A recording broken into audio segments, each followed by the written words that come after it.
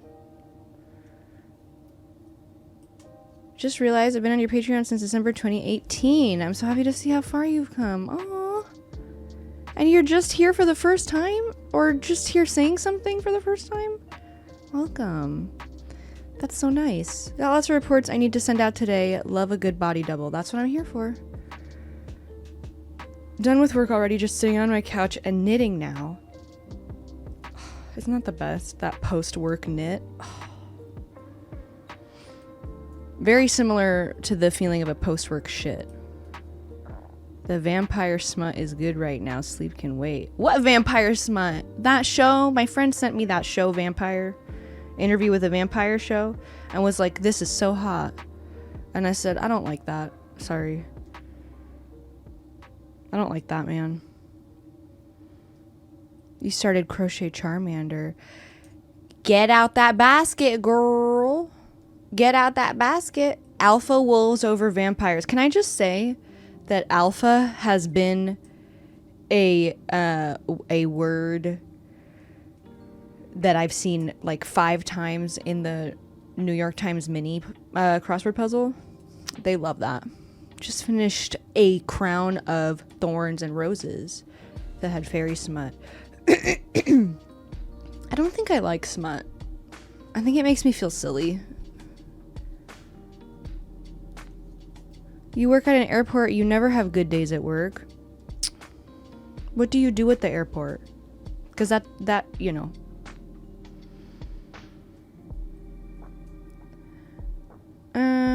You gonna read Throne of Glass after? I think we finished House of the Dragon last night, but I was sort of half paying attention to it. A little bit, it's boring. A little bit, it's boring. It's way more boring than Game of Thrones. So I was a little confused, but it's okay. Spent the morning organizing books because the teacher who left my classroom left me a big trash bag full of books in the middle of the floor. Wow, how thoughtful. I love that. You still haven't started season 2 of House of the Dragon? It's good. I'm not saying it's bad. It's just like going from Game of Thrones, which was just like, when you think about it, constant different locations, constant different kinds of people, just like very you know, a lot of different stuff going on. So every 10 minutes it was just like something different, something exciting, action, whatever. And like this season, and with House of the Dragon as a whole, it's much more like Game of Thrones is political too, but in between it's like very magical and very there's like lots of adventure and exploration and traveling. And in this one, it's just like people are teleporting to different locations on a dragon or a boat and then having a talk about politics. And I'm bored. I'm bored of that politics. Matt Smith is fantastic. And they did him so dirty this season, I feel, and Matt feels.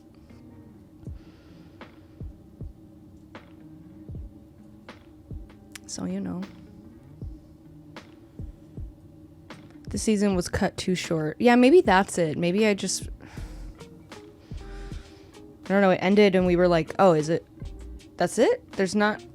Oh, okay. I thought we were gonna have a big battle or something.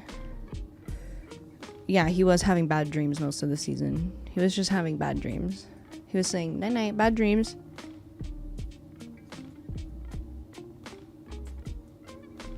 Nine episode seasons. Yeah. What's that about?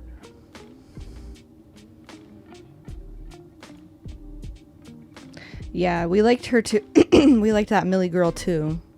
Thought she was really cool. And we were bummed when she got replaced. I like the new person, but you know. Yeah, it's about money. Yeah. I'm sleeping. I'm sleeping, bro.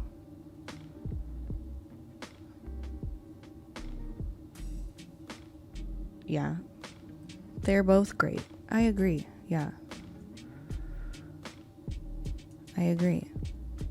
So anyways, that's that. The Olympics are donezo. How about that breakdancing? I think I speak for all of us when I say that should be the first and last year of breakdancing in the Olympics. I'm kidding, kind of. Because, like, even the really good ones, I don't know. Olympics?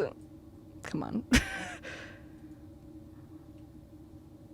No, you're not the only one who doesn't really watch the Olympics. I watched it in and out very casually. They did cancel it as a sport. I loved watching the weightlifting, actually. I loved it. It was so fun. It was scary. It made me scared. Even the Olympics didn't care about breakdancing. Why? Why breakdancing? Like, you know, I can think of... honestly, we have, like, synchronized swimming and gymnastics. Sorry, I have my pimple patch. Do you like it? We have synchronized swimming and gymnastics with which both use so much from ballet. If we're gonna put a type of dance in the Olympics, why not make it like ballet, like a team sport, you know? Ballet is such a team sport, and it's so athletic. Breakdancing is cool, it's fun, but it's like, it's so out of left field for me. It's just like, if we're gonna get dancing in the Olympics, it's ballet, in my opinion. As a former dancer, it's gotta be ballet.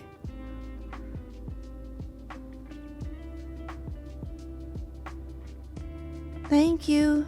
Next. Thank you. Next. Thank you. Next. I'm so fucking grateful for my ex, right?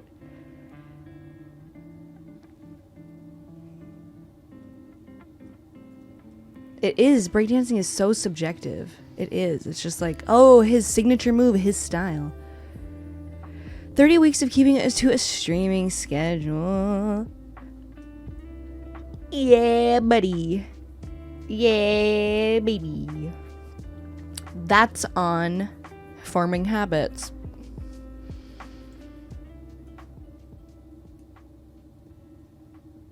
Just rewatched I, Tonya the other day. I learned she lives about 2 hours from me, apparently. Wow. That's a good movie. That's a crazy story.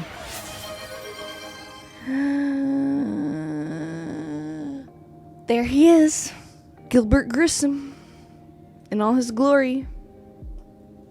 To make your day. They're putting flag football in the next time. Okay. Thanks, Possum. I'm glad too. It makes me happy. I like having structure to my life. I want more. I'm trying to be a better business lady. 1, 2, 3, 4. Uh-oh. 1, 2, 3, 4, 5, 6, 7, 8, 9, 10, 11. Whatever. That's fine. I did 1 extra row. I'm not frogging it. It is what it is, okay? We gotta just, you know, that's the beauty of knitting. I have a question. Is there something about the Olympics being like amateur only, or like originally it was just for amateurs or something, and it's weird? Like, are people, because my mom was saying something to me about how she's disappointed there are so many pros. I don't understand what makes somebody a pro versus like an amateur. If they've been training their whole life, like they're a pro. If they're at an Olympic level, they're a they're a professional. If they're getting paid, they're winning prize money and stuff at like qualifying things, or they're taking sponsors, then they're a pro, aren't they? I don't understand where the dividing line is. Someone needs to explain it to me, unfortunately. Yeah, so I don't know. Okay. Yeah, the best in the world. That's what I thought. So I'm like, yeah, obviously put frickin' LeBron James in the Olympics if we're doing basketball. Yeah, I need to know. I have requests for the Olympics. I would like an option, please, to have the rules of the game, or like what the judging criteria is, like on the screen, or like an app. Like give me a QR code or something that I can scan with my phone, and then it will open and be like, this is what we're looking for. This is like, this is what the problem, you know, because I don't know what is going on. Like a QR code is not that big of a deal. Just give me like bullet point. I don't need it to be, you know, a ton of athletes were playing professionally in the US and other countries, but then going back to their home countries to play sports for them. But the US players couldn't play for USA because they play professionally in the US. Oh, okay, I see. Okay, well that helps me.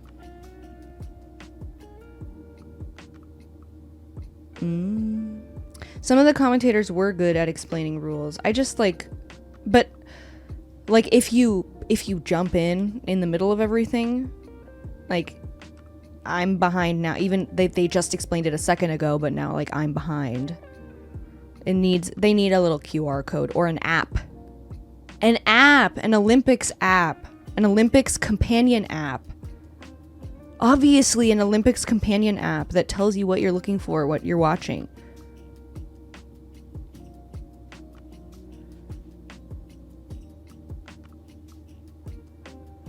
Am I wrong? That's stupid. You did miss what I'm knitting. This is the Cedar Point sweater. Okay. And instead of tan, I'm doing this blue confetti. And then instead of black, I'm doing navy. Tell Matt. Yeah. Okay, hold on.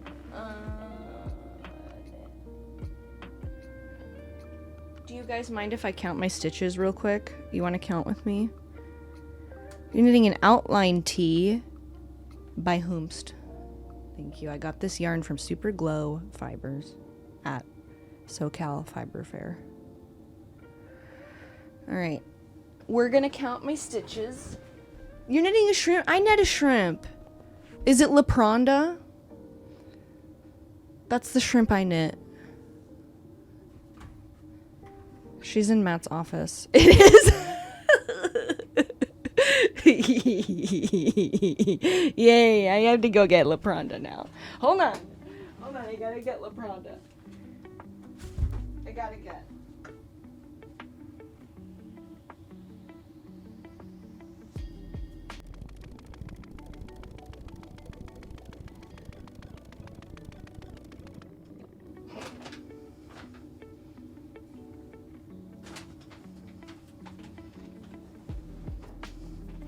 He's gonna eat that.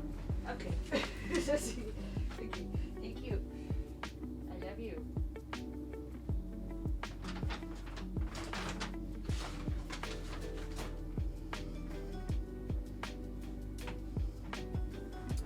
Booker is a chronic destroyer of stuffed toys and plushies, so wasn't a good idea to leave her unattended. Anyways, here she is. La Pronda. Very nice. But we named her something else and I don't remember what it was. It was like, I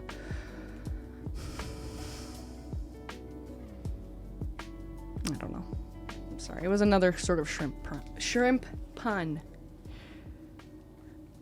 Maybe Matt will remember. So... Hey, gangly wangly. The name makes me giggle. It made me giggle too.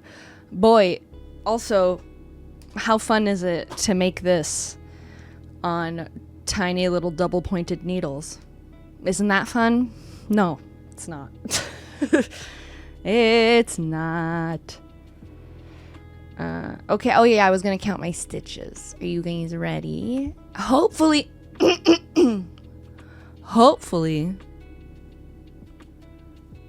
if all is going according to plan,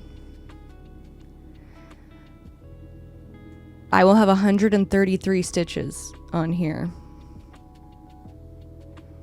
It's not the end of the world if I don't. I don't want to count them. I'm going to count them. I'm going to count them right now. No. I just don't. It's going to take a while. 133. I'll tell you why. I started this with 92 stitches. And then I knit for 2.5 inches. And then I knit 5 and added a stitch, knit 5, added a stitch, knit 5, added a stitch, and all the way around. And then yes, thank you. And then I knit for 11 rows, and then I knit 6 and added a stitch, repeating all the way around. And so now I'm at a point in the pattern where I need to have 133 stitches on my needles if I have been counting correctly and adding my stitches where it needs to be. If I have 134, I will decrease one. If I have 132, I will add one. Shall we count? Let me move my stitch marker. No, I won't move my stitch marker, but you know what? I'm gonna knit, hold on. I'm gonna knit one so I don't lose my stitch marker. It doesn't fall off. Okay, here we go. Hopefully I don't lose count. 1, 2, 3, 4, 5, 6, 7, 8, 9, 10, 11, 12, 13, 14, 15, 16, 17, 18, 19, 20, 21, 2, 3, 4, 5, 6, 7, 8, 9, 10, 30, 31, 2, 3, 4, 5, 6, 7, 8, 9, 40, 41, 2, 3, 4, 5, 6, 7, 8, 9, 50, 51, 2, 3, 4, 5, 6, 7, 8, 9, 60, 61, 2, 3, 4, 5, 6, 7, 8, 9, 70. Is this fun? 1, 2, 3, 4, 5, 6, 7, 8, 9, 80. 81, 2, 83, 45, 86, 87, 88, 89, 90. 91, 92, 93, 94, 95, 96, 97, 98, 99, 100. Okay, here we go. 100. 1, 2, 3, 4, 5, 6, 7, 8, 9, 10, 11, 12, 13, 14, 15, 16, 17, 18, 19, 20, 21, 22, 23, 24, 25, 26, 27, 28, 29, 30, 31, 30, 31. I need to add 2 stitches in this row, so I will do that. Okay. I'll make an extra. Hi, Bingo Bongo. Hi, Bingo Bongo. How are you?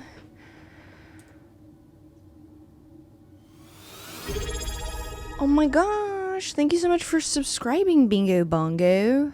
Thank you so much. So that's 1 extra one. Okay. And that's 1, 2, 3.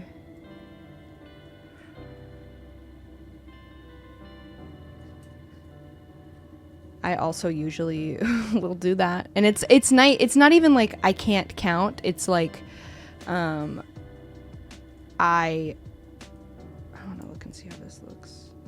No, I don't like that.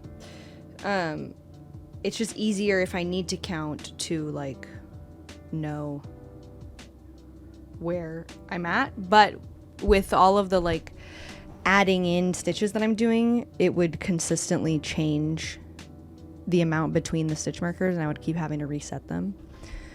But I will usually do that on like a long thing that isn't going to be changing stuff that much, or like it has one increased spot, you know, it's a little easier. Anyways, okay, make one. I'm glad you're nodding. I can see you.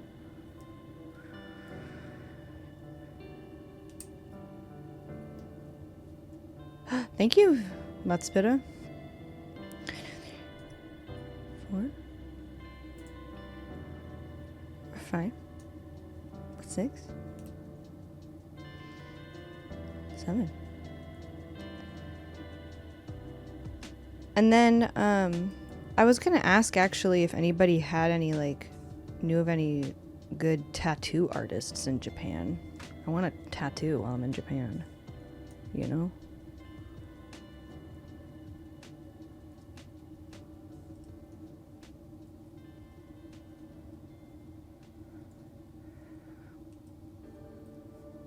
Dozo yoroshiku. Mata shita. I'm learning. I got a workbook too. I'm very into it. I'm very into my Japanese studies.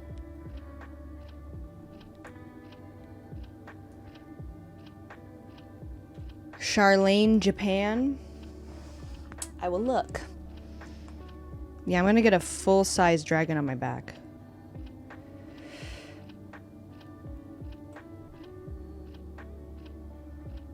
Charla in Japan. I see. Charla in Japan.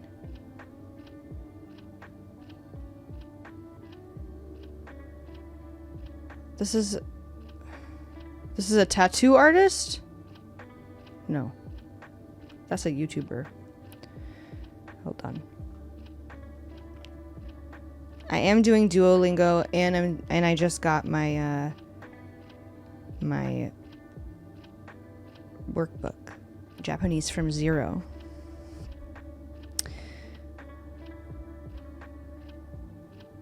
Yeah. Oh, she's gotten tattoos in Japan. I see. Okay, I will look at her.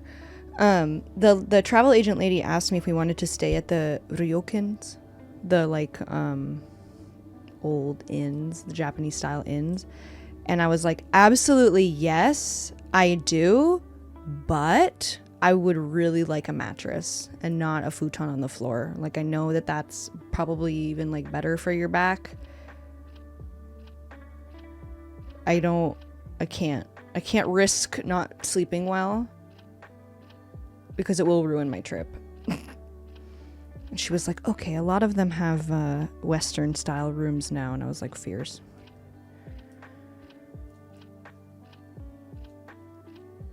No, I know it's different, but I want like a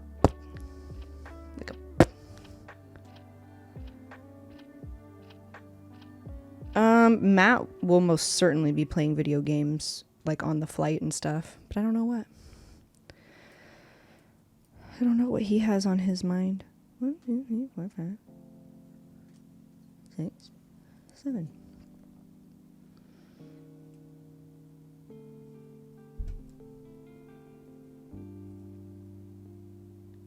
Oh boy. I'm struggling now. I have never been. I have never left the country.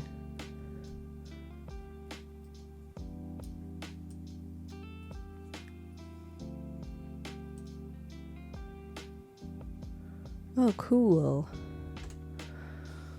I have already started preparing myself to want to move there. To be like, I want to be here. How am I feeling about taking a long flight? I don't know. I truly don't know.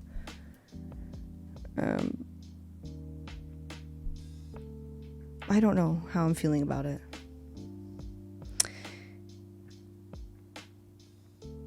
Your husband across the border. What kind of drugs do you recommend? Because, will we splurge on business? Maybe, it depends. I don't know. I would like a little extra leg room, and I would really like to go fully horizontal, but I know that is a big ask. I know that it's a big ask to go horizontal. And melatonin. Melatonin I have. I can do that. I can do melatonis. I can do bennies.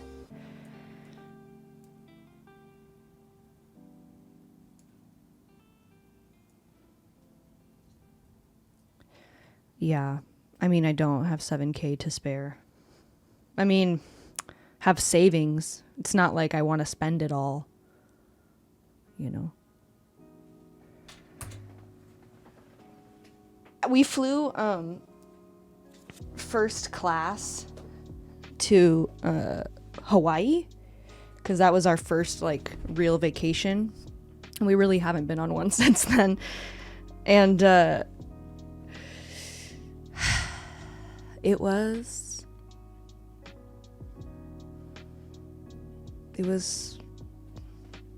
transcendental. It changed me to have a ceramic plate with a hot meal on it. It was nice. It was fine. And it's just the food is better. And the chair is comfier. But I looked up first class tickets to Japan because I was like, maybe that would be so fun because, you know, it was so fun to go to Hawaii like that. And it was $30,000. And I said, never mind. I said, oh, what a funny joke. I'm having some yarn barf. I can feel it.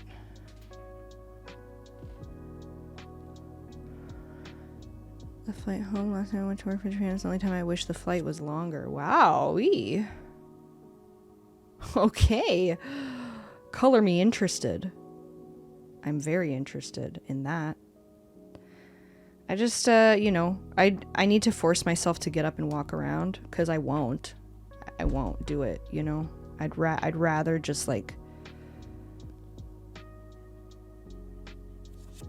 sit and not like inconvenience anyone or have to step over anyone.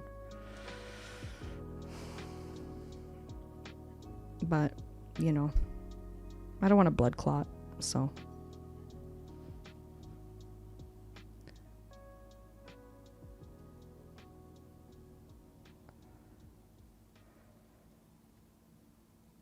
Decent middle ground. Okay.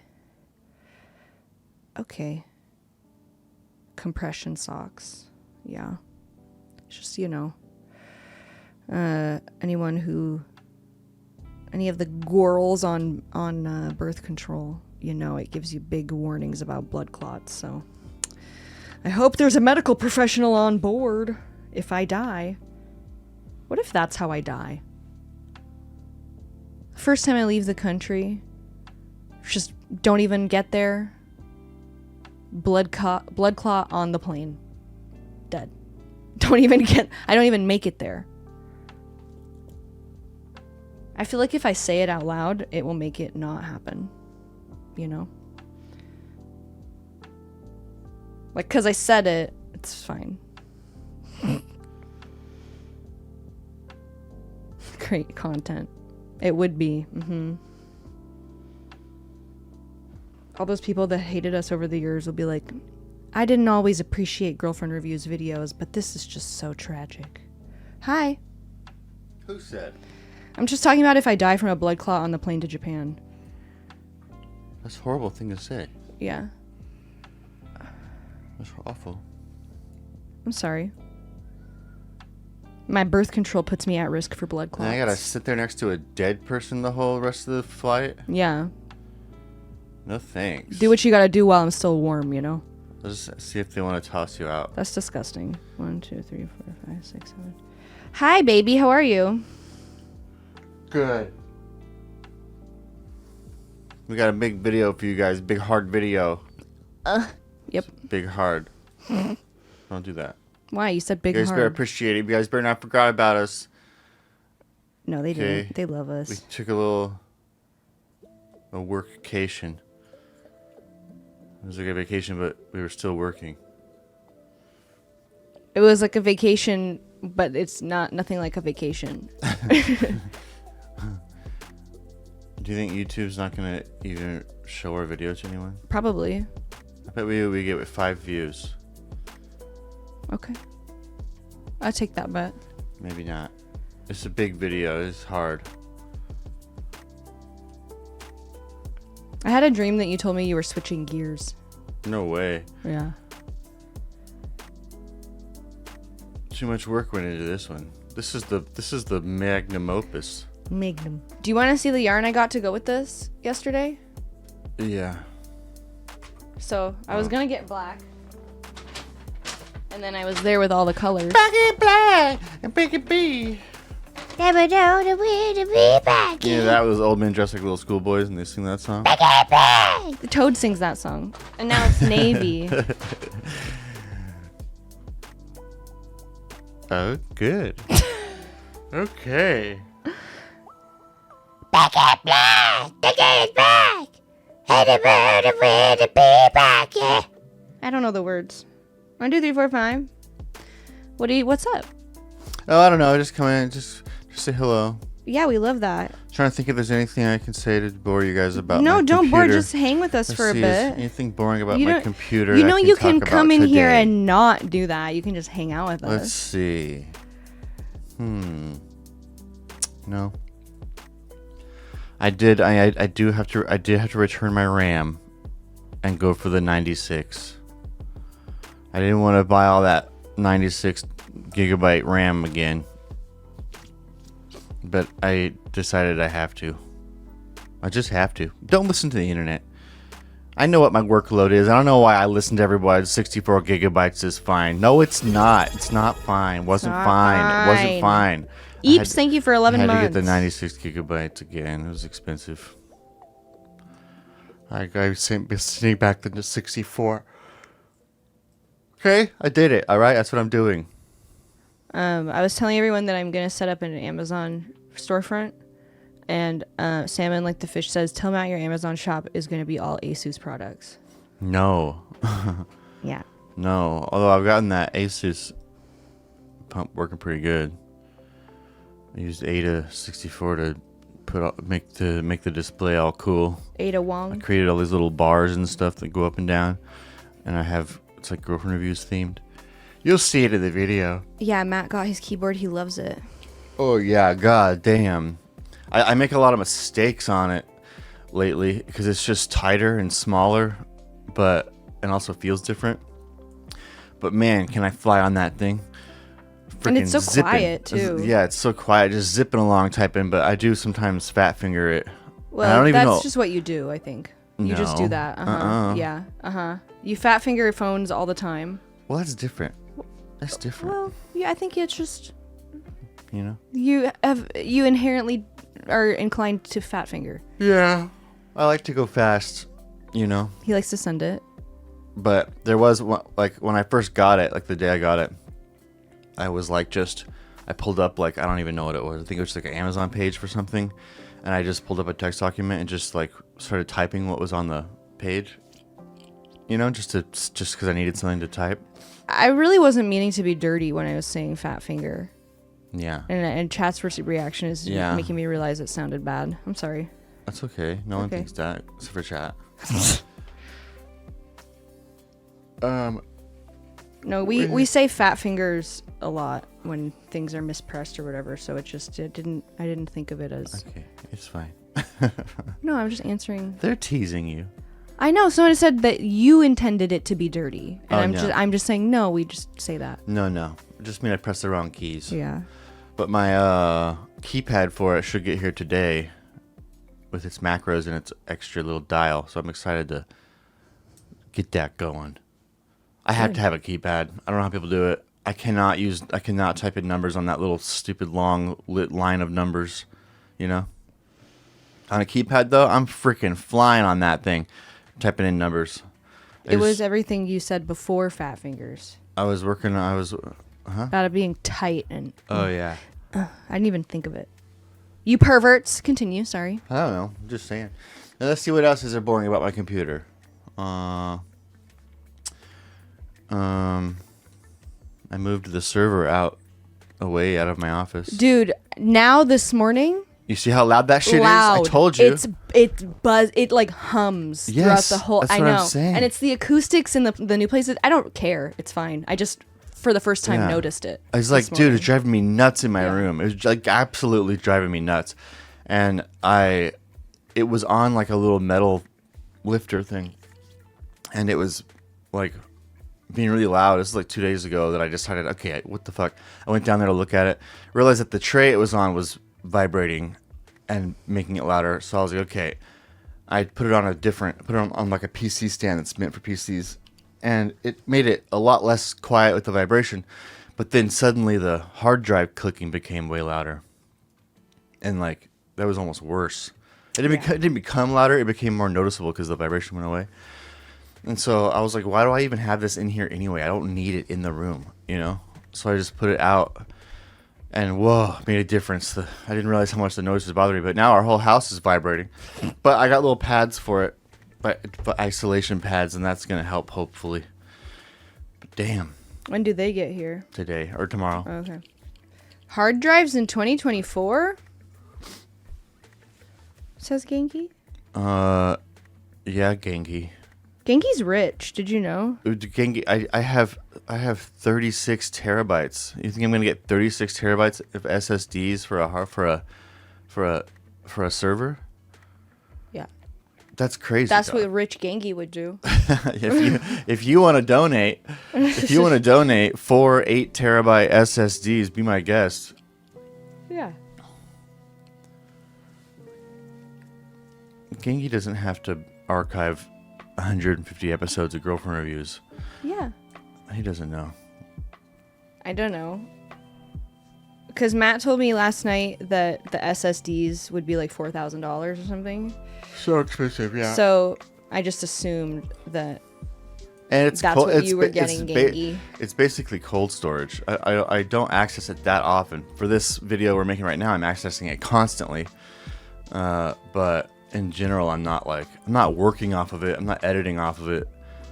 It's just backup, and it has backup and sync tasks. You know. Which do you prefer, Shelby? SSDs or business class flights to Japan? Business class flights to Japan. Those are more than that. I will keep the loud business HDDs. class are like $20,000, aren't they? No, that's first class. Oh, okay. I thought it was the same thing. He has cloud backup also. Yeah. That's what the server's for. The server's always backing up to the cloud. Backing up, backing up, backing up, backing up. Remember? Yeah. That was a good time. That was a simpler time. How'd you sleep? Not good, because the freaking animals, dog. Damn. Fucking bugging me. Booker coming in there.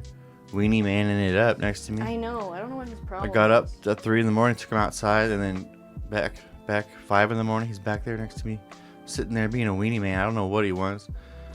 You know? I never know what he wants. He's just nematoding. And he just sits next to you, and he just nematodes, and he goes, Yeah, he's a... he licks. Sometimes he'll do that if he has diarrhea. But I don't think he had diarrhea let him last out. night. Yeah. But he did have some gnarly farts yesterday. Yeah. He was farting all day long. Nasty diarrhea farts, that boy. So let's see. Let's see about my computer. More boring things before I leave. Let's see. My 96 gigabytes of RAM gets here today. You said that? Yeah, I didn't say it got here today. I said I had to get it. But I thought it gets you did here say today. it got here today. I need it. I don't know why I listen to the internet. When these motherfuckers out here die, oh, you just need 64. It's like, do you know who I am? Do you know what I edit? Do you know how I edit and what I do? I am. And I don't know why I let people convince me that 64 was enough. Anyway, so I got the 96. That's coming today.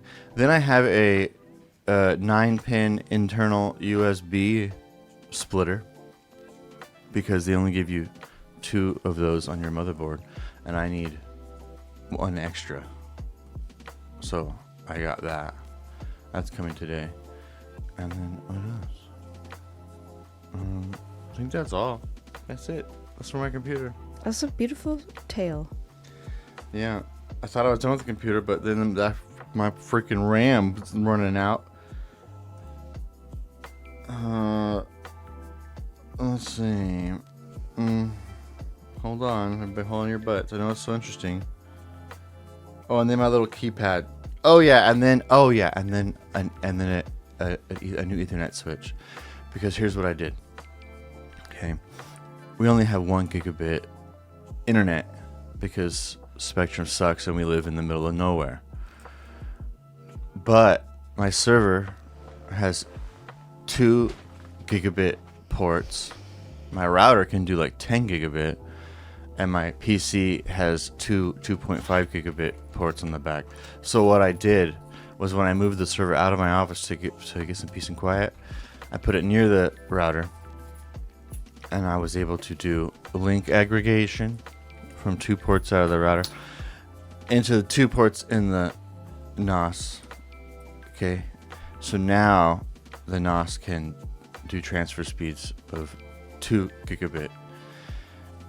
The problem is there's a kink in the chain because there's an Ethernet switch going from the router to my computer, and the Ethernet switch was only 1 gigabit per port.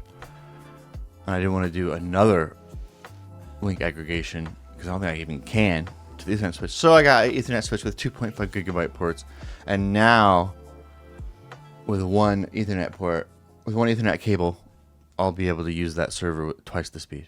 Isn't that exciting? Everyone thinks that's so interesting. And that's all. That's it. Okay, bye. Hold on. What? Hold on. Why? I just want you to talk to chat more What? while I count. It's hot Okay. in here. What else is boring that I've been doing?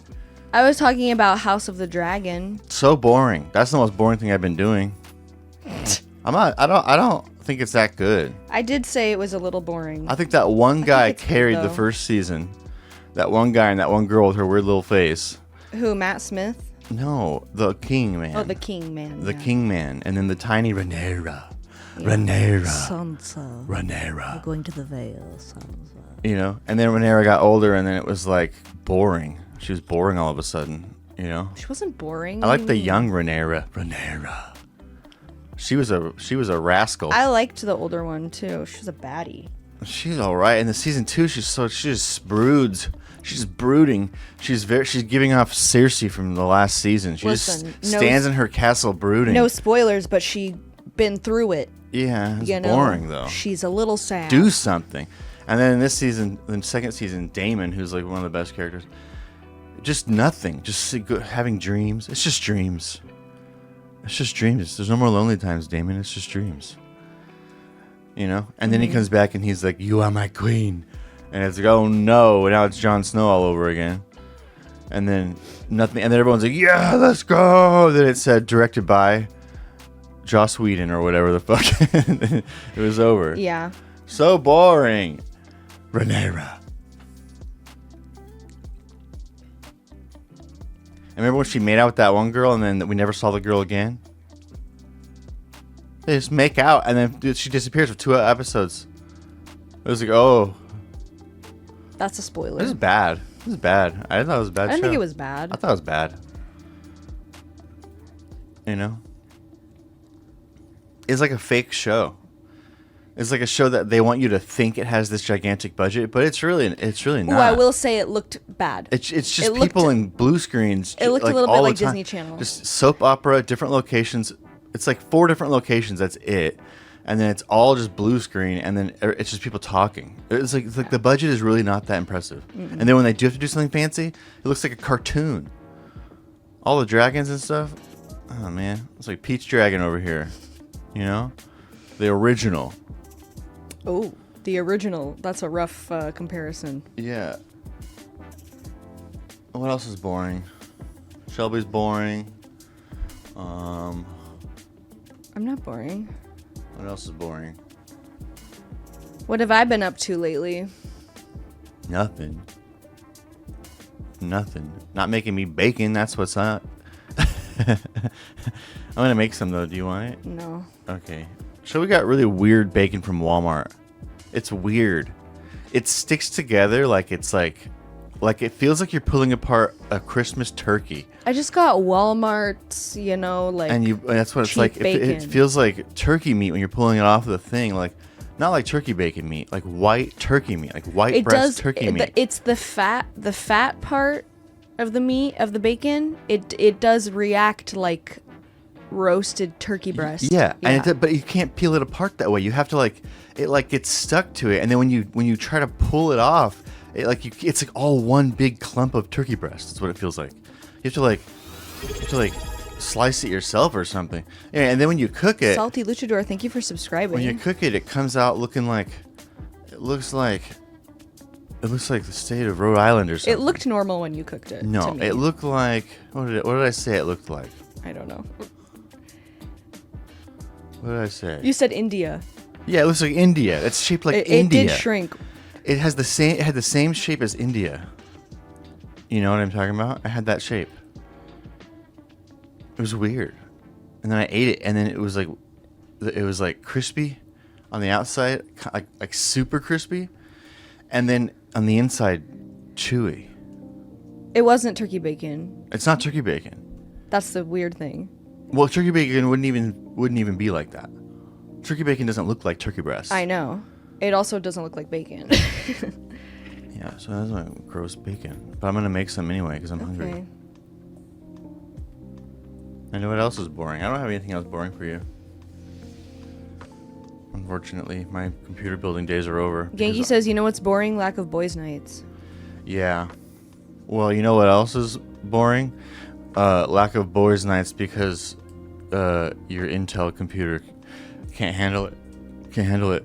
But now I got the microcode, the 129. Oh god, I got hiccups. The 129 microcode, and that shit I fixed it. Pretty sure that shit fixed it. So yeah, I'm gonna be doing some stuff. I've been doing benchmarks and things. It's pretty good. Learning how to do a little undervolting, overclocking. I love But that. I'm not stressing out about it. I'm just gonna stick with these pretty basic defaults. I got it up to like 41K Cinebench R23 score. I'm happy with that. A Sharp 23 score? But yeah, exactly. But I was like worried to use my Intel too much until they got that fix out. But now they did. And I have a nice new computer. You do. It looks very nice. And it is very nice.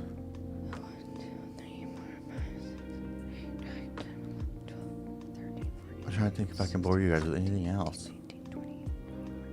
I'm doing the thing that we talked about, everyone, where I put stitch markers so that I don't have to count all these stitches in between my increases again. Okay, so I'm doing them every 25.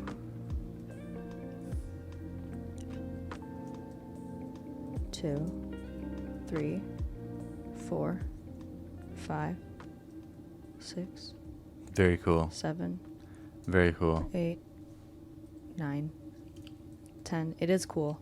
11, 11, 12, 14. 13. You know what's not boring? You played me some music last night. No, I'm not playing that music. I'm for not you. saying that you have to play it. I just want you to talk about it. I want to hear it. Oh, I backed up our laptops, Backed up my old laptop from college. Had a bunch of music and documents on there. I found old music I made when I was like 15. I found a little cover of Say My Name. Legendary. It was really good. Legendary status cover That I thought you was should play sometime. that I thought was lost. I thought it was lost forever. It's a joke. It's a comedy, I wasn't trying but to. it's like funny but also good. And I thought it was lost forever, but I found it. Oh man. And then that's it. But does anybody have anything other boring computer stuff I can work on? No, we don't. There's nothing. I kind of feel sad that I'm done building my computer, because there's like nothing else. I did it so good. I even got heat sinks for my NVMe's, Yeah. I got it all going. What else did I do? It's like over, and I customized my display for my Ryujin. You know what I find suspicious? What? When I wrote that CEO's office and I complained about that Ryujin making all that noise, it's been suspiciously quiet. I feel like they freaking tapped into the mainframe, and they were like, "Oh shit, this guy's pissed. Let's fix this thing quick." Yeah. I swear to God, it's like as soon as I made a complaint, it's like it's working now. Sometimes that's what you got to do. Somebody call Gamer Nexus and tell them. Tell him to just complain next time. Tell them to buy a bunch of Ryujin 3s and do a test. Oh. And have it turn it on. Don't install Armory Crate so it's loud, and then complain about it being loud, and then see if they fix it in the back end. In the back They end. secretly get in there and fix it. I bet they do. And also, you know what I've noticed about that Ryujin 3? What? Is that this is probably because it's up higher. It's near my ear level now, but I feel like since I made that complaint, I've been able to hear the liquid in it finally.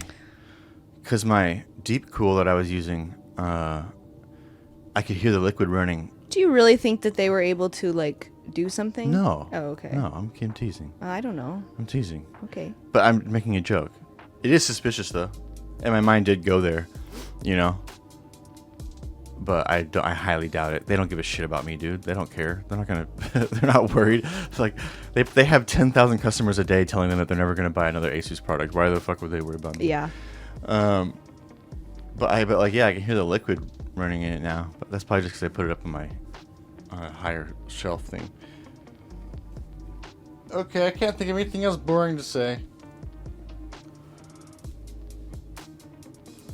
Oh, I'm getting dizzy. Why? I got dizzy. Whoa. I get dizzy sometimes too. I'm not using thick yarn. I'm using fingering weight and lace weight held together. So I think it comes out to like DK. So I guess it's kind of thin. You like that information? Yeah. Well, Matt, I guess how often are you using 2 gigabytes throughput? Is that in transferring footage? I'm not using it at all right now because I have to wait till I get that Ethernet switch today. But once I get that, I'll be using it all the time. Yeah. I have very large files that I need to transfer. So I have a server, a NAS, 32 terabytes, RAID 5, about 20 terabytes of free space. I've used about 11 terabytes. It's just girlfriend reviews. It's just Yeah. all 139 episodes of girlfriend reviews. It's a lot of footage. And I'm not doing it now, but I need to consolidate our projects. It's just scary to do that because you don't want to lose footage. But I could probably cut the size of each project by 25% if I consolidated it to just the footage that is actually included on the timeline. But that means I would need to separately copy the gameplay because I don't want it to get rid of the gameplay that I didn't use in the video because that's still valuable. Right. Anyway, it's hard, and it will shrink your project size by creating a new project folder that's only the stuff that you used in your timeline. But anyway, I gotta do that. I'm talking about boring stuff again. RAID 5 can do up to 2 gigabyte transfers, 2 gigabytes per second transfers. I don't know much about RAID. And someone said, do you keep all the footage or just the videos? And all the footage. I keep the whole projects, everything. I can open up every project right now and Yeah. and look at it and work on it. That's what this whole next video is about, basically. Is I got it all running where I can search by keyword and stuff, pull up every clip that we've ever labeled, every gameplay clip we've ever labeled, and I can search it by our labels. And so that's what we're doing in this video. It's like Shelby using the girlfriend reviews database to like answer the question, should your boyfriend play video games? And it's pretty funny. And I have like all this visual data tables and stuff.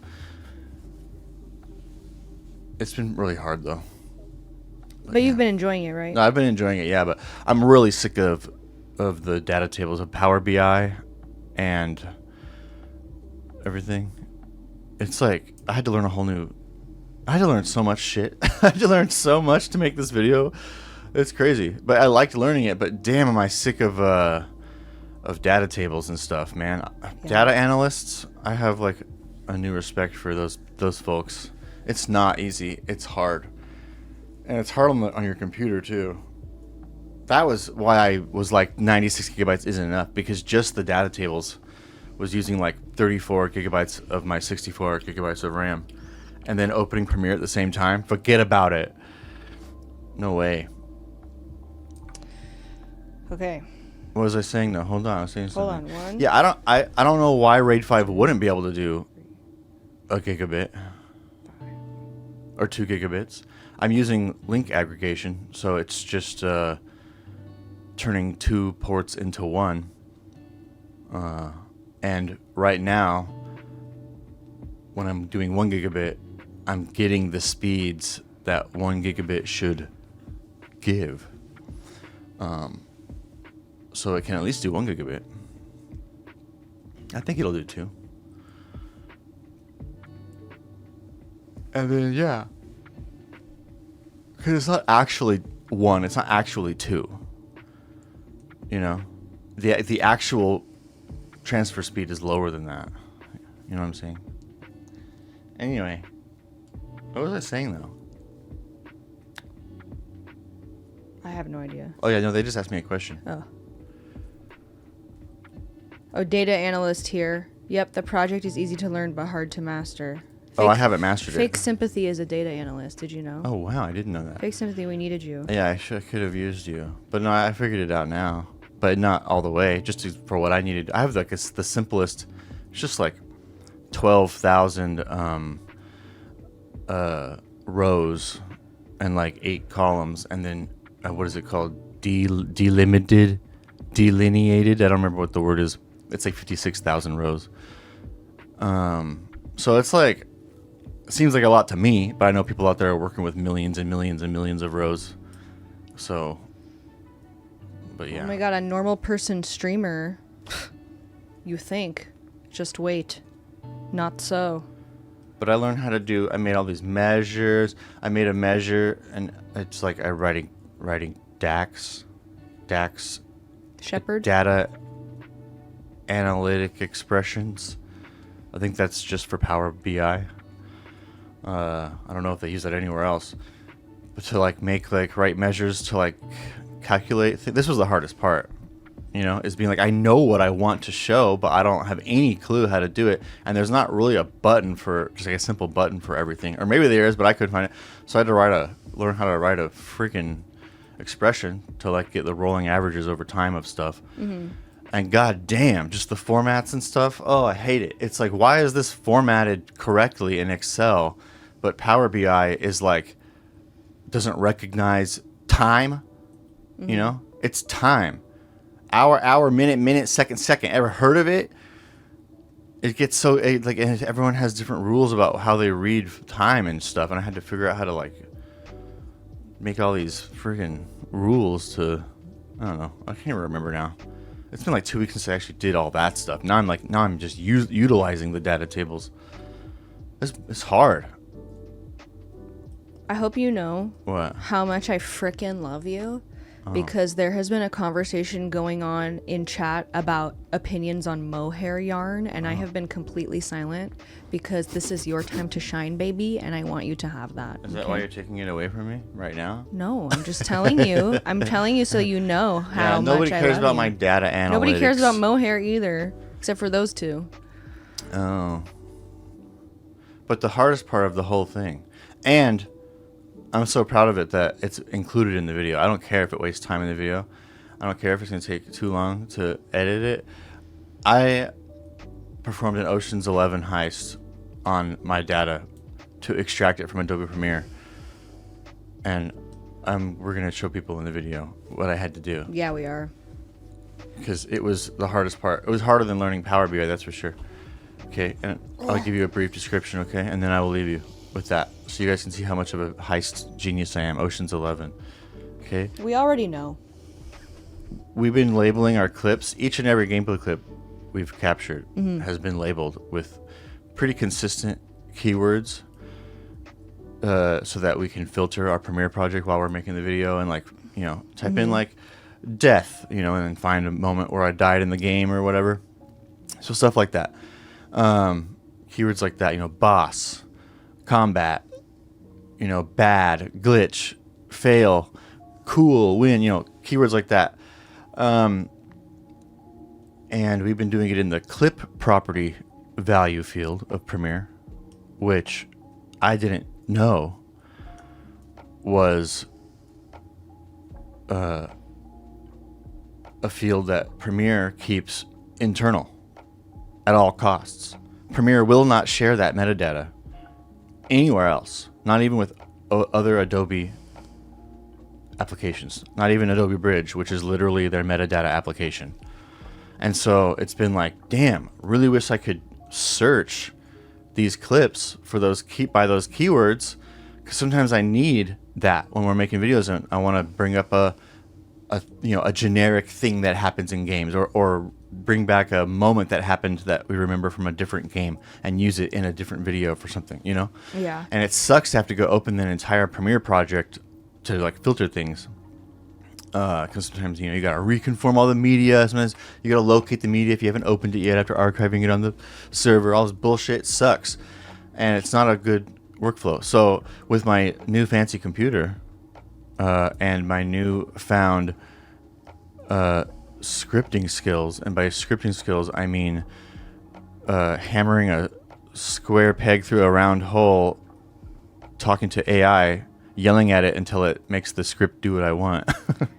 Square peg through a round hole is one of those things that just That sounds isn't- like a Radiohead song. It does, you yeah. know? But I finally was able to do it, and I wrote this. And by write, again, I mean that I had AI write it, but I had to make him write it good to do what I wanted. And I have a very elementary understanding of what each line of the code means, really. But anyway, I got it to go through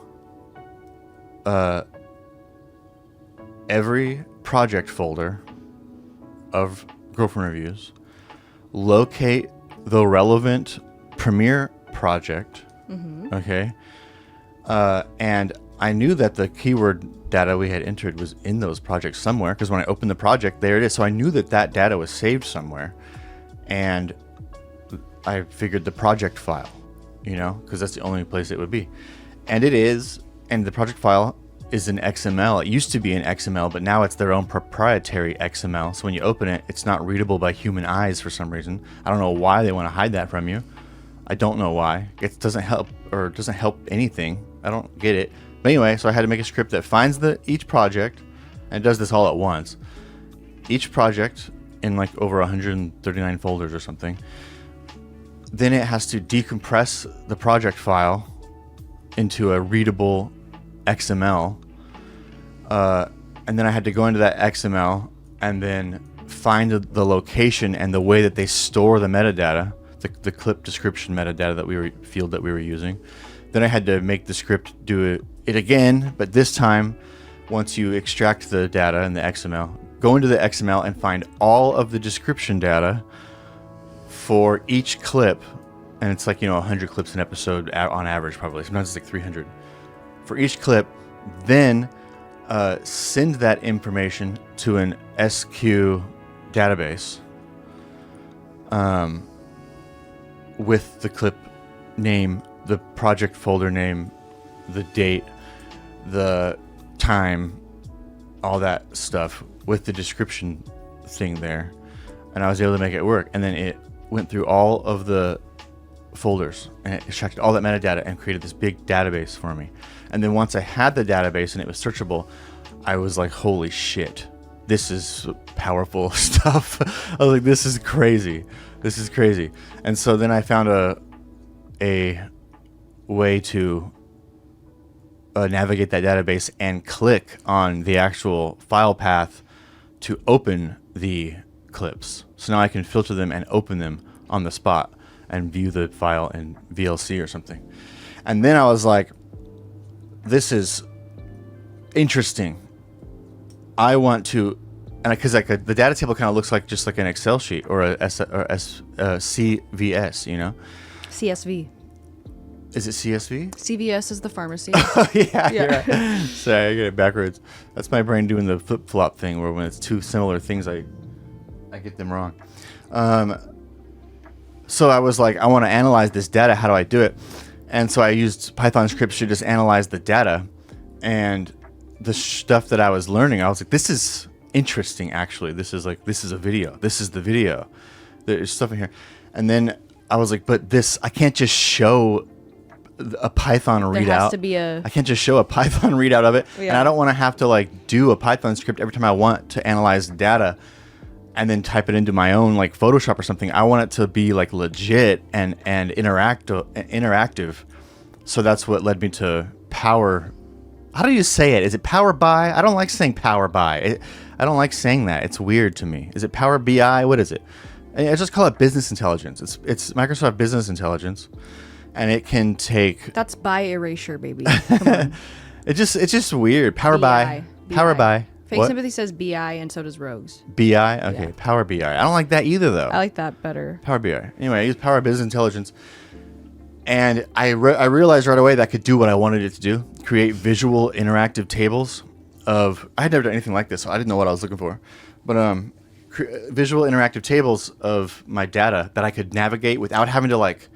I didn't want to have to think too much about what I wanted. I wanted to like be able to just click things and explore the data in an intuitive human way. But getting it set up was really fucking hard. It was really fucking hard. I hated it. I didn't like having to do it. I had to do all this Power Query shit. I had to like what is it called? Delimit. I had to make a new row for every keyword because I wanted to count individual keywords and stuff, but I didn't want that to make multiple versions of each clip. So if a clip has Shelby is knitting is the keywords, I didn't want there to be 3 new values now of the same clip.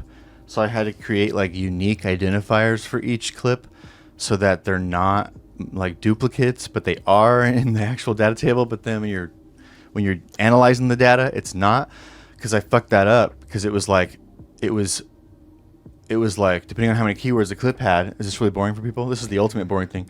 Depending on how many keywords the clip had, if I wanted to go now and I wanted to see how much, what's the length of all the footage combined, it was multiplying. It was adding up all those rows of duplicate clips. You see what I'm saying? Mm-hmm. So I needed it to not do that, and I had to create unique identifiers so that it knew not to summarize those. Only summarize the unique identifier once. I have a couple of messages to read you. Anyway, sorry, I can't even explain it. It was all complicated for me. What? Eep says, the system that Matt is building to make his editing more efficient is pretty impressive. Props. And then Arnie Palmies. Arnie Parmies! We love We those. have Arnie Palmies in here. That's what we call Arnie Palmies. I want one right now. I didn't get any Arnie Palmies. Okay, Arnie Palmies says, I lead a data science team for a Fortune 500 company, and we pay people $100K plus a year if they can do this stuff. No, I would never want to do this for like a real company. I would, yeah. This is like me again, very much having AI help me, and this was very hard for me. I was fucking it up constantly. The amount of times I had to like back up and start over. Like back up my previous stuff and start over was insane. And I finally got it working. It was very, very hard. I had no idea what I was doing or how to do it. And it was constantly running into like walls, like the unique identifier thing. That didn't occur to me or realize that was happening until I just was like, there's no way. Well, I don't know what I was summarizing, but it was something. And I was like, there's no way that's accurate. Like, there's no way. And I realized, oh, it's summarizing all these delineated or whatever the fuck it's called clips that I've separated for individual keywords. So I had to start all the way over and like create these unique identifiers before I separated it. I don't know. Anyway, it's boring shit. But I got to work, and then I was able to like go in there, and let me tell you, the worst part is doing the, by far, the data stuff, the SQL and the Power Query and the DAX writing expressions and all that. Mm-hmm. That was way better, let me tell you, than doing the formatting of your visual tables, as in like adding like color and style to it, because that stuff is stuff I know how to do in other programs like Premiere and Photoshop and shit. I do it all day long. Mm-hmm. But trying to do it, you could tell that the people who made this software were not creatives. They were not graphic designers. They were freaking data table nerds. Mm-hmm. And then when they were told that they need to add like, graphic visualization tools, they had no idea what to do or something. Mm-hmm. Because like adding all these girlfriend reviews graphics and making the data tables look themed with our channel and shit, that took forever. It was so hard. But I have it where it's like you can click on all the little bars and it will like, it'll change the table over here so we can like It's like really funny. It's really stupid. It's like we don't actually believe that our keywords prove anything or show anything of actual It's just a fun value idea. about the gaming industry over time, but we can we can click on glitch Right. and we can see the frequency with which that we used that keyword over the last 5 years to sort of like get a feeling for if like video games have gotten glitchier or not, or like if we can then compare the relationship of two independent variables. So like we can click on like cool and bad, which is like sort of our keywords for like when something cool happens in a game or something bad happens in a game, like the game is bad. Like, the game is and we can see not if good. like games have gotten cooler or bad or badder over time Badder. and like compare it. And so it's really stupid. It's completely dependent on the footage we captured. Okay, I have whatever. to catch you up on some messages. What? now. Okay, first of all, Salmon Like the Fish says it's not boring at all and they have never been more attracted to you. And then Wyverns wants to know how long this took you. A long time, a very long time. Yeah. And then Arnie Palmy said that's how people get good at this. They fuck up a bunch, and then you just get, you fix it. And then Eep said, imagine how much longer this would have taken without AI. I couldn't have done it. Yeah. There would be absolutely zero way I could have done it without AI. I would have had to take so many YouTube tutorials that were like 45 minutes long. I don't think it would have happened. I couldn't have just done think it. it would I couldn't have done it. AI has like completely changed my life. Yeah. And then Eeps also says, how do you label clips with a keyword, manually or AI? Oh, manually. We've never used AI for anything like that. Because Yeah. the AI would have no idea what the hell was going on in a clip. No. And there are certain things, and also it helps us to know the footage during Yeah. the edit, to like be aware of what clips we do and don't it's like have. it's like these labels are like they're wanna sit? they're independent to just like us. There's a chair right behind No, you. it's okay. Yeah, they're just girlfriend reviews keywords. They're keywords that we've been using like the whole Mm-hmm. time. So like hold up a minute is one of them. So I don't think AI would have any clue how to do that. Mm-hmm. But yeah, I mean, I've looked into how AI can help us with editing, but there's not really that many things. Although that new Adobe feature that's built in, I don't know if it's AI or whatever, but it's built in and it like automatically transcribes your stuff. That is, I can't right now because I got the data that I wanted, but sometime I will be doing like I want to do all of this again. What? I'm looking at my pimple. Oh, I thought you were looking outside. No. I'll be doing all of this again, but I want to go back. I want to open all the projects in a new version of Premiere and have it actually transcribe all the dialogue that Shelby and I have with each other from the project, and create those transcriptions. And then I can extract all that data. I can actually extract everything we've ever said in any of our gameplay clips. And that would open up a whole new possibility of like search and, everything. I could search our clips just based on things that came out of Shelby and I's mouth, which would just be fucking nuts. Butt Because corks, butt knives. it's like if we didn't label something, penis cheeks. like if we didn't label something in Premiere, or whatever correctly, because we don't write down 20 keywords per clip. It's like between like 5 and like 10 keywords maybe. It'll be a like clip. combat, action, kill, death, blah. You know? Yeah, but if I could search every clip we've ever made by things Shelby and I have talked about, then that's pretty nuts. So yeah, I'll do that maybe, but that would take way too long. But yeah, this thing took me a long time to do, this wasn't going to be the video. I really did want that keyword metadata though. And it was after I got boogies. It was after I had done some other like Python scripts for other things that I finally realized, I bet you that I could make a big brain plan to extract that metadata once and for all. And it's just like why I love AI, because it just opens up possibilities. And then it worked. And then once I had it and I saw it, that's when I just had the idea to do this big video about it, about the data thing. And But of course, I didn't know how hard it was going to be. It was just one of those things. But I was so dead set on it. So we already went too far. And also, I just thought that maybe the video is going to suck. I don't think so, but maybe it'll be a huge waste of time. I don't think it will suck. But once I saw it and saw already like good. how good this video could be, I just had to follow through on it. But then I think like the Python script to extract all the metadata was probably like 2 days of getting it to do it correctly. Because at first I wasn't even having it do an SQ database. I was having it actually update the metadata of the clips themselves. And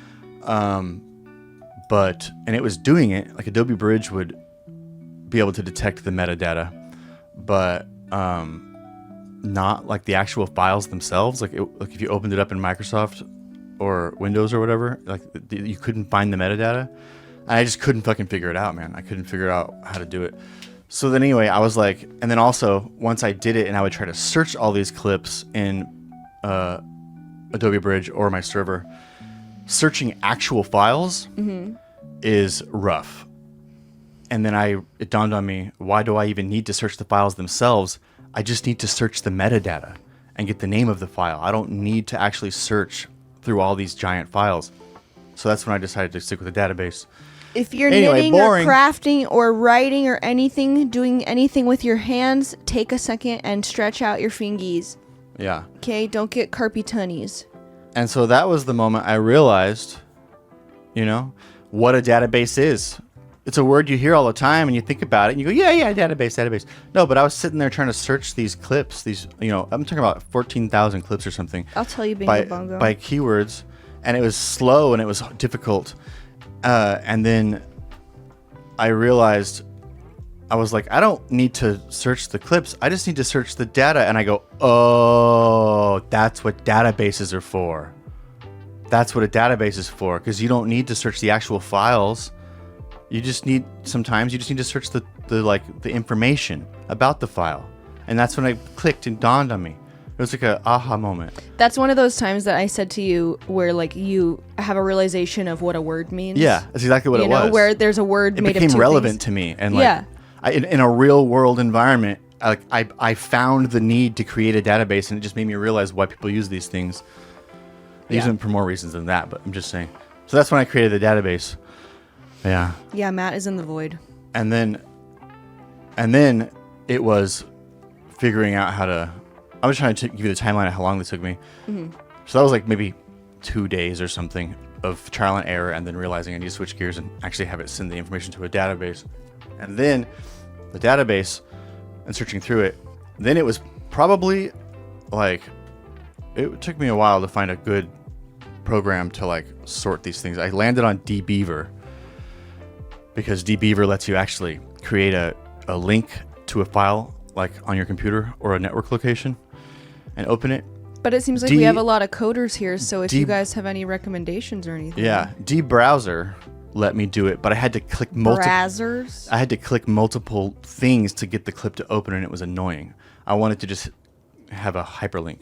Right. So SQLite, Express, and Professional or whatever, that when I created hyperlinks, it made it super slow. But dbeaver just let me create a little URL link, and it's super quick and fast. I just hate the way you filter dbeaver, but that's okay. Okay, so that was like a day trying to figure out what program to use to actually navigate this stuff. And then it was trying to figure out if I could use this, because it looks a lot like a CSV. If I could use it like an Excel sheet to summarize and do formulas and stuff. That was probably like a day just to like figure it out. Then it was probably another day to find software that would make it do visual things for me. At first I was just using matplotlib, which is a pip in Python. And it would and that was a eureka moment where matplotlib would output a little graph for me, a visual. And once I saw my first visual, I was like, oh, done, we have to do this. But I don't want to use matplotlib. Led me to Power BI, probably a week alone, getting it to work and then animating it or like, making it look nice. That was probably like a week It was very hard, that one. And then now it's done, and it's been really fun to use that to like write the video and stuff. It's cool. I'm glad that you've enjoyed broadening your horizons and learning new things. Thank you. It was really So fun. I never want to look at Power BI again, though. Once this is over, That's I will just fair. use my dbeaver database to do it. I don't really need the statistics. They're just fun for a video. Well, next time you have a question or anything about this sort of stuff, just hop into Discord because it seems like you've got a lot of experts around here. Yeah, I will. Power by. I Power think by. we're all power buys. Yeah. Okay, bye. That was really boring. I gave you the really boring stuff. Now I will go finish the video. Will you do me It's a big video. flavor? Yeah. Will you, one, get me one of those little yogurts from Trader Joe's? And then two, will you go into my knitting closet here, and in the top bin, will you pull out the purple thing? Purple shrug thing? You have to say it again, because you're just saying thing. You're saying purple shrug thing, and I'm not sure what that is. I know, I said go into the closet, open the closet, in the top bin, Okay. you open it. And There's a there's a purple thing. I don't know what There's a shrug is. It's just, there's a purple thing, one purple thing. I will find it. Let's see. Bin. And there's a purple thing. One purple thing.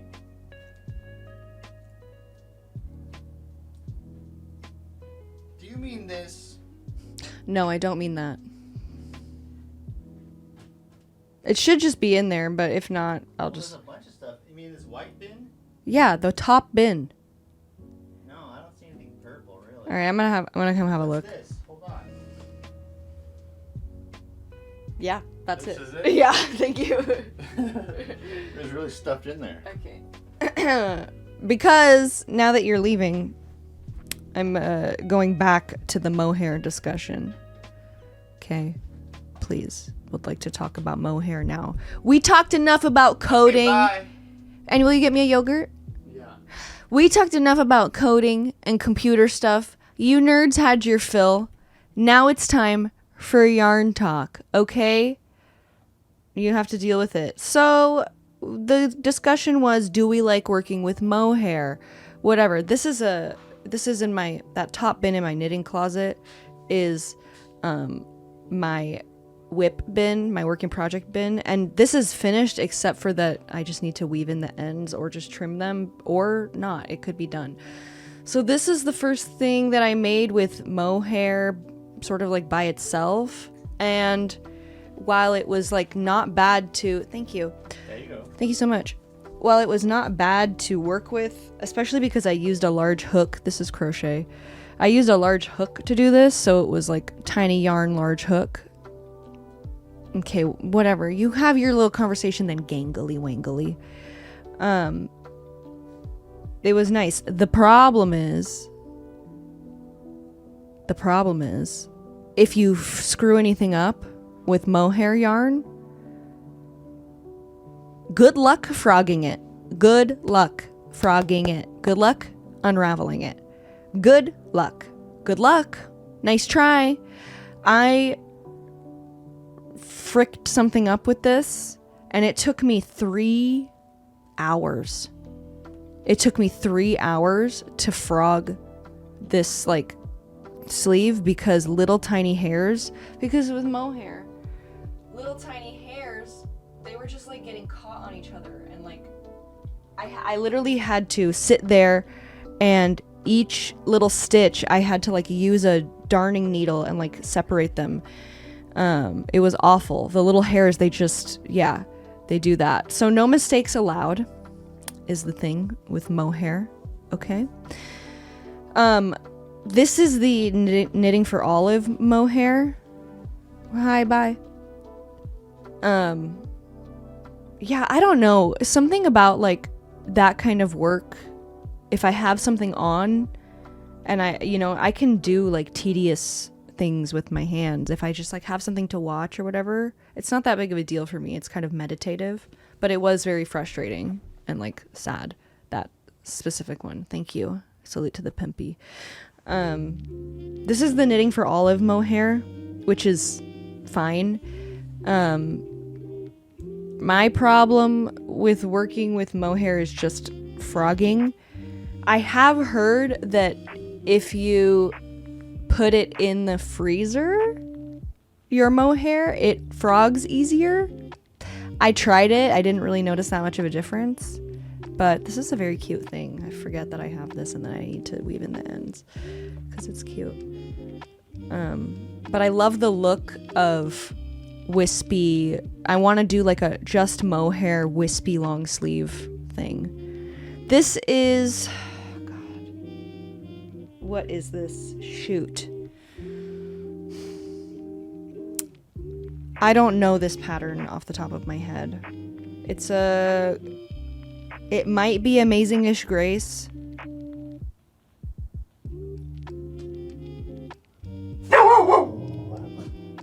That was so loud. That was so loud. It'll get dirty and I'm washing. Okay, and then the washing question is it isn't easy to wash. Anything that I've made out of wool or like animal fiber, I don't put in the washing machine. Even if it's like superwash merino, which you're supposed to be able to put in the washing machine, I'm too scared. I'm hand washing in the sink, and then I'm wet blocking it. I'm reshaping it and letting it dry. It's not whatever. And I didn't have a problem. I have never had a problem with the mohair, in that sense, in that way. Yeah. Hand wash, no machine. How much of what you knit do you wear? I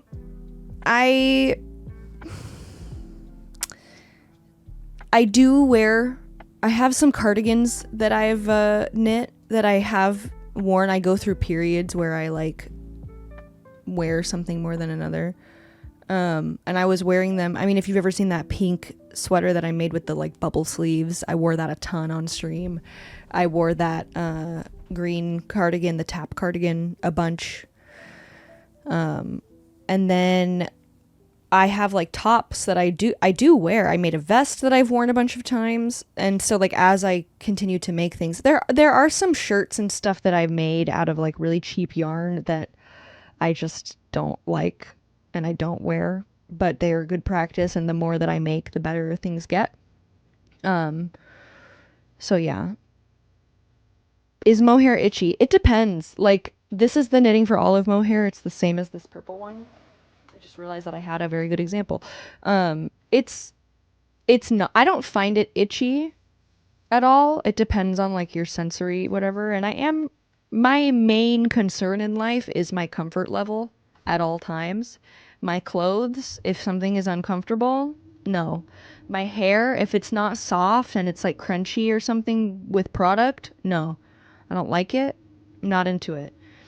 And I don't find the Knitting for Olive mohair to be itchy. If it were like on my neck, maybe, but no. And then this one that I'm using for this project, this is Super Glow Fibers like Kid Silk mohair.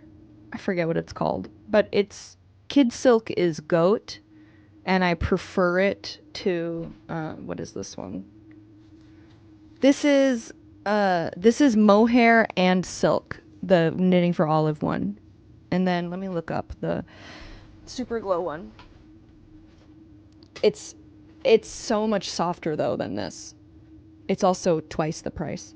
So, you know. I mean, it's hand dyed, it's intricate, you know, of course. Kid silk, yeah. Kid as in baby goat. Baby goat. Super Glow.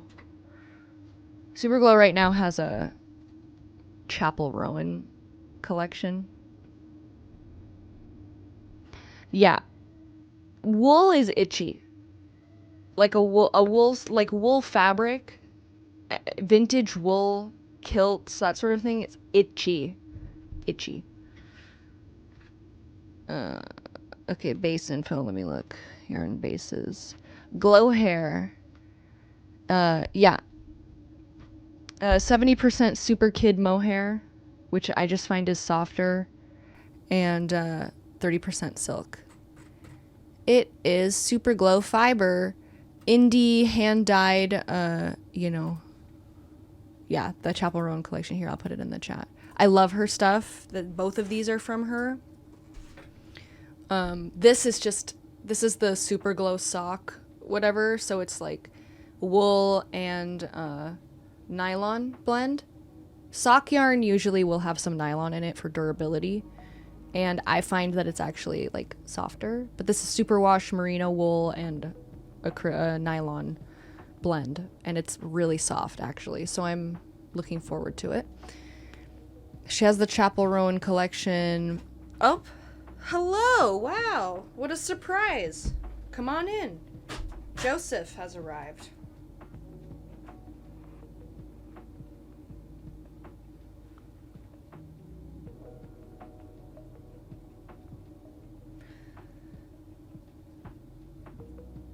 You want to go lay in that bed? What do you think, buddy?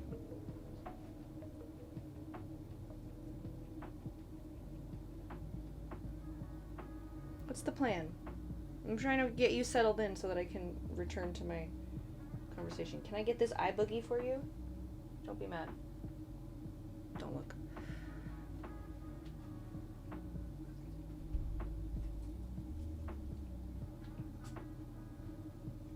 Hi. He's been I've been reorganizing my yarn stuff and like trying to consolidate and clean up a little bit, and I brought a box in of some stuff that I was gonna frog and I was gonna unravel just because I'm never gonna finish this. This is ugly and stupid, whatever. It was just for fun. It's fine. And I got through most of it, but there's some like velour yarn in the bottom, which is like, imagine yarn that is like those shiny Juicy Couture tracksuits. It's like that. And Joey is obsessed.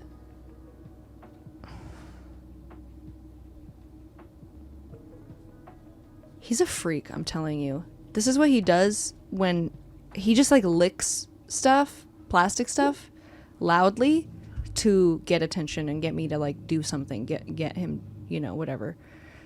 Like, there are certain bags that I know if I don't move them away from me before I go to bed, I will be awoken by Joey licking it just to piss me off. I know it's just to piss me off. He's a menace. Anyways, Joey really likes the bin. Joey really likes the bin with the velour yarn in it. So this is what he's been up to. Okay. Yeah, bin cat. Please, please. And then he puts his butthole directly on my yarn. Joseph. He's gonna growl at me. Joseph. Hey. Hey. Hey. Hey, sir. You're sitting on my yarn.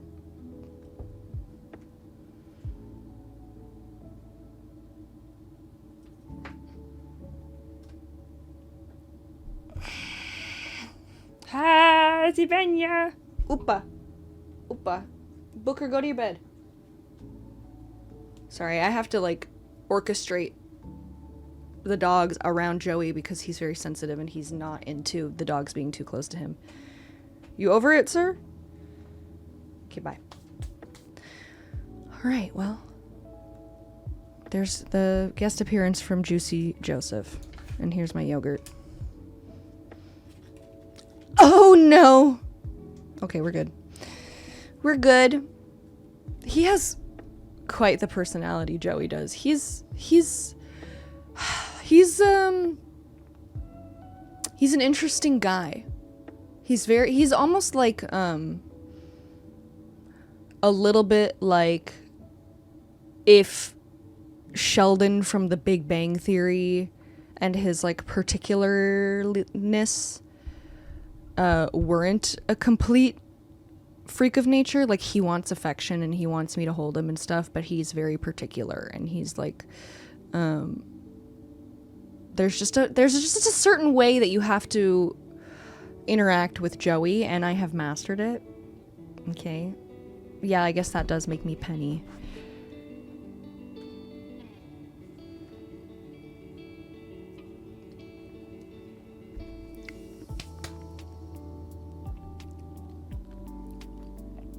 Anyways, this is really soft.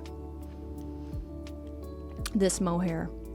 But it would be troublesome to Frog. Yogurt flavor is mango, I think. Honestly, or peaches and cream. If you have a Trader Joe's near you, whatever flavor, doesn't matter. They have these packs of yogurt like this. It's so creamy and delicious. It's so good. Okay?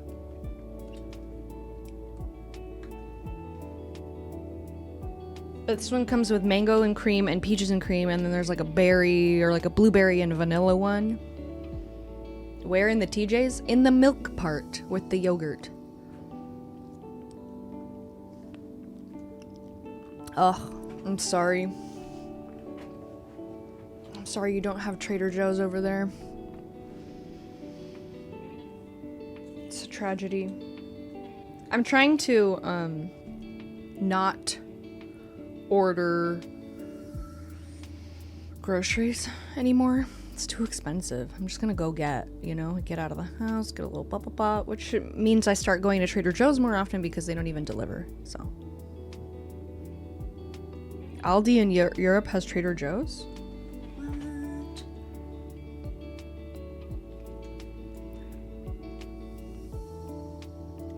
Shelby, you seen those pimple patch stickers that Zoomers are using? You mean this?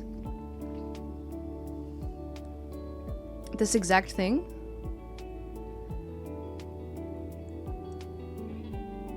Yeah, there's a patch there. Do you see how it's a perfect shiny circle?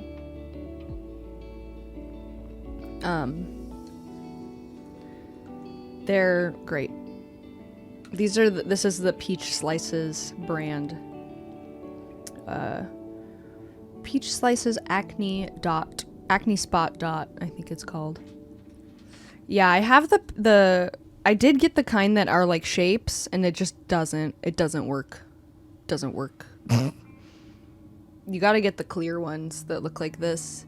I have several things going on here.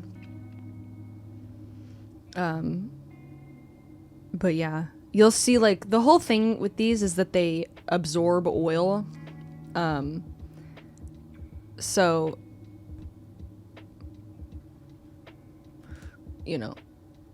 the colorful ones I don't feel like they do, but these ones you can see like the next morning are just like white and puffy because they've like absorbed, but the colorful ones don't work. I will say I had a real gnarly one, and I think I streamed with it even.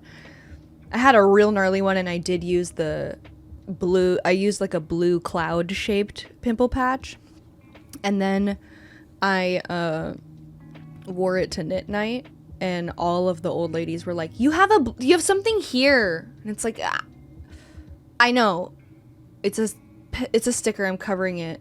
And so like I had opted to be like, okay, well, if I have a pimple directly on my nose and it's huge and angry, I'd rather it be like an obvious sticker over it to be like, yeah, I know I have a huge pimple, we all get it. So like in that sense, that's the good option. The colorful ones, the stars or whatever. I feel like if you have a pimple right here and you're going to work or school or something, you're just like, yeah, it is. Yes, we all know, I'm aware.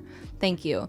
Unless you work with people whose eyesight might be degenerating and they think that you just have like blue paint on your nose. And then they go, you have something here. So it's a mixed bag. But I had a pimple patch on it yesterday. It went much better. And then I fell asleep. And then I woke up and it was angry again. And so, Do you use needle stoppers?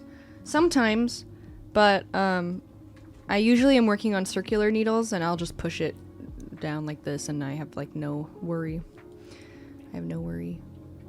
I'm hoping that today I mean, it's only noon. I can finish this and then start doing the color work on stream so that if anything happens, you know, I'll be okay. I saw that somebody said that they were doing the Jessie made tea, I think. And I wanted to say while Matt was talking, I had the thought, a friend of mine just finished that project and I watched them drop the stitches, and it was scary, but it looked awesome. The outline tea, yeah. That was cool. What is the science behind pimple patches? They have, I don't know what the ingredient is that draws oil from your skin. So it essentially like dries out the pimple, or like prevents it from coming to a head or whatever, getting worse. So that is, yeah. That's the science, I think. Oh yeah, I think probably a little of both. There's kind, yeah, I think it is salicylic acid. There's the kind also that have like micro needles in there so that they like poke your pimple and they, you know, it's like a little spiky patch under there.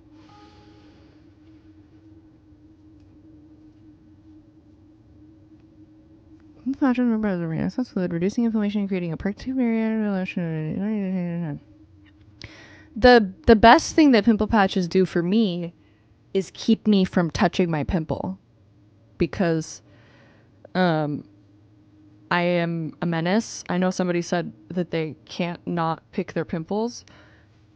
I also have a very hard time with that. I had horrible scabs on my face. I didn't have terrible acne growing up, but when I did have a pimple, I would attack it. And so I just had like crazy whatever, because it's so satisfying to pop a pimple. And I love a good pimple pop. But it's definitely makes them angry. So I will say this: if you're going to pop a pimple, I have some requests for you. Number 1, wash your gross, dirty hands first, okay? Please wash your hands. Do you know what's in there? Your frickin' doo-doos. And when you pop a pimple, you're making an open wound on your face, and then you're putting your doo-doos into your open wound. So that's the first thing. Wash your frickin' hands. Second, wash your face, or at the least do me the honor, do me the courtesy of just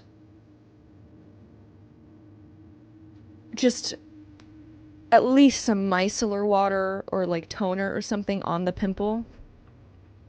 Okay? Number 3, wear gloves better, yeah. But I just assume that most people don't have pimple popping gloves. So yeah, if you wear gloves, that's good too. Number 3, my request for you. Don't try to pop it. Yeah, enjoy your post-lunch convo, gangy. Look, I'm gonna eat a mouthful of yogurt and talk about popping pimples. And maybe this is what it looks like inside.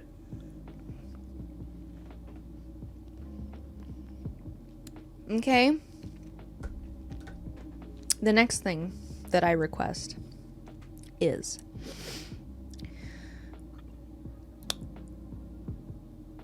don't try to pop it like this, squeezing fingies.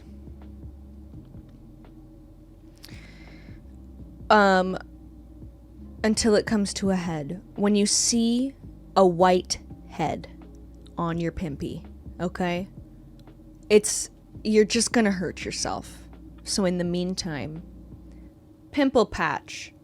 Put a dab of honey on it, put a Band-Aid on it, go to sleep. If you don't have a pimple patch. Okay? Honey is a secret weapon when you have a pimpy. You know why?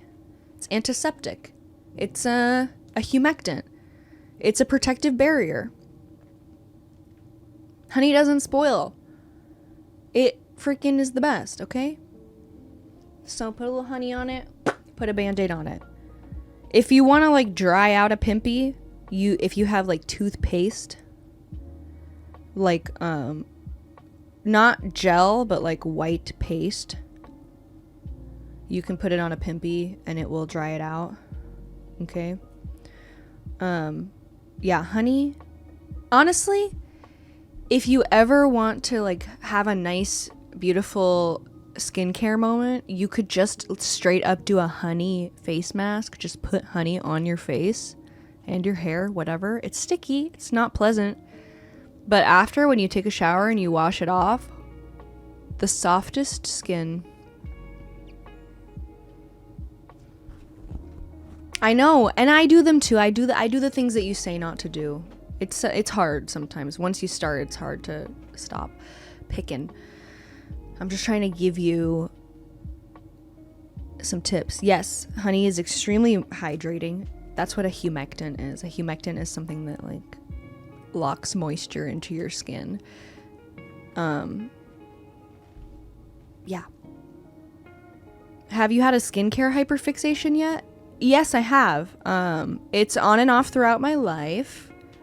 I used to make bath salts and skin can like facial oils and stuff like that.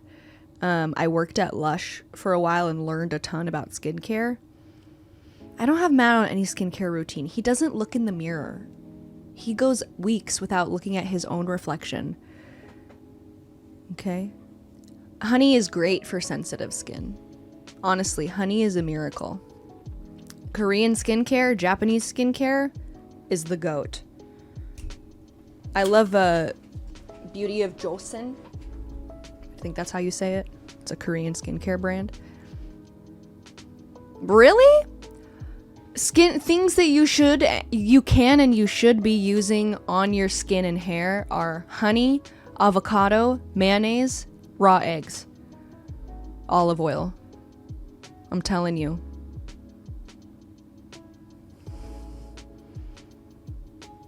And you can mix those together and do any sort of whatever kind of mask you want to do.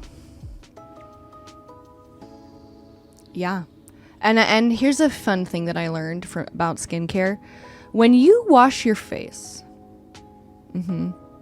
this is specifically for the people with oily skin, okay? If you think of yourself and you go, I have oily skin, okay? I have an assignment for you, oily skin havers. Go wash your face and tell me how it feels immediately after you wash and dry your face. Is it tight and dry? Does it feel tight and shiny? Because guess what? Surprise, you have dry skin, bitch. And your skin is overproducing sebum because it's not getting enough hydration and it's making you oily. Okay? That's my big news. That's my big announcement. So, that's my assignment for you. If you think you have oily skin, go wash your face, pat it dry, give it a second, make sure it's fully dry. Don't add any moisturizer. Don't add anything. And just like do some of this. Does it feel tight? Okay. Good moisturizer, Rex. I love anything from Beauty of Joseon. I honestly like Pacifica's stuff too. What else do I like? But if you don't want to go out and buy something, freaking go to bed, go night-night, put a little coconut oil on your face. Wake up in the morning, a glowing baby. A glowing baby, I'm telling you. Coconut oil, add that to the list of things that you should put in your skin and hair. And if you have dry hair, I'm going to guess if you have dry hair, you either have curly hair or you have damaged processed hair from dyeing it, right? So there's like a couple different ways to go about it. You know, those are slightly different things. You're a Vaseline girl, Possum? Possum. Love that for you. Can I suggest, Possum, Bag Balm over Vaseline? Just because Vaseline is just petroleum jelly, which is fine, but it's purely a barrier. It doesn't do anything for your skin. So if you moisturize and you put stuff on under it and then you put on your Vaseline, it will like hold it into your skin and be really, really nice. But Vaseline isn't going to do anything nice for your skin. I would suggest Bag Balm because it is petroleum jelly and lanolin is derived from wool. It's also a humectant. Lanolin is, I mean, I'll be honest, the Bag Balm, it does smell a little bit like sheep, but it's very effective. Okay. Okay, good. I like to hear that. Okay, and if you have dry hair, first of all, if you have dry curly hair, you don't need to use shampoo very often. I do because I have straight fine hair that gets oily after a day without washing, which is normal because when you look at fine straight hair, the oils that your scalp produce just there's nothing stopping them from, you know, going all over your hair essentially. But if you have curly hair, the sebum, which is beneficial and nice, it doesn't make its way all the way to your hair end. So curly hair is more likely to be dry and like damaged. Okay. Wait, when you say wash your face and then see if your skin feels dry or toit, what are you washing with? Facial cleanser? I mean, you could try it with just water. I would avoid like soap, like hand soap or anything that isn't made for your face because that will be drying on purpose. That will be more astringent. And we're doing science here, okay? All I have is Irish Spring or hand soap. Neither. Warm water. Do that, please, instead. Okay? Just use warm water. Get it going. Yeah, science. See, I have so much knowledge about stuff that doesn't matter. Yeah, no hand soap on your face, please, okay? Because hand soap is designed to clean your hands and like really get the dirt and grime off of your hands without, I mean, some of them will be like, it's hydrating. Olay dish soap. Ooh, ah. Ooh, ah. No, not for face. Face, this skin here is very different than this skin here. Okay? I love vanishing cream, but it is so expensive. It's so nice though. It's very nice. And I will say Lush has great products for dry and curly hair. If your hair is really, really dry and you're like, I cannot get enough moisture in my hair, Google for me, do me a favor, Google. This is a Lush thing, but maybe they have this other places. Lush has a product called a co-wash, which is like a conditioner and shampoo in one, but it's more so a cleansing conditioner. So you could forego shampoo completely if you really needed it, you know? It's like a solid brick. It's like a bar. It looks like a bar of soap, of creamy soap. And then you either like pinch off a little piece of it or you just kind of get a creamy, I don't know how much it lathers. I haven't used the co-wash because Grease Town. Boom. Okay. Yep. Okay, well, there you go. Well, I know co-wash exists. I just didn't know if it was called that. I didn't know if the term co-wash was a Lush thing or not. I do know that it's common for black hair. That was one of the things that they taught us. I just wasn't sure if co-wash was like a branded thing. Yeah.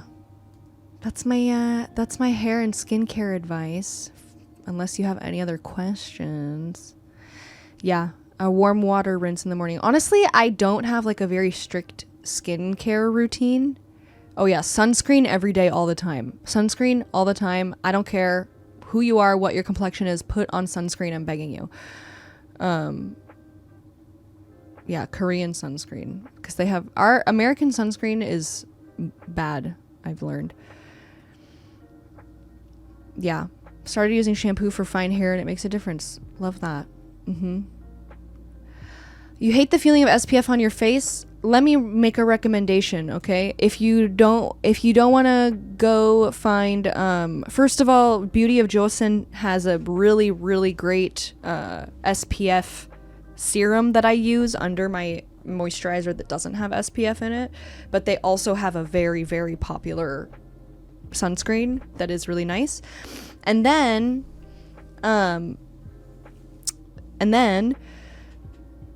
my favorite American sunscreen for my face, because I also don't like the feeling of like face sunscreen that you put on before you go to the pool, is Glossier's sunscreen. It's in like a yellow thing like this, and it's clear and it's like a gel.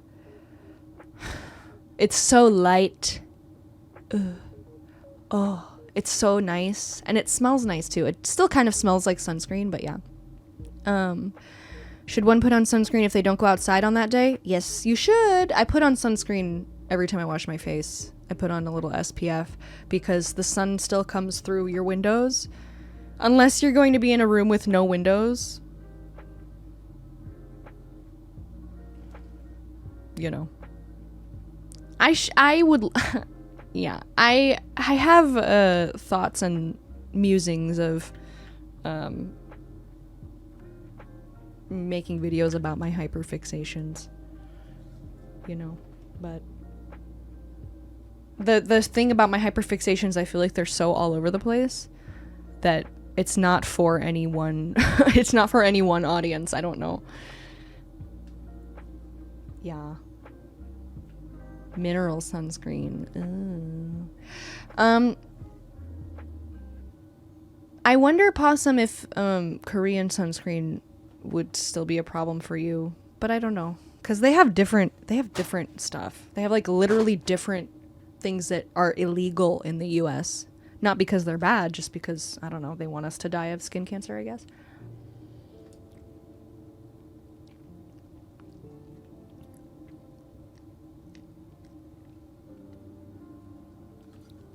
Yes, Eeps, yes, that's exactly what is happening, because your skin is like, oop, I'm dry.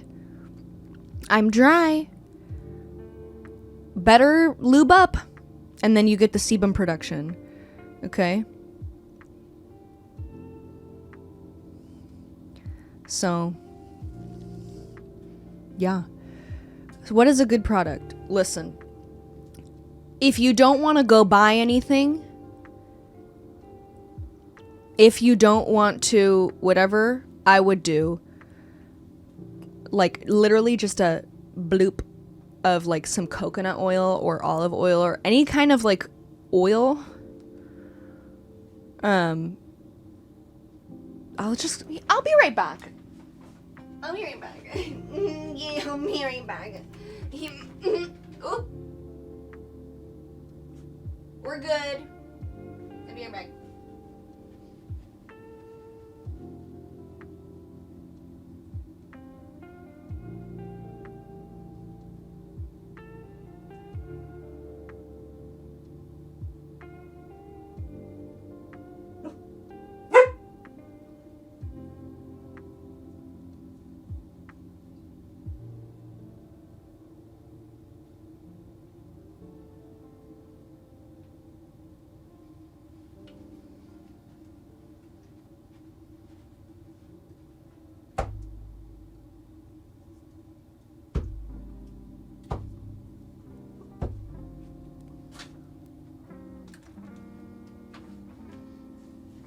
Don't look at my foot. I didn't realize it was on camera. Gross. Okay, I brought my, like, things that I use daily or multiple times a week. Okay? Here's what we do. Here's what you do.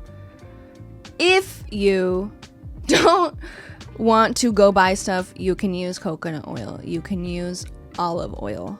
You don't want to do that, though. I know you don't want to do that. It's heavy. It's not something that you can, like, put on, have it soak into the skin, and then go to work. You're gonna be shiny. I know you don't want to do that.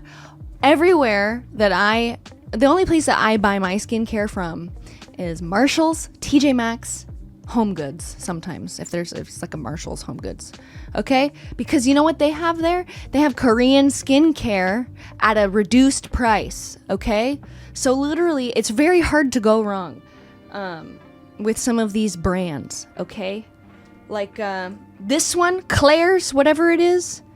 This is okay. This doesn't have any SPF in it. I don't think any of these lotions do that I have here.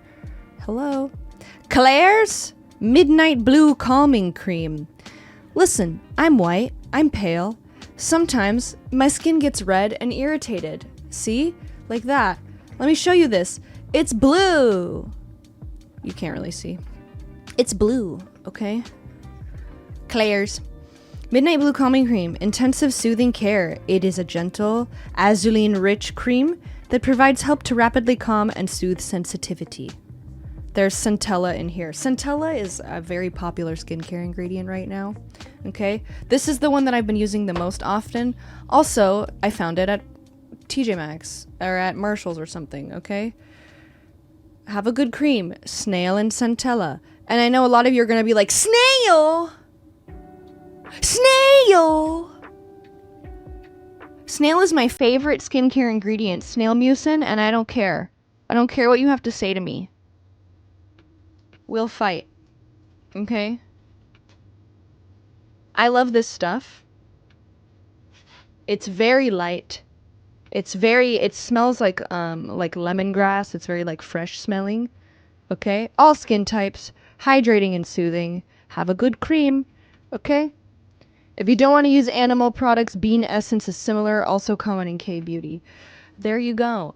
And I do know that there are nowadays, these are all Korean. This is Korean, this is Korean, this is Korean. And then these three are Beauty of Joseon, which is Korean. And then my one American thing that may not even be American is Mario Badescu, which is also a good brand. Oops. There you go. The snail mucin is so hydrating. It make no wrinkles. And with wrinkles and stuff, prevention is key. You wanna work on wrinkles before they arrive. You get the Have a Good Cream one after shower if it's light. It's very light and it's very refreshing to smell. But as always, especially if you're not using skincare products and your skin isn't used to it, you want to spot test. You want a patch test to make sure that you're not allergic to it. You know? Something like that. This is light. I mean, they're all light. This one is not as light. This is Sunjung 2x Barrier Intensive Cream. If you are worried about feeling greasy or something, do something heavier and thicker in the nighttime and go to sleep. Because guess what? Guess what I learned? At night, your pores open up more to breathe. I learned that. I don't know if it's true. Maybe. That's what I've been told. So putting heavy stuff on at night is good. It will be absorbed more. And I've never really had an issue with like mucking up the pillowcase because my skin is just like okay.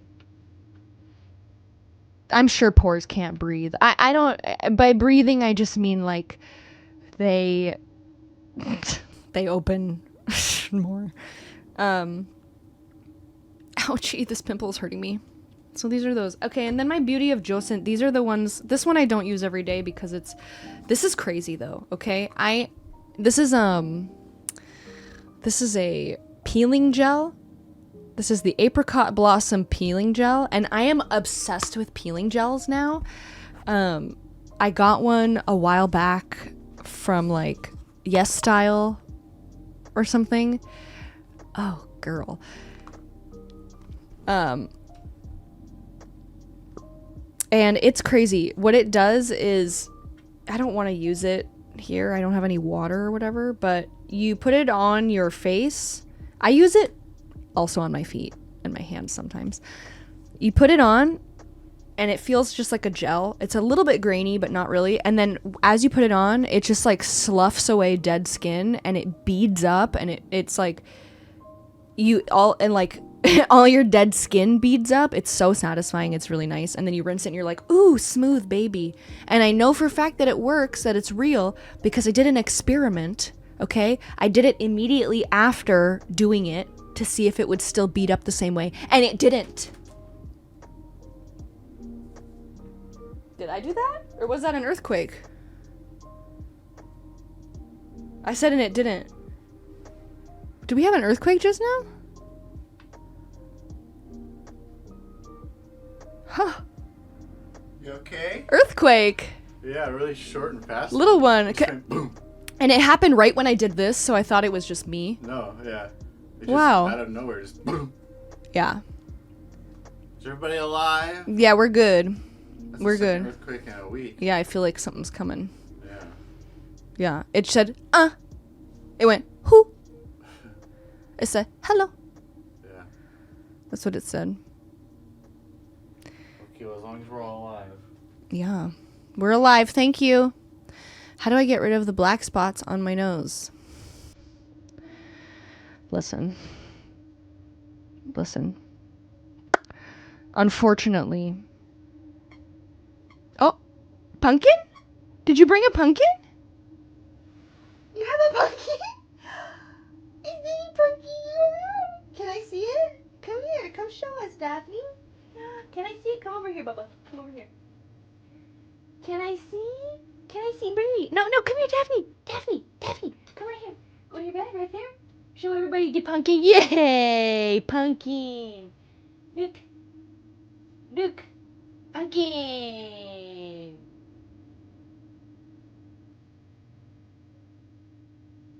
Pumpkin. I got them. I went to Marshall's yesterday, and it's hard for me not to get a little something for them buppos. Okay. Okay. If you're getting snail stuff, I love this. This is my serum that I do. This is my serum. Okay. My Beauty of Jolson. Okay. Anyways, it's Revive Serum, ginseng, and snail mucin. I love it. Oh yeah, if you're getting serums and peelings, you have to use sunscreen, and this is what I use. The Beauty of Jolson ginseng moist sun serum. Like this. But they have a sun thing that's not a serum. It's the same thing. And the lady at the store was like, if you don't want, because sometimes I want to put on a moisturizer at night and I don't want SPF, which I learned that SPF is not great to, CosRx is a great brand, Eeps, get that. Definitely get that. That's a good one. Good choice. I don't know. You don't want to put on SPF at night. If you're not going in the sun, if you're not going to be exposed to sun through windows or anything, you don't want to wear SPF. It's like, it's unnecessary. So anyways, those are my... Oh, pumpkin?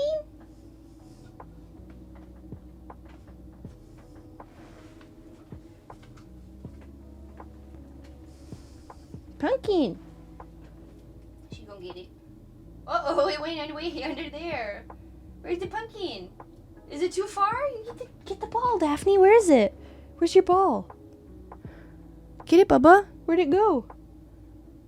Oh my god, you're cute. She's very cute. Where's the ball, Bubba?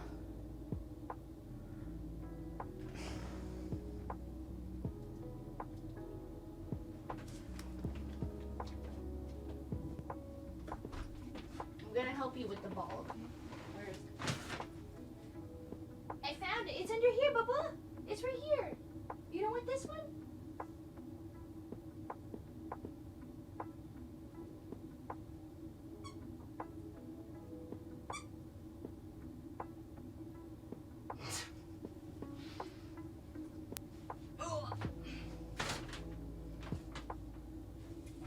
Don't look at my foot. She chomps that like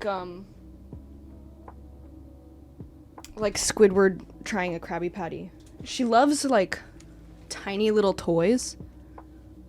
There was like a little flower that she ripped off another toy, and sometimes she would just like arrive in the room wanting to play with us or something, and she would just have this little tiny flower in her mouth, just like sitting there and being like, we'd be like, oh, you brought us a flower. Just little tiny thing. She's so cute. Okay, did the Peppers get along when they first met? Yeah, Daphne was immediately obsessed with Booker. I mean, she was a tiny little puppy, and he was like, whoa, what? I mean, he was very interested in her. A little bit big. She was a little afraid, but she just fell in love with him immediately. What? What? She's barking with a pumpkin in her mouth. You pumpkin barking? Beep. Barking? Squeaking barking? Yeah. I watched Matt play the new Pikmin game. I don't think it's for me, but it's very cute. I understand why people like it.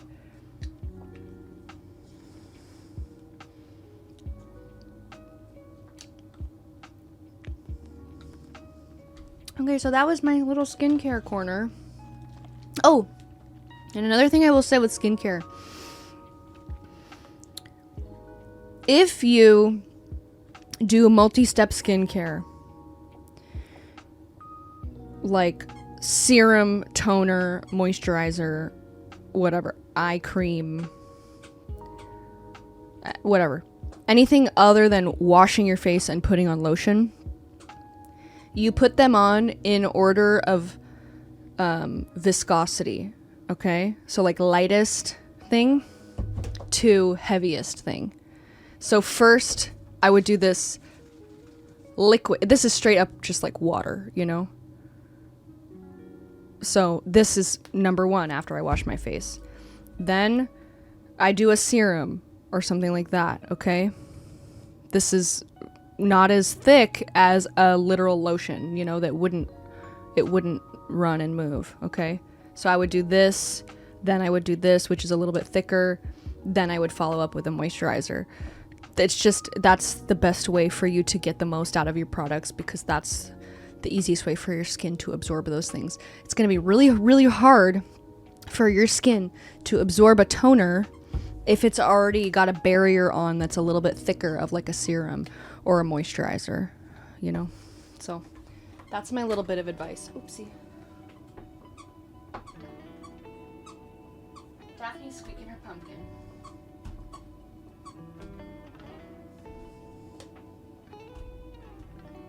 I have seen that farm sim. It looks cute. It looks cute.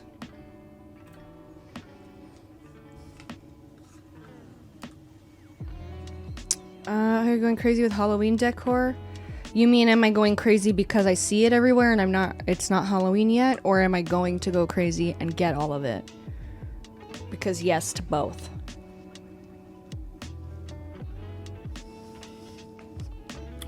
No, I haven't, Gengi. But I don't look at my phone. Unless I'm just like playing Royal Match or something. Or like looking at knitting and Reddit and fish stuff. Feces.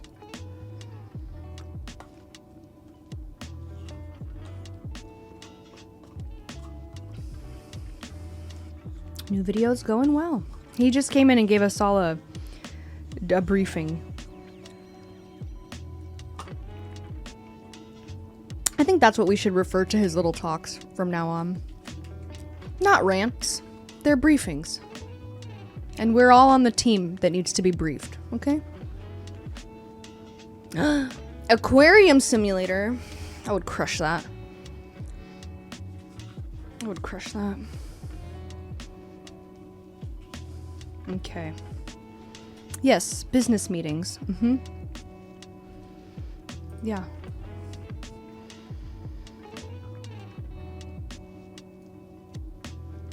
Supermarket simulator, but multiplayer. That sounds really fun.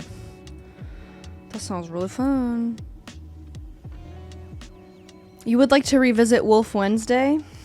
That was pretty fun also. Oh, I'm going to do a stream. It'll take me a little time to like get this all together cuz this will be like an event sort of stream in which I will share with you videos and pictures from when I was a tiny little child, home videos. And so I'm just going to pull out some fun clips from my child days, from all ages, and all eras, and all phases. And then I will present them to you. I thought that would be fun. I'm knitting a sweater today. I also saw somebody say that casting on a bunch of stitches was really hard and they will never again do a bottom-up sweater. And I agree with you. I will never also do a bottom-up sweater. I don't want to. Is there a side ponytail era? No. No, there's not. I'm sorry. A lot of bangs, though. You know, as a child, I was, my fashion inspiration was Matilda. So, you know. Yeah, bottom up is not fun. Look hippie as a kid because I had blonde hair and refused haircuts. That sounds like Matt. The Axel F video? No, I can't find it. I can't find it. It's tragic. Yeah, I had bangs most of the time. They, you know, as a child, it was just like the very full 90s curled bang. Like my mom was literally curling my bangs with a curling iron sometimes. Or they were just like, you know. And then also this, you know, this bob. You know? That was it for a while. And then in elementary school, I went through a long hair, very long hair phase, but the bangs persisted. So it was like long hair, bangs. Harsh, sharp bang. And then I, after elementary school, middle school had some interesting haircuts, some side bang action. Okay, side bangs. And then I decided to like grow out my bangs at a certain point and do something else. And then there was a long time where I was rocking like in high school, like late high school and college and after and onward. I was no bangs. I was full forehead. The bangs had grown out onto the side, you know, really giving long face, big forehead. But you know what? Whatever. Yeah, full blown head. All right, bingo bongo. Enjoy your meeting. I hope it goes swimmingly. Yep. So I've decided that I think bangs are the move for me in general because of the sheer size of my forehead. It's a good forehead, but you know, it needs to be tamed. It needs to be tamed, I decided.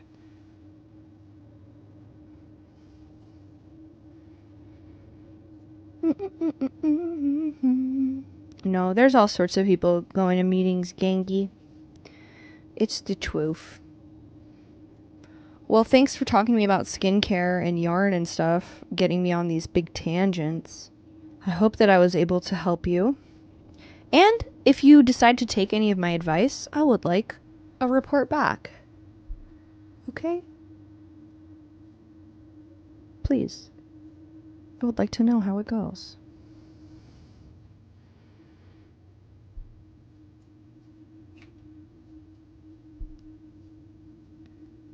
You've been trying to add retinol to your routine? Yeah, me too also. But the one that I got, I had to keep in the fridge and then I would just completely forget about it all the time. So, you know. You're enjoying having a knitting buddy? Me too. Me too.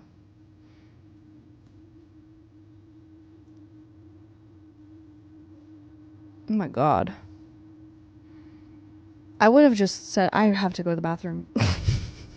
You can't excuse yourself from a meeting to pee if it's an emergency.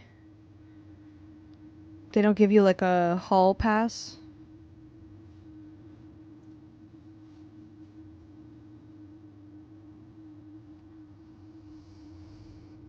You had to shit really bad during a meeting? Have you been to a yarn festival? I'm going to one in September. I went to the SoCal Fiber Fair in Pomona last year. This year I'll be in Japan. So I won't be able to go. It's not huge, but it was really fun. It's great. Bring money. You know what, Metal Dirt and Skin? I'm sorry to hear that you got laid off, but congratulations on your new opportunities, because that's what that is. Okay? Oh, you guys, the yarn I'm gonna buy in Japan. You should talk about yarn.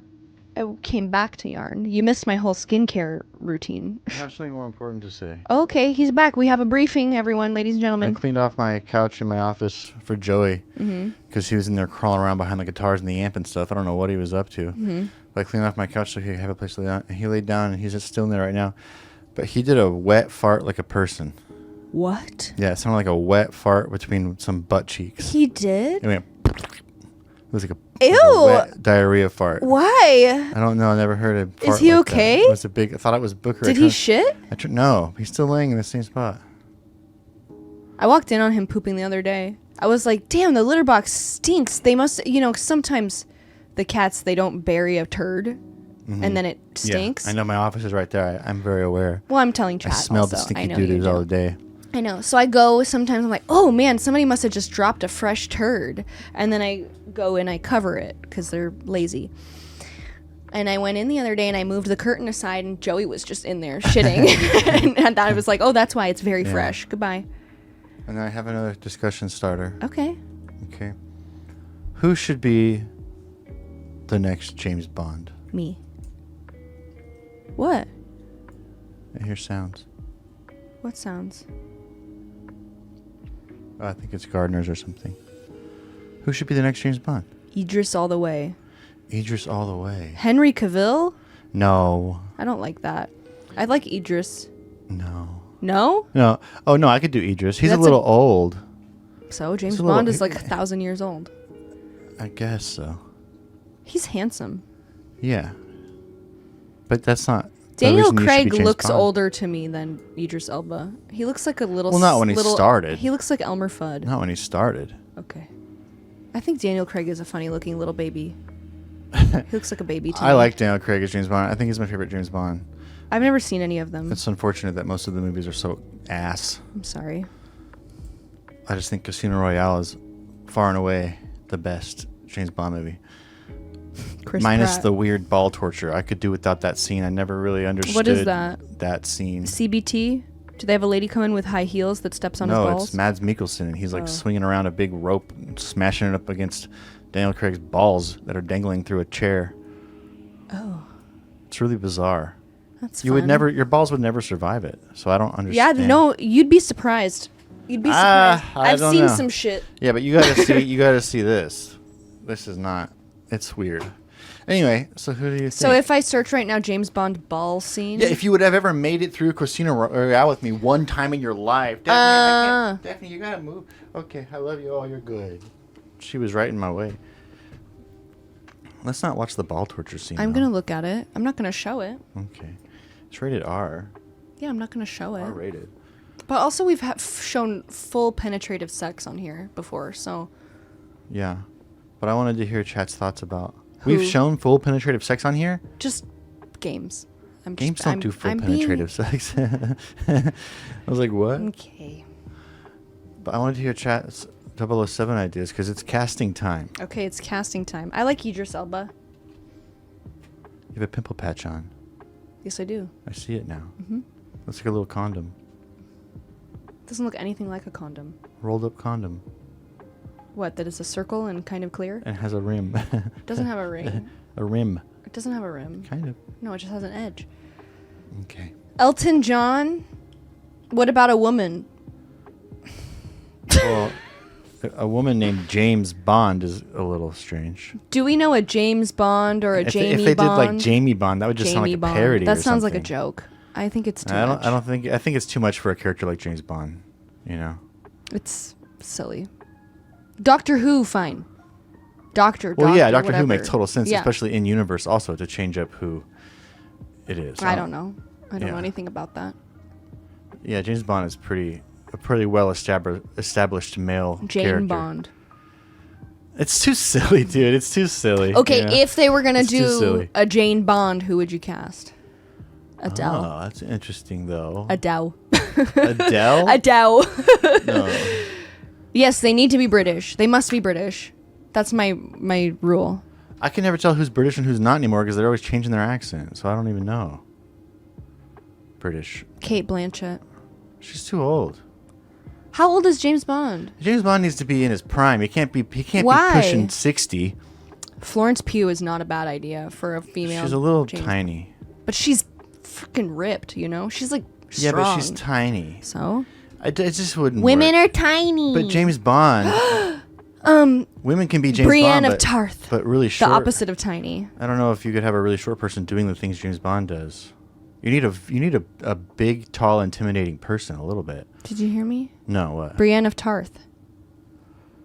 Yeah. Yeah. I could see her doing it. I don't know if she has the suaveness, Oh my god, no. She would be like such a but hot, I've not like, seen her in a lot of things. I've only seen her in Game of Thrones. You got to pull off a level of suave and sophistication. she is. I don't know. She can do it. Trust me. I can't think of other British actresses. Benedict Cumberbatch. No. He's ugly.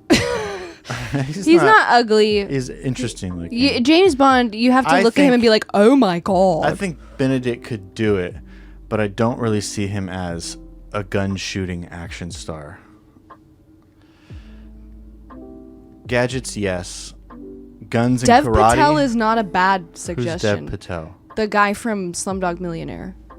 As James Bond? Yeah, Is he he's British? hot now. Yeah. Dave Patel? I Dev. can see that. Dev. Patel? I can see that actually. yeah.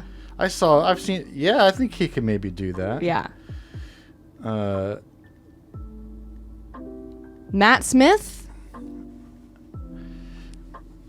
I have to tell you, I think we gotta choose someone who's a little bit more of an up and comer. watching something. Matt Smith in House of the Dragon, every time I looked at him, I was like, "That's cottage cheese."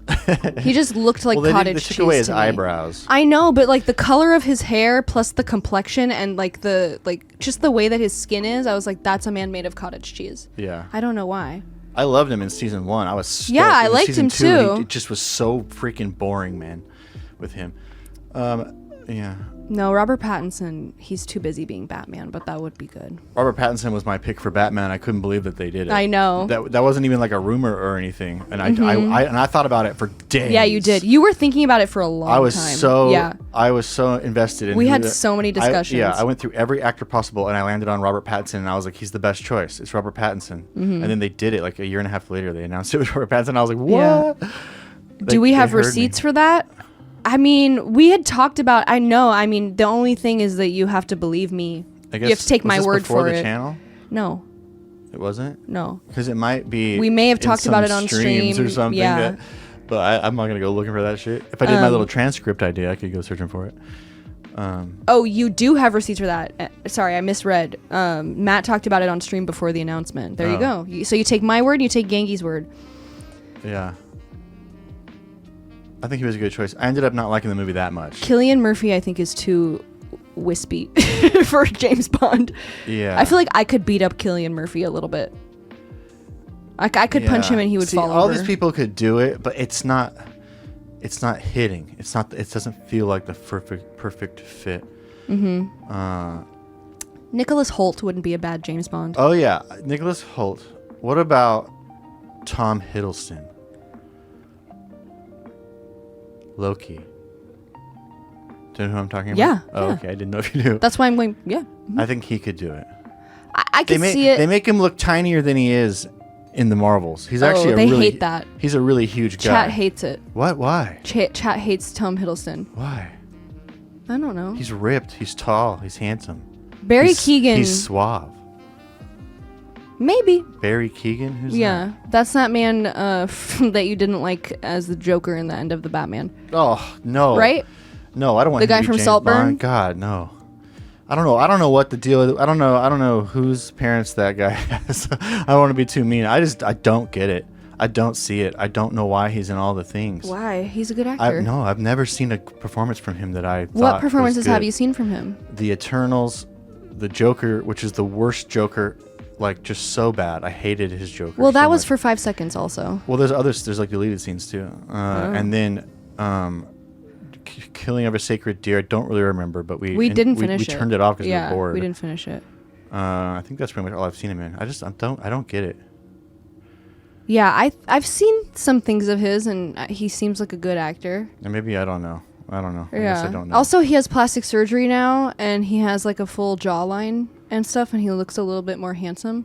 So Does he? yeah, Don't say that plastic surgery made someone more handsome. Everyone's beautiful the way that everyone they is came beautiful out. the way they are, and most of the time, 90% of the time, people shouldn't get plastic surgery. Sometimes it's good. Sometimes it's done in a way that I say, yeah, not bad, you know? Yeah, conventionally attractive. There you go. Hollywood guy. Yeah. See, conventionally, Hollywood attractiveness is boring to me. It is, yeah. I see right through you. But I he's don't weird even- though. Still, you know? he's still a little weird. You know, he's still a little weird. So he's got that like weird hot thing that we like. Yeah, I guess. Adam Driver, big He's not James Bond. British. No, he's not. Harry Styles. He's not British, is he? Yes. One Direction. One Direction's British? Yes. I never paid attention. He says, "I work in a bakery." I have to get back to work. I'm just taking a stretch leg break, and We're I talking want. about James Bond. We love casting. Let's see. No, Harry Styles is not. See, James Nicholas Bond. Hoult is like. I think he's a really good actor. I He think is, he's yeah. like amazing. I don't think he's gotten his due. No, he hasn't. But I also think that for some reason he's not resonating with people for some reason. I like him a lot. I like him a lot. I like too. him a lot. Yeah. You I've been know a what I fan of think it his is? Since Skins. I think it's his hair. His hair is always tiny. He always has tiny little close to his head hair. Okay. And they need to give him more hair. I don't know, and I think that I think for Batman, because he was on my list for Batman, but I think for Batman and James Bond, I just think the choice is safe and underwhelming. It is, yeah. Because it's like It is. yeah. And I think honestly, if more people were aware that he was that crazy dude in the Mad Max movie, more people would be like on the train of He's very Nicholas Hoult. versatile. Because everyone loves that character, but I don't think they realize who it is. And I think that he needs more roles like that where he's really going wild without all the makeup and stuff, you know? Yeah. I loved him in The Great. I thought he was so funny. Okay, here's one. What? What about eyebrow guy? Sorry, he doesn't like when people make fun of his eyebrows. Yeah. Eyebrow guy. Yeah. He's getting kind of buff. Yeah. Well, yeah. He's not very, like, conventionally Will James Poulter. Bond. Yeah, Will Poulter. Well, now that was Daniel Craig, and he turned out great. Yeah, but Daniel Craig isn't, like, weird looking. Again, I like a weird hot. Will Poulter is not that weird looking. Maybe when he was younger. He's a little weird looking. I don't know. Have you seen him lately? I don't know. Saw him in I Midsommar. think he had quite a glow up. You know? Okay, let me look. I think he had quite a Can I glow look up at him? lately. What about? I don't know. Will Poulter just he's a good actor, and like maybe we would need to see more, whatever. But every time I see him, he's just like a dick teen, and so I want that for him. I Yeah. want him to not be. I think that a he could dick pull off teen. sophisticated, suave I think he could too. killer. Will Poulter. Let me look. How's he looking? Oh, okay. Let me see. Okay. That's loud. Let me see. Okay. Ryan Gosling who? See, I told you. Oh my god. Yeah, you got a glow up. Okay, going. glow. See? Okay, glow He's up. not, he's not weird looking at all. The facial hair is really helping. It's I doing think. favors, and his hair. It's yeah, not. the hair is nice. Yeah. Yeah. See, I think he could do it. Yeah. Ah! Sorry, I'm yelling. See? I think Will Yeah, Poulter is my I like choice Will right Poulter. now. So I'm gonna go and I'll think about it more. Sorry for your ears. Sorry for your ears. I had to scream because I saw a picture and it made me go. You know, it was just my honest reaction to this. You know, I had to scream. They're really trying to market him to remarket him. You can Will tell. Poulter can't believe he's this swole either. Okay. That photo, that's Okay. marketing. That's rebranding. You know? For the water bottle? No, for him as an Yeah. actor. Mm-hmm. You know? They're trying to So, rebrand him. Tell me, James Bond now. Is he buff? Is he like really big and buff? Well, he kind of needs to be believable a little bit, like to the things that he's doing, unless they're not going to go. Unless they do like stealth Bond. I personally, a stealth only I run. personally would enjoy if they toned it down a little bit from the Daniel Craig movies. Yeah. But James Bond needs to be a bit of an intimidating presence. Yeah. He doesn't need to be Daniel Craig levels of ripped, but most James Bonds, you know, with the exception of some of the older ones like Roger Moore, but even Sean Connery or something, he's tall and he was, for the time, like imposing. He would kick my ass, you know? Who's the comedian that got so ripped that it was like freakish recently? He's like in a Marvel Carrot thing. Top? No. Oh, the guy from Silicon Valley? I think so.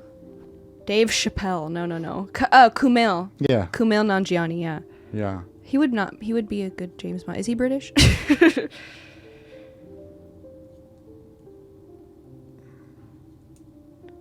Well, I've settled on Will Poulter. You've settled on Will Poulter? You're Just casting? for now. I need to go. I need to get back to You're work. casting him right now? Stretching my legs didn't really do much when I just stood here and... Yeah. Who is Callum Turner? Flula. DJ Someone said Flula? Flula Borg, yeah. DJ Flula. He's There not you go. British.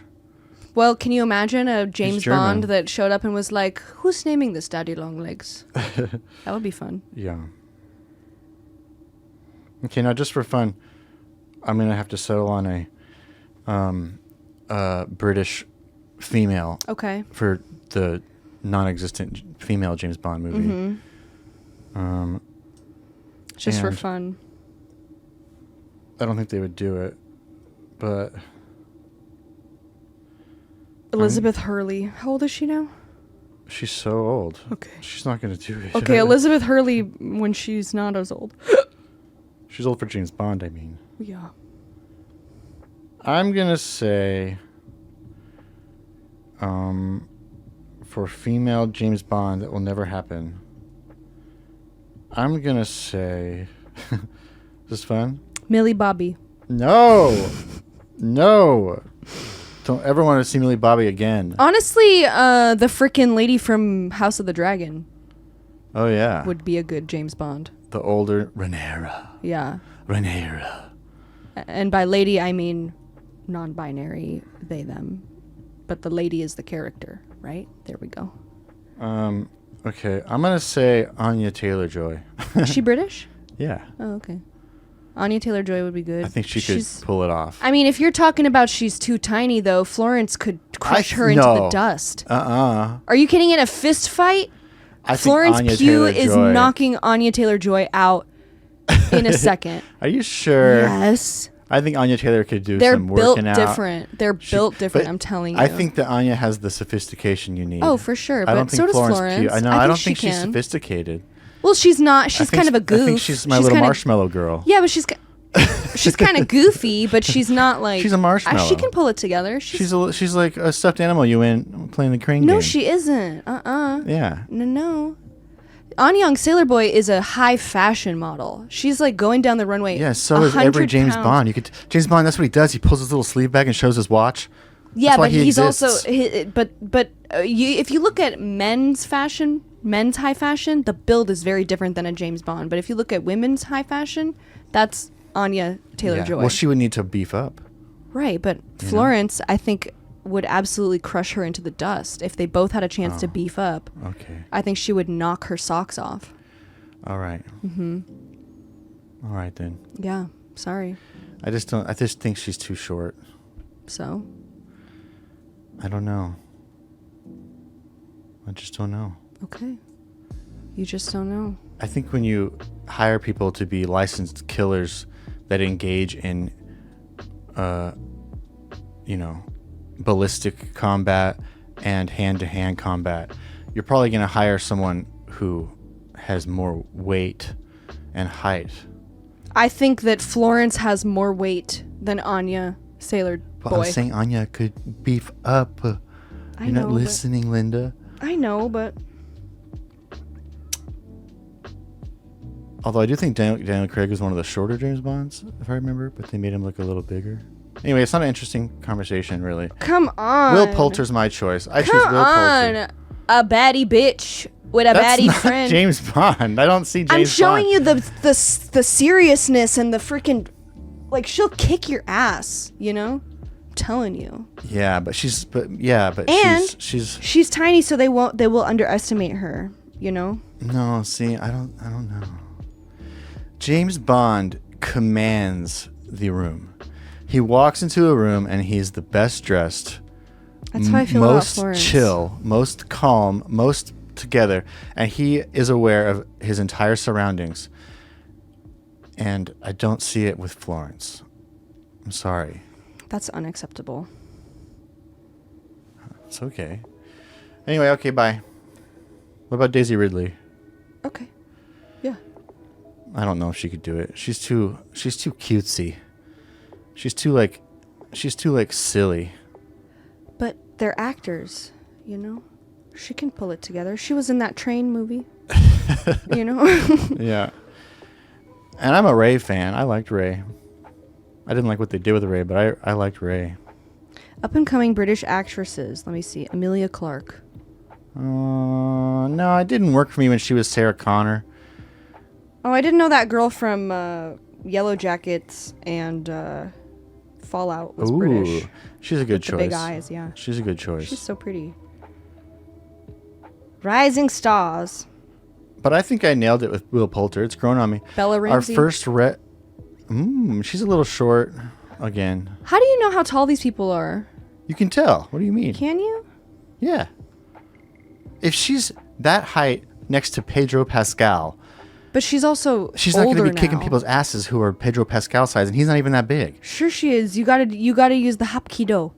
You gotta use your No, see, tiny it doesn't size work. against them. It doesn't work. No government who cares about their secret intel and assassinations are going to 5'1". send in a 5'1", person. There's not. It's just unfortunate how they're not going to send me in, and I'm 5'8".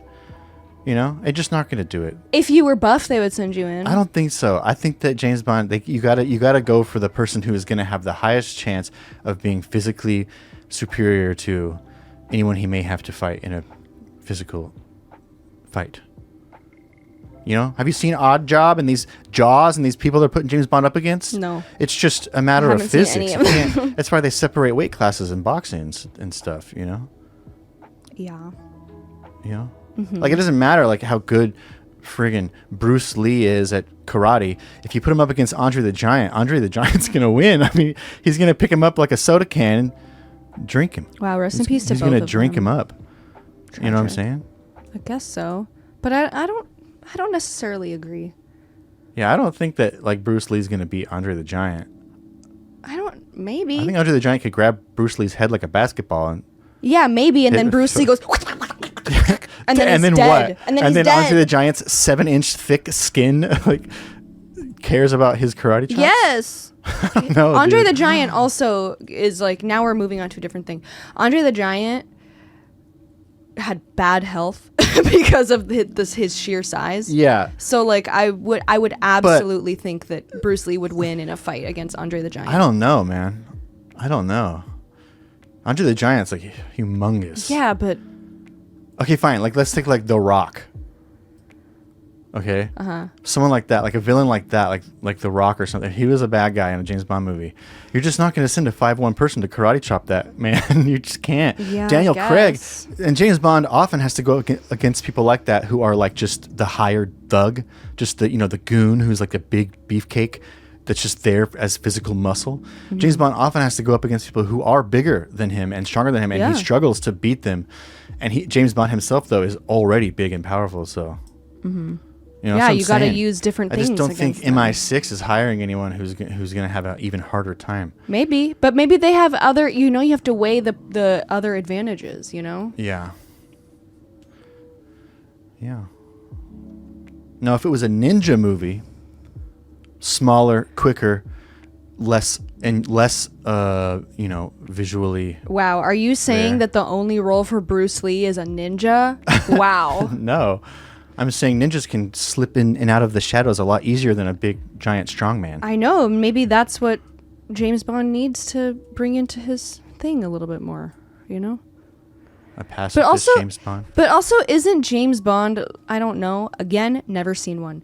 Isn't his whole thing like going undercover and like schmoozing people and stuff like Yeah, that? but So he, if but someone he has is a license small, to kill. He's got to kill people all the so time. shoot them in the head. Well, sometimes you can't make noise. You have to choke them out and Put stuff. a silencer on you it. can't Choke send out- Bella you can- Ramsey to choke out Jaws Sure you can. or She Odd Job. jumps on his back like a little spider No, monkey. it's good. You can't do it, man. But also, I don't want you to use that as an argument because when he chokes people out, like it takes like a full 5 minutes to choke someone out. So I'm already suspending my disbelief. Well, that not to he's make going, him pass out. Maybe to make him kill him. But like you could put him in a sleeper hold and make him pass out pretty quick. I think it would still take a little while. It doesn't take that long. I could do it to you right now. Do it. No. Do it. No. I dare you. No. Do it. No way. Make me pass out. No, because I'll hurt you. No, you won't. What Do if it. I mess up? And I die? Yeah. I think it would take a little while. I don't know. Okay, I'm gonna go back to work now. But also, there My can knees be hurt other more coming in ways. here. There can be other ways that, you know, a tiny person could take out a big person. Yeah, poison darts. Come on, Yeah, but gadgets. that's We not got really- gadgets. That's not really James Bond. What? James Bond James gets Bond into doesn't fist have fights. gadgets? What? No, he gets into fist fights. I thought he had freaking pens He with does, like but sometimes farts he's got out to of punch them. people in the face. Okay, so yeah, punch someone sometimes, but if you see freaking The Rock is the goon today, But he doesn't always have his gadgets. why? He's afraid. Because He he's like needs at to be the prepared. pool, or he's like, you know. Are you just thinking about him and his little Speedo, and that's all you Yeah, can when he think comes about? out. Yeah, I know. That is the funniest scene in all of James Bond when he comes out of In the a little water in banana his Speedo? little yellow bathing suit. I think that when I saw that in theaters, everyone laughed. I'm sorry. It's so shocking and silly. It's a surprise. Yeah, it's funny though. Okay, I'm gonna go now. Bye. Okay. Will Poulter, that's my choice. I like that choice. I'm going Dev Patel. I like that I like choice. Dev Patel as a choice too.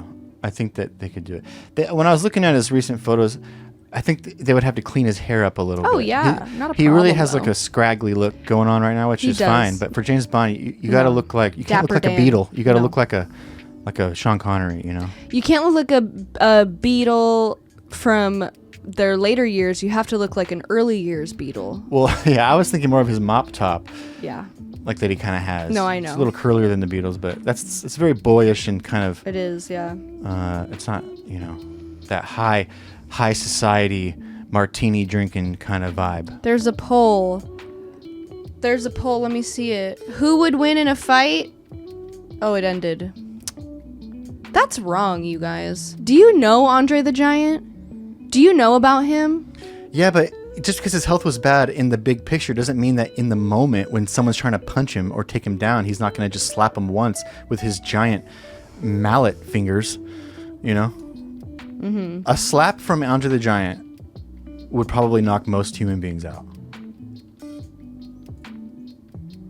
Okay, but we're talking about a man literally trained to fight and a man who was a performer in a ring pretending to fight because he was giant. Now I don't want to start a whole other discussion, but let's be honest. Bruce Lee was also a man trained to fight in a ring. The ring being Hollywood movies. I'm talking about Bruce Lee being a professional trained He's fighter a professional movie star.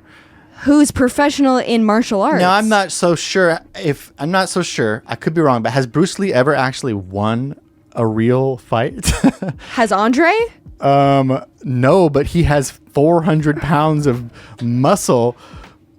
Muscle? he doesn't No, need to it's be. not muscle. Well, it's his bones. Whatever, it's his he's bones, huge. and those He huge has bones weight and hurt his momentum. body. I don't think Bruce Lee actually could probably beat very many people who were trained to actually fight. I'm not really so sure though. He's a legend, but he's a movie star. I don't know. If No. I'm pretty sure like No. Muhammad Ali in real life would That's whoop Bruce his Lee. ass. No. if I had to put my money on Mike Tyson or Bruce Lee, No. Mike Tyson, a freaking champion, or Bruce Lee, a movie star, I would put my money on Mike Tyson all day, every day. I don't think Bruce Lee is an actual fighter. He is. He's a martial artist. He's a martial artist, but did he ever actually do like yes. fighting, like competition, and he Yes. won? Yes, he's a world champion When? fighter. What do you mean? I've never seen him in an actual fight.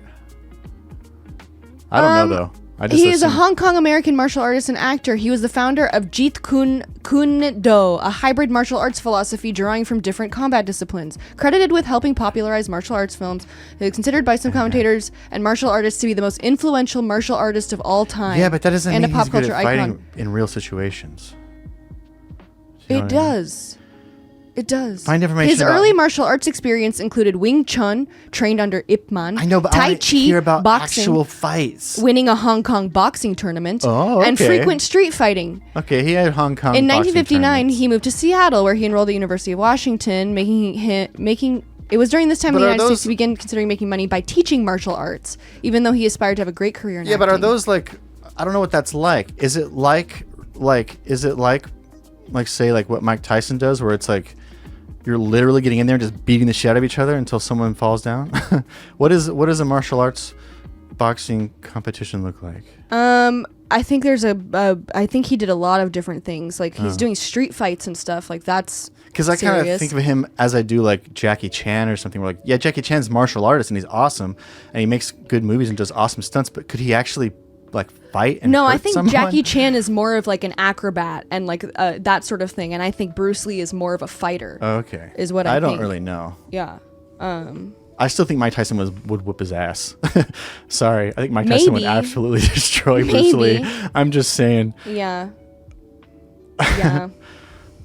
and it is a little bit now. If Bruce Lee was up against a champion like extra lightweight boxer, whatever you want to call it, someone more his weight, Bruce Lee might take Oh him yeah, down. but Mike Tyson is a different discussion now. Andre the Giant is not Mike Tyson. Andre the Giant is just big. That's all. Yeah. He's not a fighter. Now, see, even Mike Tyson and Andre the Giant, I would have trouble deciding who might win that. Because I think Mike Tyson would. I think Mike Tyson kill probably him. would take it, just from his speed and the power behind his punches and stuff. But it's when someone is as big as Andre, it's Andre's okay. This If they person can put. I sit was on literally you- thinking this faulty wires. Andre the Giant is like fighting a Dark Souls boss that's really large but has obvious slow attacks. yeah, For sure. yeah. But it's like that's the thing is if they get a bear hug on you and you Yeah. can't get out of the bear hug, there's not much you can do. Yeah, just don't let them get a bear hug on you. That's you why gotta you're get fast. close. You're fast It's- like Bruce Lee. It's like if he grabs you by the arm and you can't get your arm out of his giant hands. He doesn't need to know how to do anything. You know Here what we I mean? go. Martial arts and fitness section under Bruce Lee's thingy. Okay, let's see.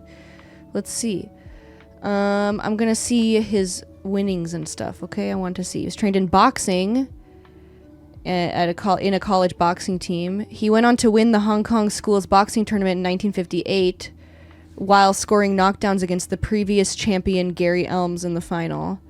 After moving to the United States, Lee was heavily influenced by heavyweight boxing champion Muhammad Ali, whose footwork he studied and incorporated into his style in the 1960s.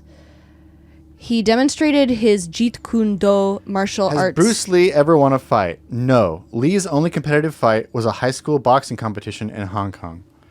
I'm reading it. I'm reading it to you. But I found the answer. We don't need to read the entire thing. I found the answer. But there's other things. He has had 2 known challenge matches with non-fighters. Okay. Well, He's a phony. he's not a phony. He's a phony. I like not Bruce Lee. He's phony. cool, but I just don't think he could fight. I don't think he's an actual fighter. I think he's like a cool martial artist. He has his own style of fighting. Even I think it's cool. But he doesn't actually use it to fight anybody. You know? So That's why okay, someone like Mike so, Tyson. So maybe he wasn't in fighting competitions or whatever, but you can still be a good fighter. yeah. Oh, you he know? would whoop most people's asses, no doubt about it. I think he would whoop no Andre doubt, the Giant. but I just think, I do think he would. yeah, maybe.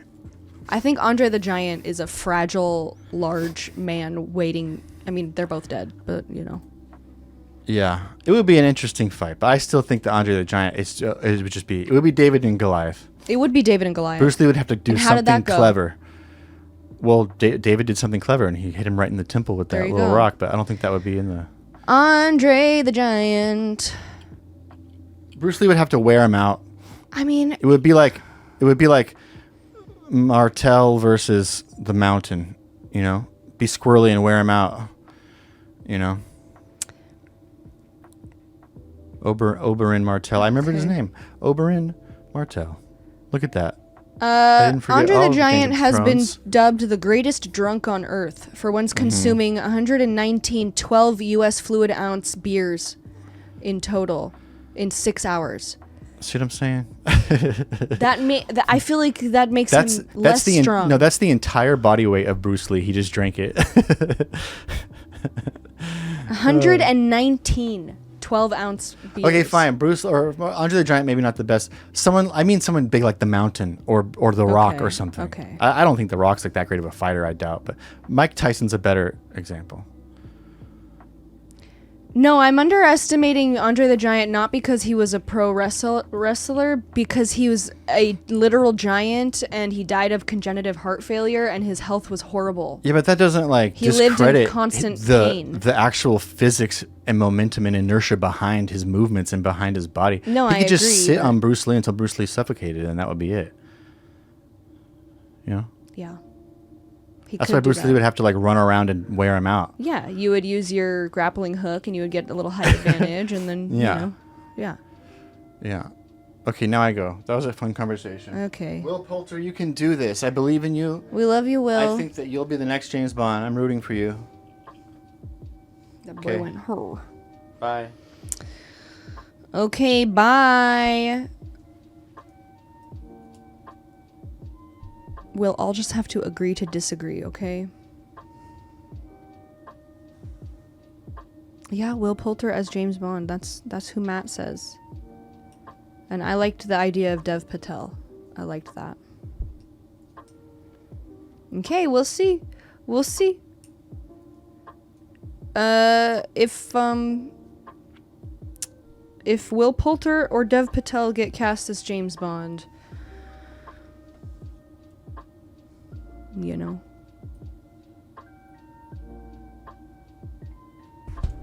That would be cool. Yeah, now we have receipts. Dave Chappelle, Dev Patel. My friend at Knit Night called Chapel Rowan Chappelle Rowan, and I said, "Excuse me? What did you say?" She said Chappelle Rowan. I said, "No, ma'am. Mm-mm. Not quite." I said, "Dave Chappelle Rowan. Is that what you like?" Okay. Yeah, Dev Patel. Have you seen him lately? He's doing his thing. But, you know, from those pictures that I saw of Will Poulter, I thought that would be a good Bond. That's a handsome man. That's a tough guy. I love Slumdog Millionaire. That's a good movie. Jai-ho! We talked about this last stream. Talked about Slumdog Millionaire last stream. I have to pee. I really want to get to the color work part of this. It's not that late. I want to do it. I need your support for this color work part because I'm scared. Could you show your letterbox again? I need more horror recommendations. There's a letterbox command, I think probably Razzle or Genki or somebody will know it. Crisis, maybe they can do it, and then you can browse my letterbox to your heart's content. There you go. I knew Razzle would do it. To your heart's content. I always need horror movie recommendations. But my friend keeps telling me to watch Sleepaway Camp, and I keep meaning to, and then I get distracted. I feel like I'm waiting for Matt for Sleepaway Camp, but I might not anymore. I say that a lot. I'm like, I'm waiting for Matt for when he wants to watch this with me. But not only do I have to wait for Matt to be available, I also have to wait for Matt to be in the mood to watch said movie. So, you know. You watched Blair Witch Project for the first time last night. That's so cool. What did you think? I would love to know. You watched The Ruins last night. Pretty good. I love The Ruins. I'm glad that you liked it. I think it's a sleeper. I think it's underrated. The Ruins. And I too am a Blair Witch. I didn't watch it when it came out. I watched it. Matt showed it to me. We watched it like not that long ago, a few years ago maybe. And so I wasn't, I'm pretty desensitized at this point. So I wasn't like super spooked, but I love the culture around Blair Witch and what it did for horror movies. And I remember being alive when it came out, and I just never saw it because I was too little to see it when it came out.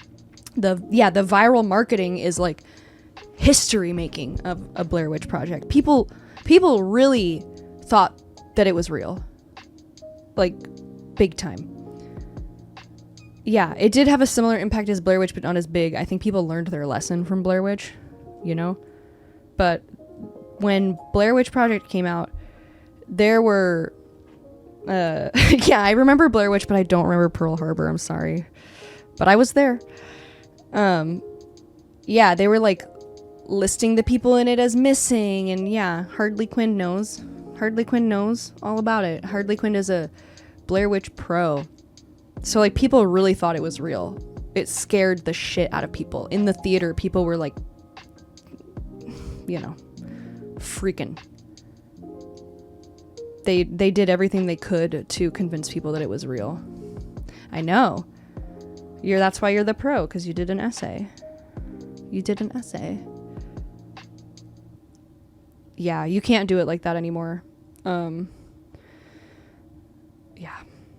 It just, because it's been done, Paranormal Activity sort of went down that route, and The Fourth Kind tried to do that, sort of. It's just like, it's been done at this point, and everyone's just like, okay.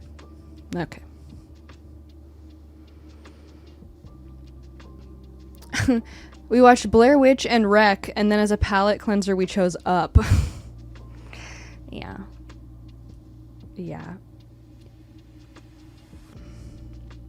A fight between Booker and Joey, who would win?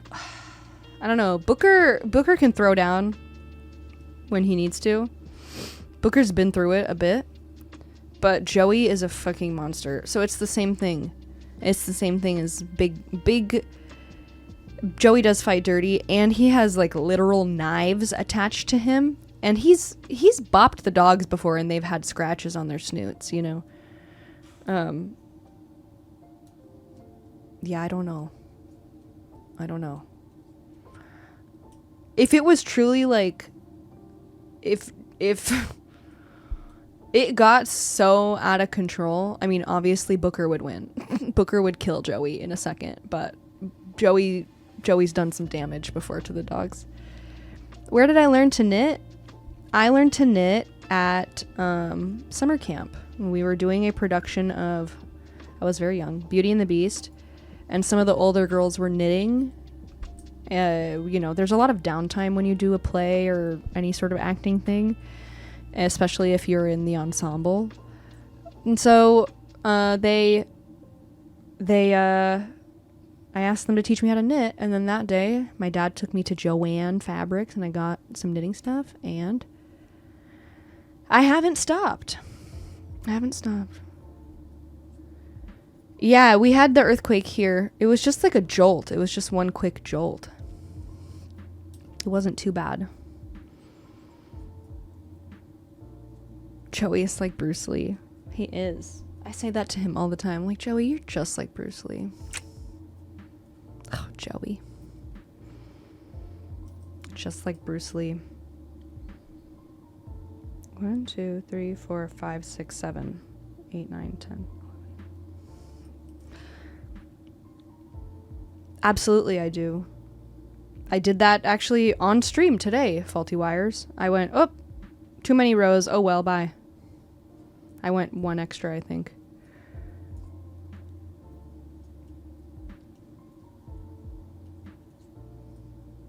Harley Quinn, you should send Tuna Terp your essay so that they can understand. So good.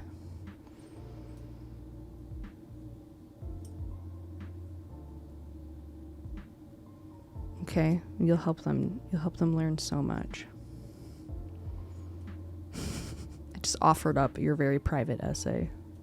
So vulnerable. It's so vulnerable to let people read your work. It's in German, otherwise I totally would. Google Translate. Are you going to the cinema to watch the new Alien? No, I don't want to go to the movie theater, please. I don't want to go to the movie theater. I will wait for it to come to my house. I don't want to go there. If it were $5 to go, I would go. But like, I don't super want to be there anyway. I don't like how sticky it is. I don't like the expensive food and snacks. I don't like the people. I don't like the trailers. I guess I kind of like the trailers, but I don't know. I don't like getting up to pee and not being able to pause the movie and having to block people, and I don't like any of that.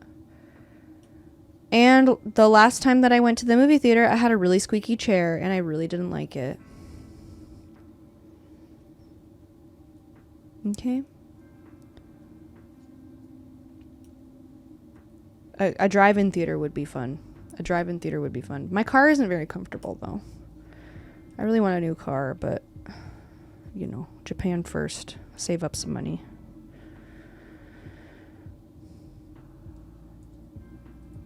I just, there's too many variables that are not in my control at a movie theater. And if it weren't super expensive to go, it would be, it wouldn't be that big of a deal. I'd be like, it's $5, who cares if there's some kids in here, and who cares if people are crinkling their snacks? You want me to go see a movie with my friend, my husband, my friend? It's gonna be a $50 experience. Maybe that includes the snacks, maybe not. It depends on the theater.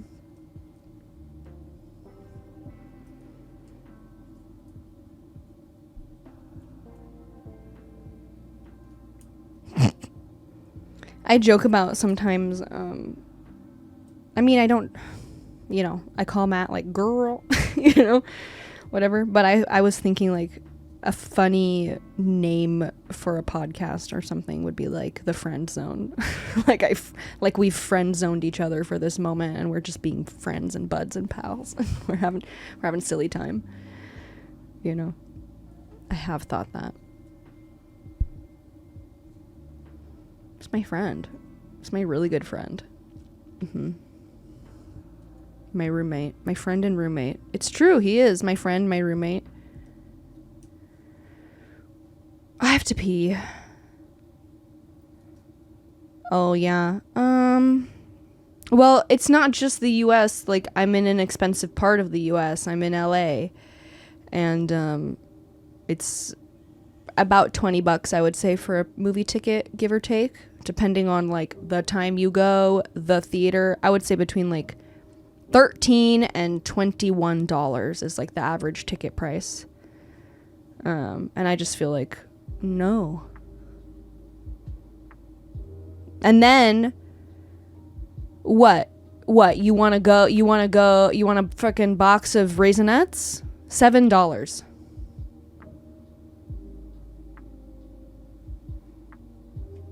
Look, I'll look up movies right now. Let's see what prices we're looking at. Movie tickets. So if I want to go and see Deadpool and Wolverine at 3:15. Let's go, Fandango.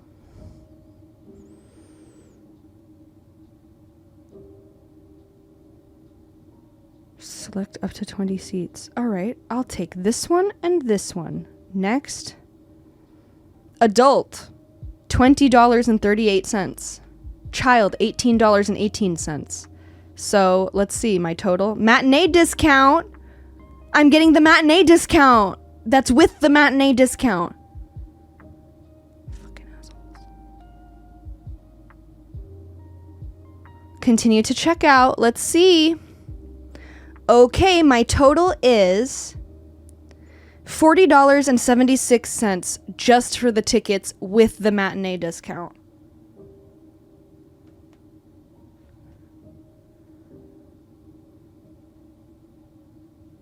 No, it's not premium, nothing.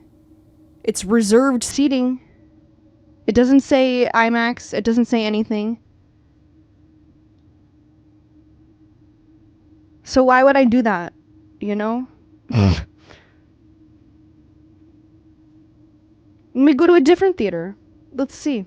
Let's go to a freaking different theater. More theaters and showtimes for Deadpool and Wolverine. Let's freaking go. Let's see. If I go,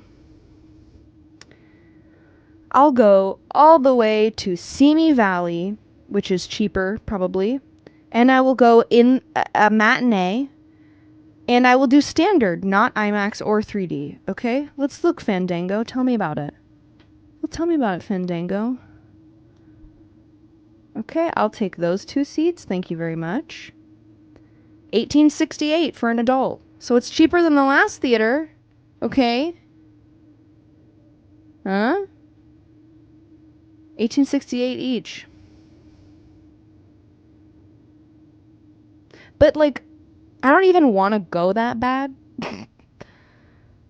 to the theater. It's not like an experience that I really love. I know a lot of people love it, like going to the theater and being there and the energy and this and that. I know a lot of people really like that. Not so much for me, so it's not like I feel like I'm missing out on anything or like I need this, you know, AMC A-list, whatever. It's just like, I used to go a lot when it was cheaper, and there used to be a dollar movie theater that was like $5, and it was like the movies that had just kind of, that are like leaving the main theaters.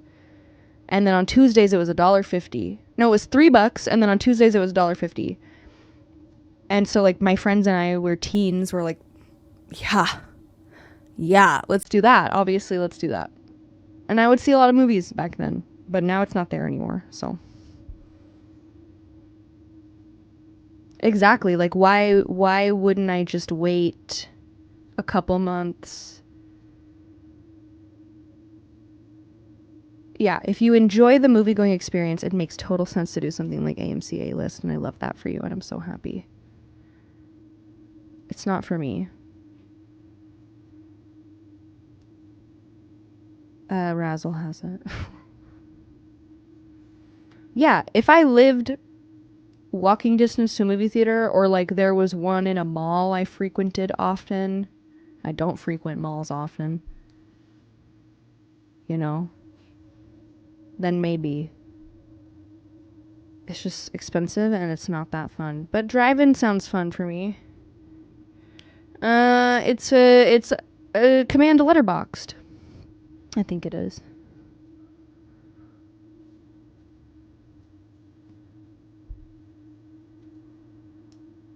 I will say, Matt and I went to the dine-in movie theater once, and that was fun.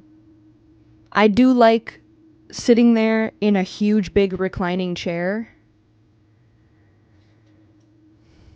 with a freaking chair, with a tray table, and just, you know, that's nice. Shut up, Cobalt. God, you can't just come in here and be nice for 1 second. You have to start antagonizing me. But yeah, I do need to revisit some of my ratings. Just know that there are some things that I feel I rated in a bad frame of mind, or like misremembered what I thought of the movie. So, you know, if you see anything that you're like, what? It's probably that, and don't freak out. And also shut up, Cobalt. How dare you?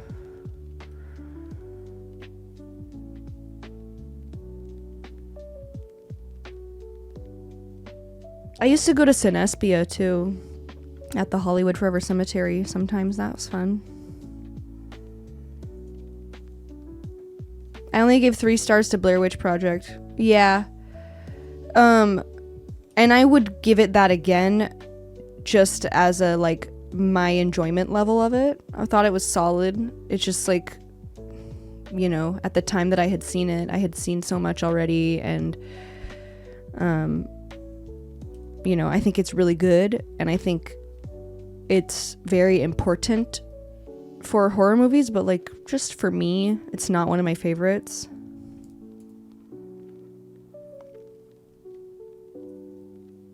I get, you know, like, what 3 stars is like a C, you know, a C rating, and I would say like I had a C rating enjoyment level. I was just like, yeah, solid. Maybe I would bump it up 3.5 stars, but it's purely on a personal preference. I'm not huge on like found footage anyways. It's not my favorite genre. So, you know. And you know, my rating metrics on Letterboxd, they change day to day. Sometimes I rate things based purely on my enjoyment of them, like Blair Witch, and then other times I rate things based on like the zeitgeist and the impact that they had on whatever, and who can say? Who can say? Horror movie recs for a horror noob, but I don't like gore. Yeah. Okay. I gave some actually when I did my big horror movie conversation, and I would say The Others. I said The Others. You wrote them down?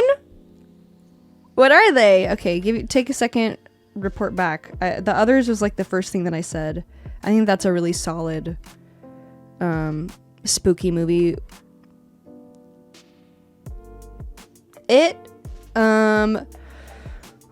If you're okay, I'm a horror aficionado. I'm not scared by anything, and I think It Chapter 1 is scary. I think It Chapter 1, the new remake, is a scary ass movie. Okay, not the Tim Curry one. You bumped up Nightcrawler to a 3. Wow. The Others, The Sixth Sense, Megan, Housebound, Misery, Grave Encounters, It Follows. Those are good recommendations. Those are good ones. Yeah, I love It.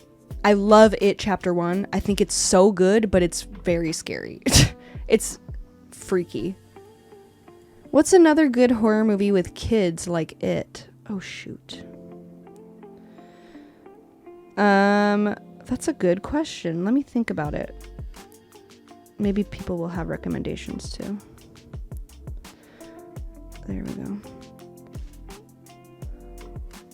I guess Stranger Things counts, yeah.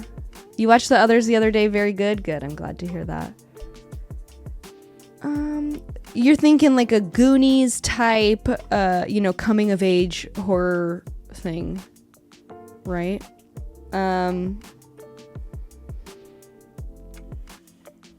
Oh, New Scary Stories to Tell in the Dark is a good one, but it's not that scary. As scary as It. I don't know. Let me look up some things. Let me ask Shark GPT and just be like, I will say, are there other horror movies like It that follow a group of kids?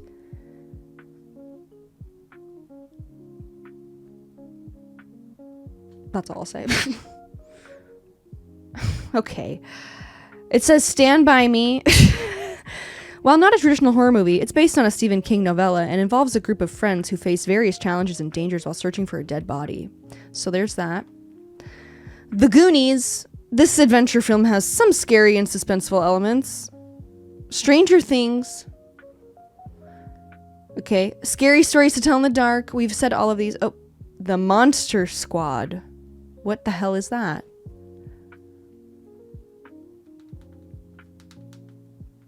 Ooh, I would say maybe Talk to Me. They're not kids, but it's very much like teen, and also the Fear Street series is very much that vibe. Yeah. See, that's what I'm saying. I think It is too scary for a noob, a horror normie.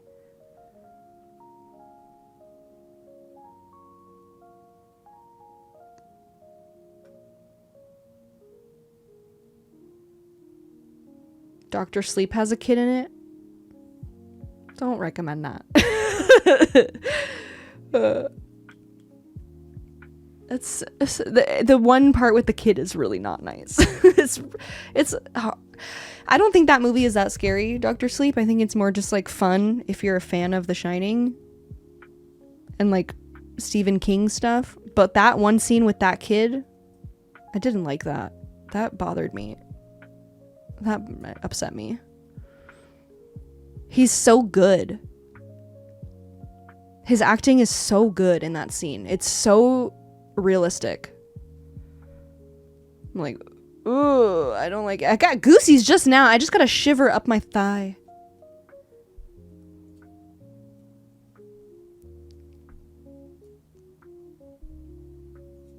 Yeah. He's a good little actor. That's that kid, Jacob Tremblay. He's in that movie Wonder. I had to take the girls that I nannied to go see Wonder. Or maybe it was just one of them. Like I had one of them for the day or something. And we were watching that movie Wonder. And we were like halfway through the movie or something. And she leans over to me and she goes, "Shelby, is his face really like that?" And I was like, "Yes." And I know that the actor isn't, but it's like based on a real dude. She was like, "Why?" And I was like, "He was born that way." And I just watched her sit back and like those words. I saw the gears turning in her head. It's so interesting. Kids are so interesting. Gretel and Hansel is a good movie. I like that movie and I think it's slept on also.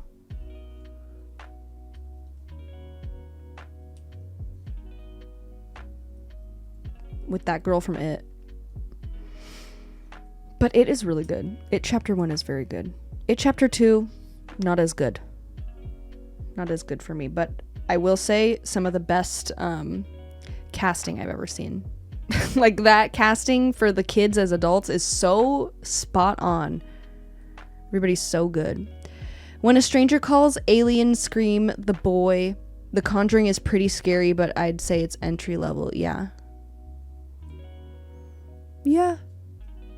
I would agree with that. I think Alien is pretty freaking scary, especially if somebody doesn't like gore.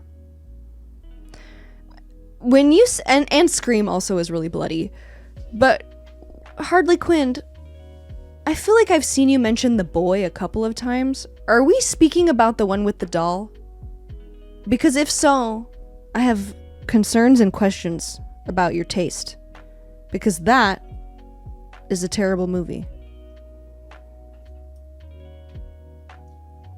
Okay. I'm sorry to say. I'm gonna be shocked if I look up The Boy and it has over like a 15% on Rotten Tomatoes. The second one was awful too. Maybe I'm just thinking of the second one. I'm Googling it. Brahms. 31% on Rotten Tomatoes, The Boy. Which I will say, like, you have to, if you're going to get into horror, you have to take the Rotten Tomatoes of horror movies as with a grain of salt, because horror movies usually will have lower ratings.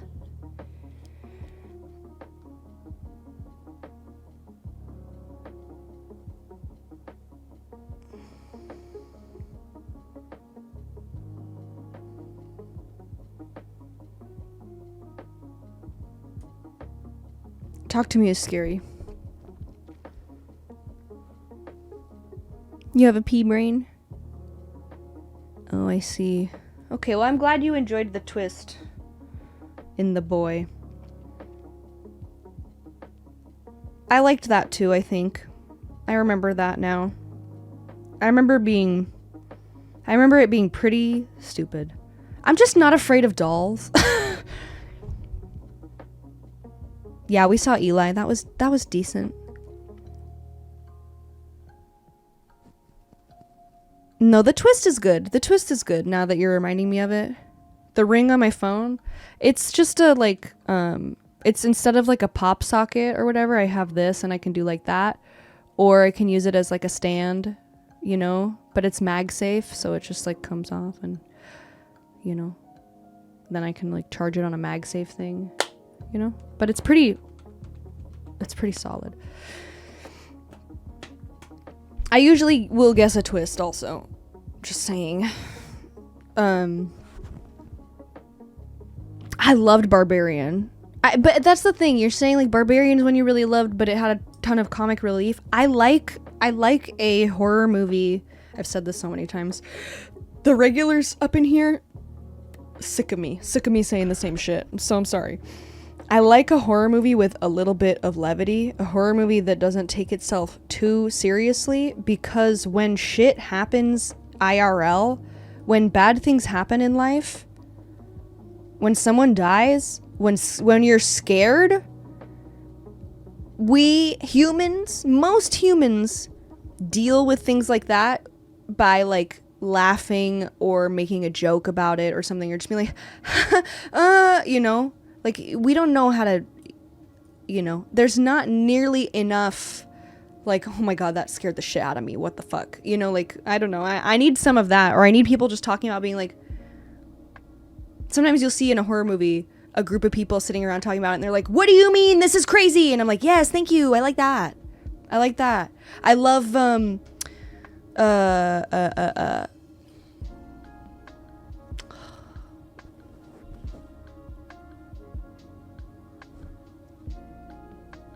Lawrence Fishburne in space.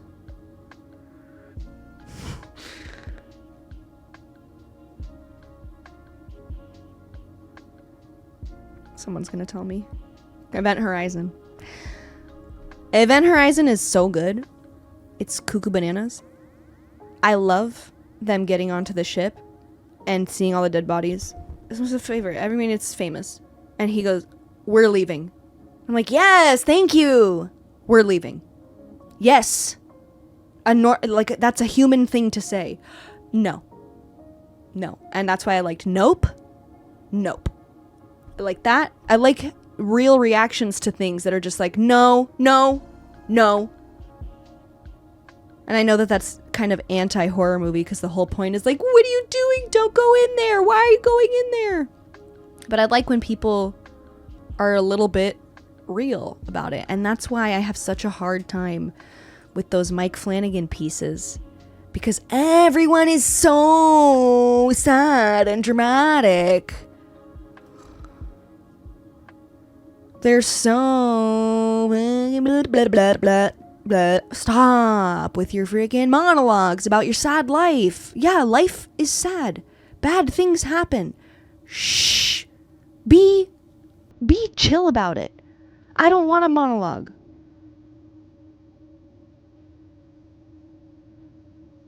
Come on. It's just like unrealistic to me. I've never talked to anyone like that, so it just reads to me as fake.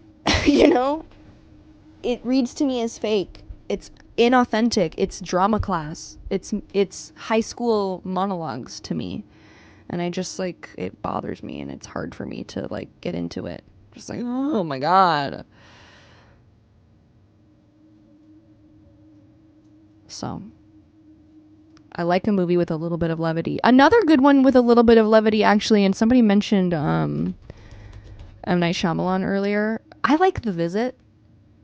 I think it's also slept on. And it's silly. That's a horror movie with kids. There you go, The Visit. Watch that. And then you asked, is Pan's Labyrinth a horror movie? I think it is. I think Pan's Labyrinth is a horror movie.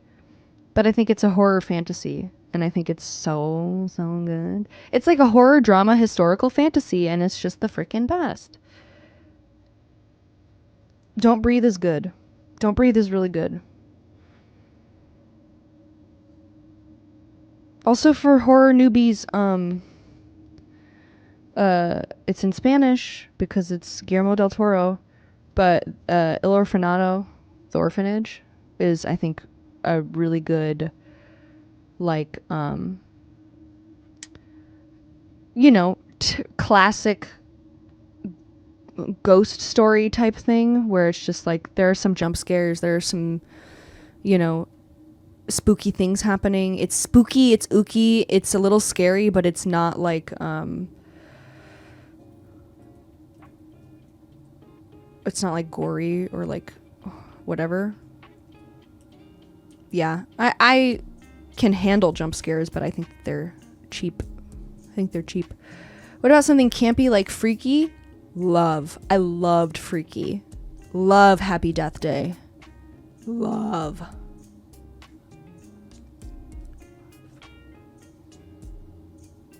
Scream also I think does a good job at the like realistic reactions to what's happening.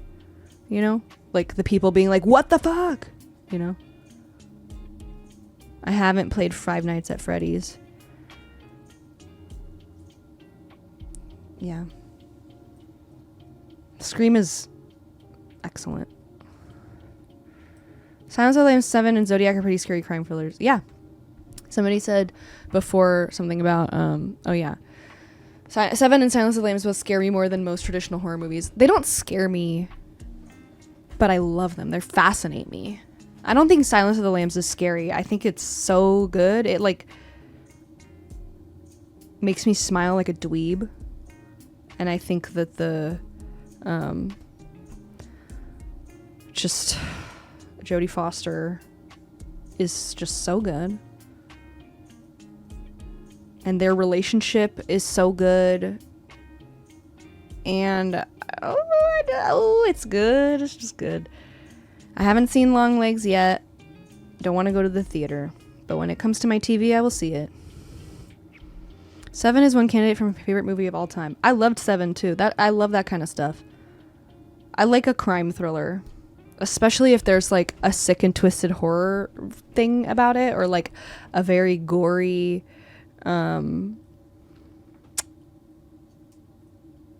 twisted thing. I'm fascinated by that. I approve of her and Hannibal's relationship. I don't approve of it as a viewer. I loved it because they're both such good actors and there's so much like nuance and complexity and the characters are very well developed and acted, And as an audience member, you're watching Silence of the Lambs and obviously you love Clarice, she's your protagonist. But Hannibal Lecter is like one of the greatest villains of all time. He's smart, he's well-spoken, he's polite. He values politeness in people and he values intelligence in people and he sees that in Clarice and he likes her. He like genuinely likes her and she starts to genuinely like him, which is like very conflicting for her. And but also she's wanting to solve this case and he has vital information for this case, and then meanwhile you've got all this stuff happening with Buffalo Bill, and it's just awesome. It's so good. Yeah. Well, I do love how their relationship progresses as a viewer, not as a chief of police, like I wouldn't be happy to know that, but also it's never explicitly told to us that she's never like, I think I really like that guy, what am I gonna do? It's never like that. So it's our job to interpret what she's feeling and what he's feeling. And a little bit like you said, Metal, Dirt, and Skin, like he's very smart and can manipulate anyone. So a little bit in the back of your mind you're like, now does he really like her or is he using her? Is he just that smart? Yeah, show, don't tell. Prisoners is really good too. It's long though. So anyways, that's my take. I love Silence of the Lambs, one of my favorite movies. It's a little gory. And when I say a little gory, I mean it's gory, but it's not like it's not like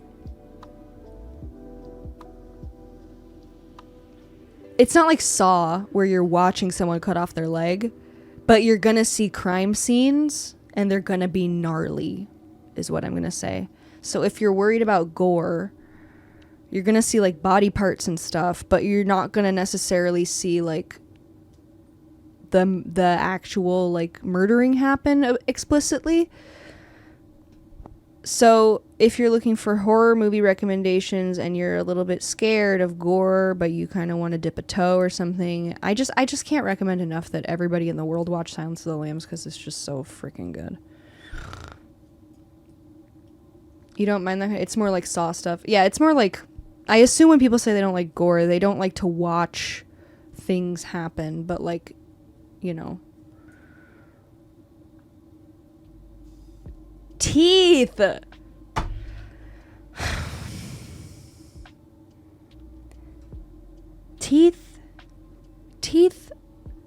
Teeth. I love teeth. It's not good, but I think it's it's required feminist viewing. Okay? If you consider yourself a feminist, you should watch Teeth. I love Teeth. And I think it's fun and camp and silly, but also scary. Okay?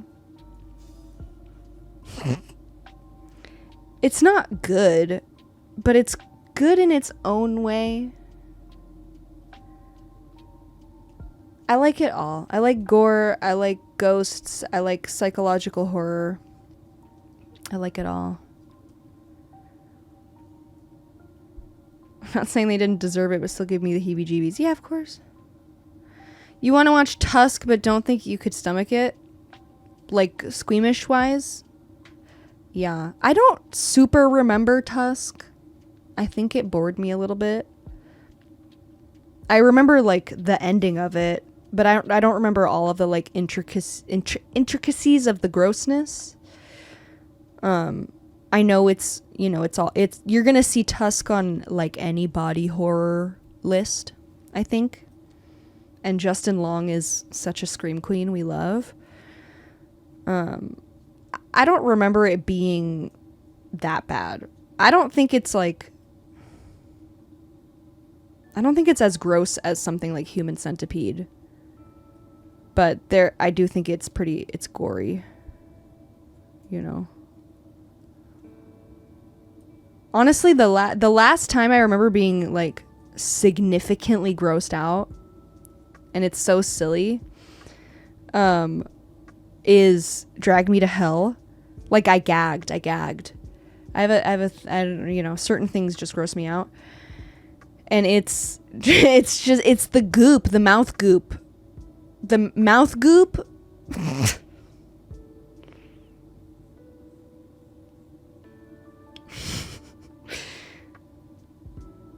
Yeah. Oh, don't get me started on Human Centipede again. It's bad, but it's good. It's bad, and they knew it was bad, and they made it, and it's okay. And they did their best. I will defend Human Centipede forever. Drag Me to Hell is awesome. But yeah, the mouth goop of the old lady, I could not. I was... I had to look away. Yeah, I haven't seen the second Human Centipede yet. But it's on my list. That I've heard is actually good. If you like that.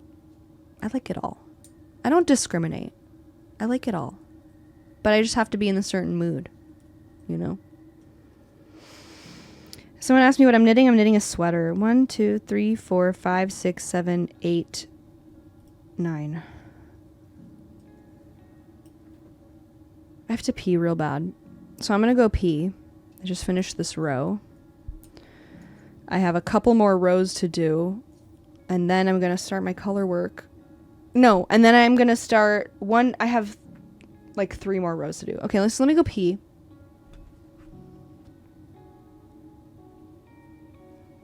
And I will be right back. And if you leave, you're arrested. I don't make the rules. Yes, I do. Arrested.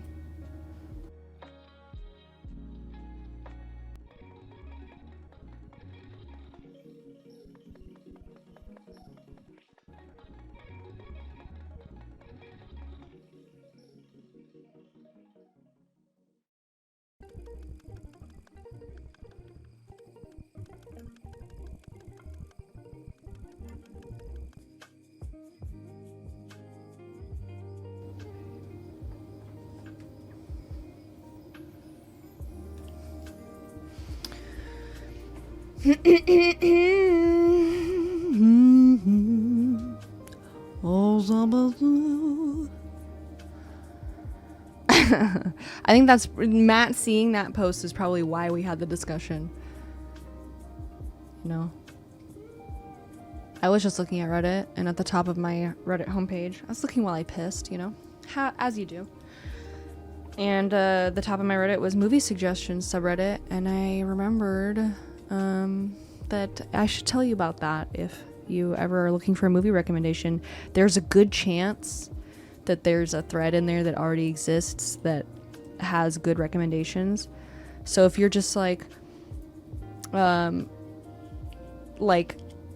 too, if you go to like our movie suggestions, you search like horror movies and beginner, you know, or like not too scary horror, I'm sure you'll get a lot of really good suggestions. I like that subreddit a lot. It's where I find things to put on my Letterboxd.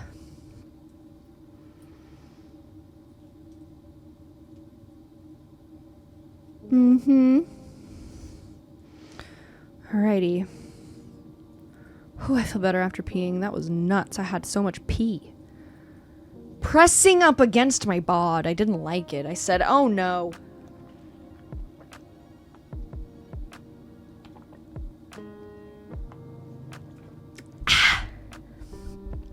Wow. I want to do the color work on stream. I need support, but I'm trying to bust through this. Trying to bust it through.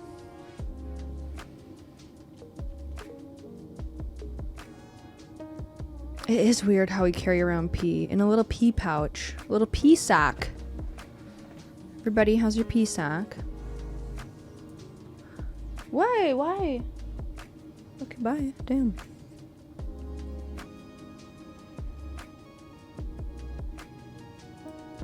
He left. No, I just let them out when I went pee. So he should be good to go. Piss sack knuckle tattoos. Love it. Love piss sack.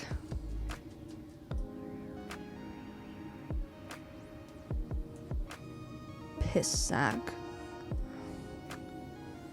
My friend has me in their phone as Shelby Poosack, so I'm not a stranger to that sort of thing. To sacks of excrement. Is that nice for you to hear me say? We are poo sacks. Is that the same person you called Stinky? No.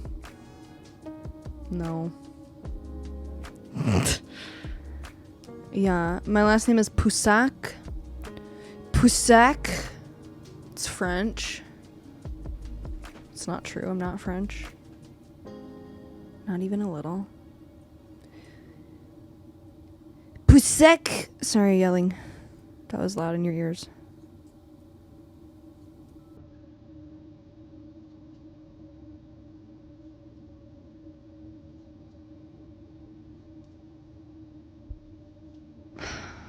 I'm ready to get to the color work part now, please, sweater.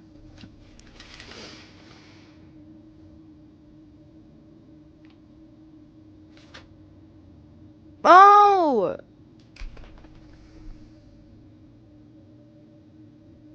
It's fine. It's fine. Oh, it's not fine.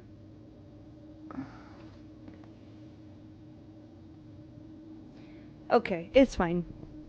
It's fine. It's fine.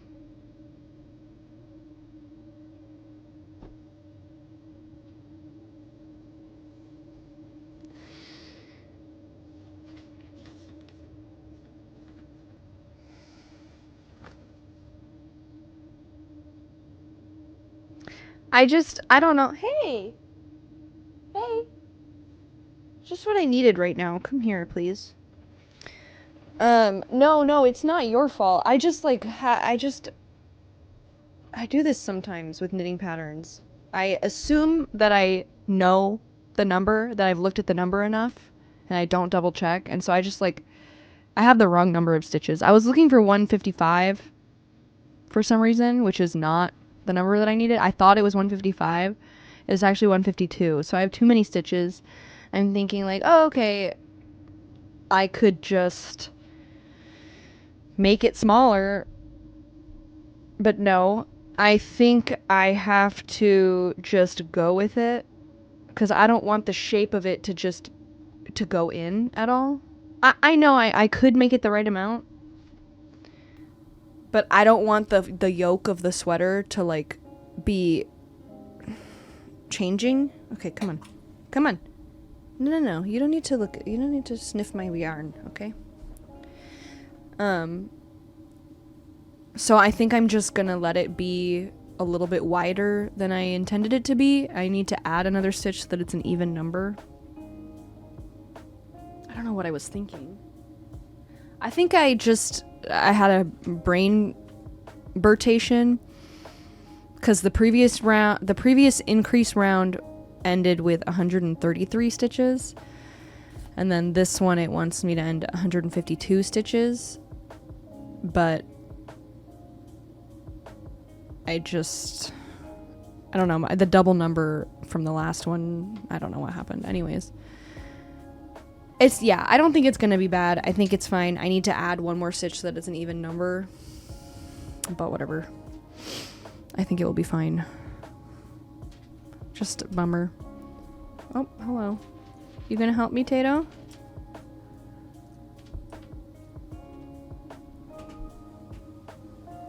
No, I'm not playing a game today.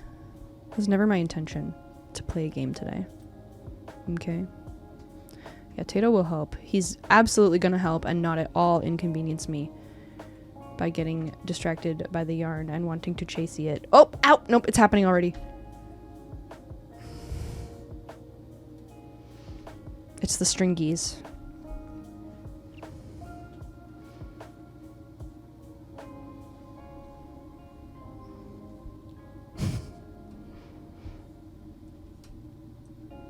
He do make it better.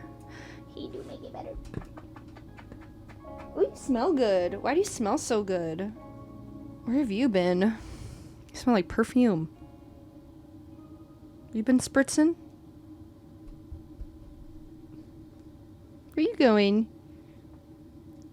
Where you going?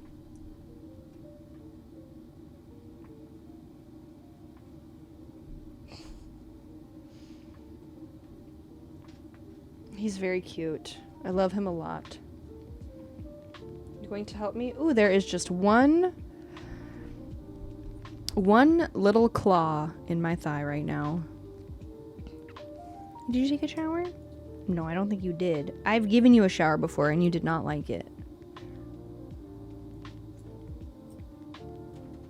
When he was a kitten, my friend found him and his siblings.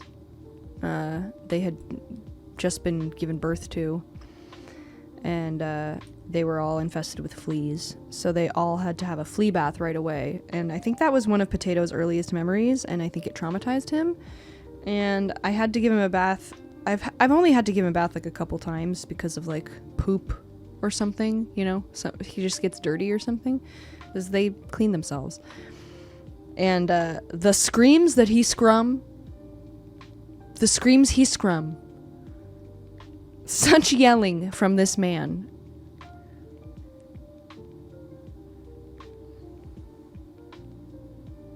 But Joey's actually really good in the bath. So, you know, Joey might be particular about some things, but he does well in a bath. You'd be surprised. He doesn't like it. He doesn't want to do it, but he's a good boy. Is that nice for you? Oh, and here he is. Hello, Joey. Hi, meow meow. Did you hear him? He said boop. Meow meow. Bye.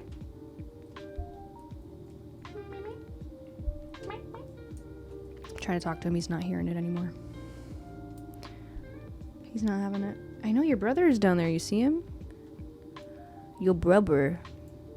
Your brother, sir. Is that nice?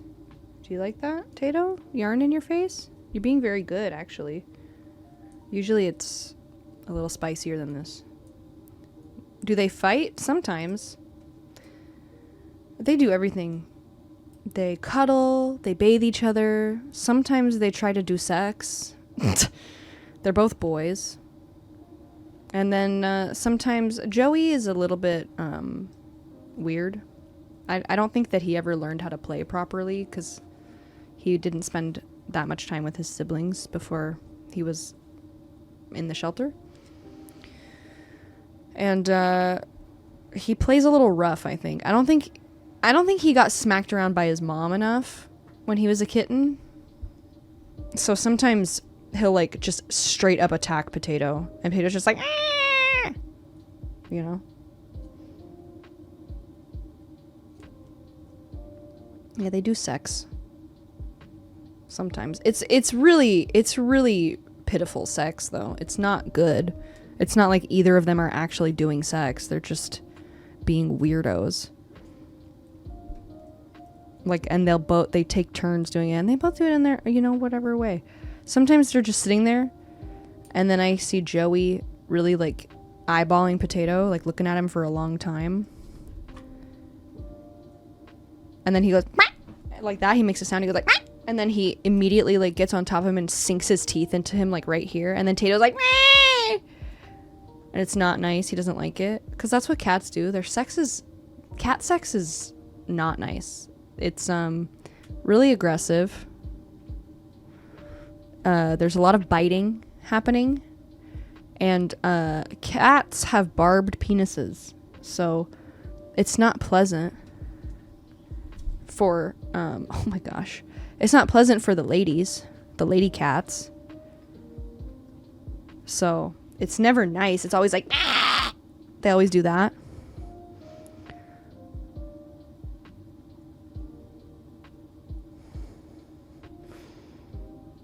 You fat boy. Who made you so fat, huh? If not pleasing, why do they do it? Well, it's not pleasing for the female cats. It's not pleasing to be chomped on and to have a barbed penis inseminate you, I would assume. But I think the boys have a decent time. So, anyways, they're both fixed. Joey does that sometimes, and I don't like it. And then Potato will sometimes... He doesn't really do or say anything, but sometimes I feel like movement happening if I'm like sitting with my cats. And Potato will be not on top of Joey, but they'll just be like laying together. And then I can see Potato like kind of stretch out his legs and then just start going like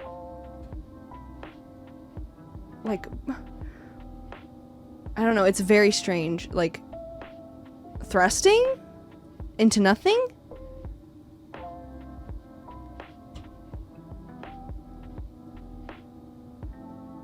So they're weird. They're weird little men. Weird dudes.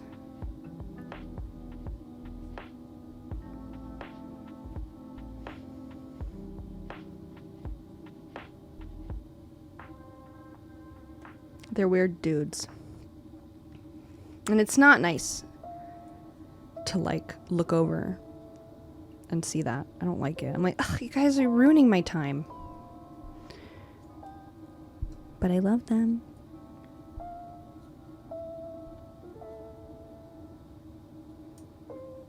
Most animals in captivity are a bit weird. Have you seen the animals out of captivity? They're weird too.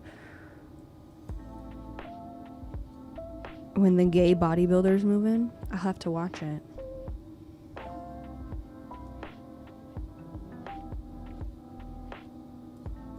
Bam, bam, bam. Where'd Joey go? Joey Joe.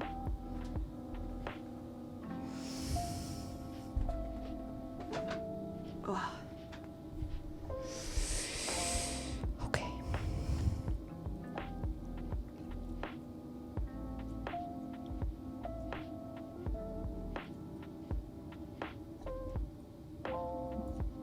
Sorry, I'm trying to get to my color work, you guys. I need to take this sweater off again. I'm schwitzing. Again.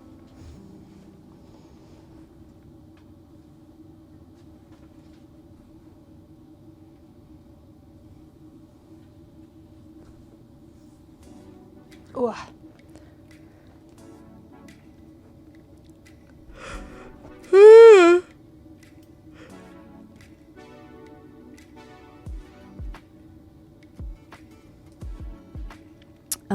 We're working on a new video.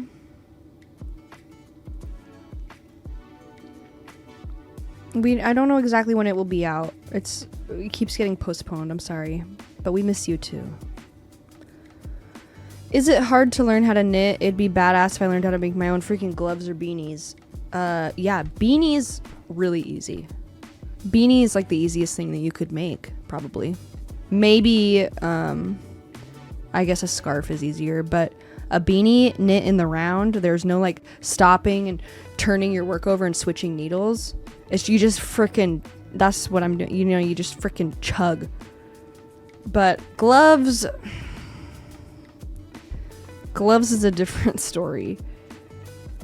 Mittens less hard than gloves. It's just the fingies of the gloves, because you have to use double pointed needles, so it looks crazy and it's just juggling and it's not nice. I don't think it's hard to learn how to knit. It's just like getting good at knitting and practicing it. No, beanie, well, I guess it could be, but you don't need to. Double pointed needles are really for knitting things in the round that are small, because they don't, like, especially for like gloves in which you're making like a round tube, there's not round needle. These are teeny tiny 9-inch round circular needles, and this is as small as that would be. So in order to make something like this in the round, you know, you use double pointed needles. So imagine, like, I'm just gonna use pens because I don't have needles here and I don't want to move my tato. So imagine, like, you know, you're knitting something in the round, okay? So imagine I have like I'm trying to do this. Like stitches on this one, a few on there, a few on there, and a few on there.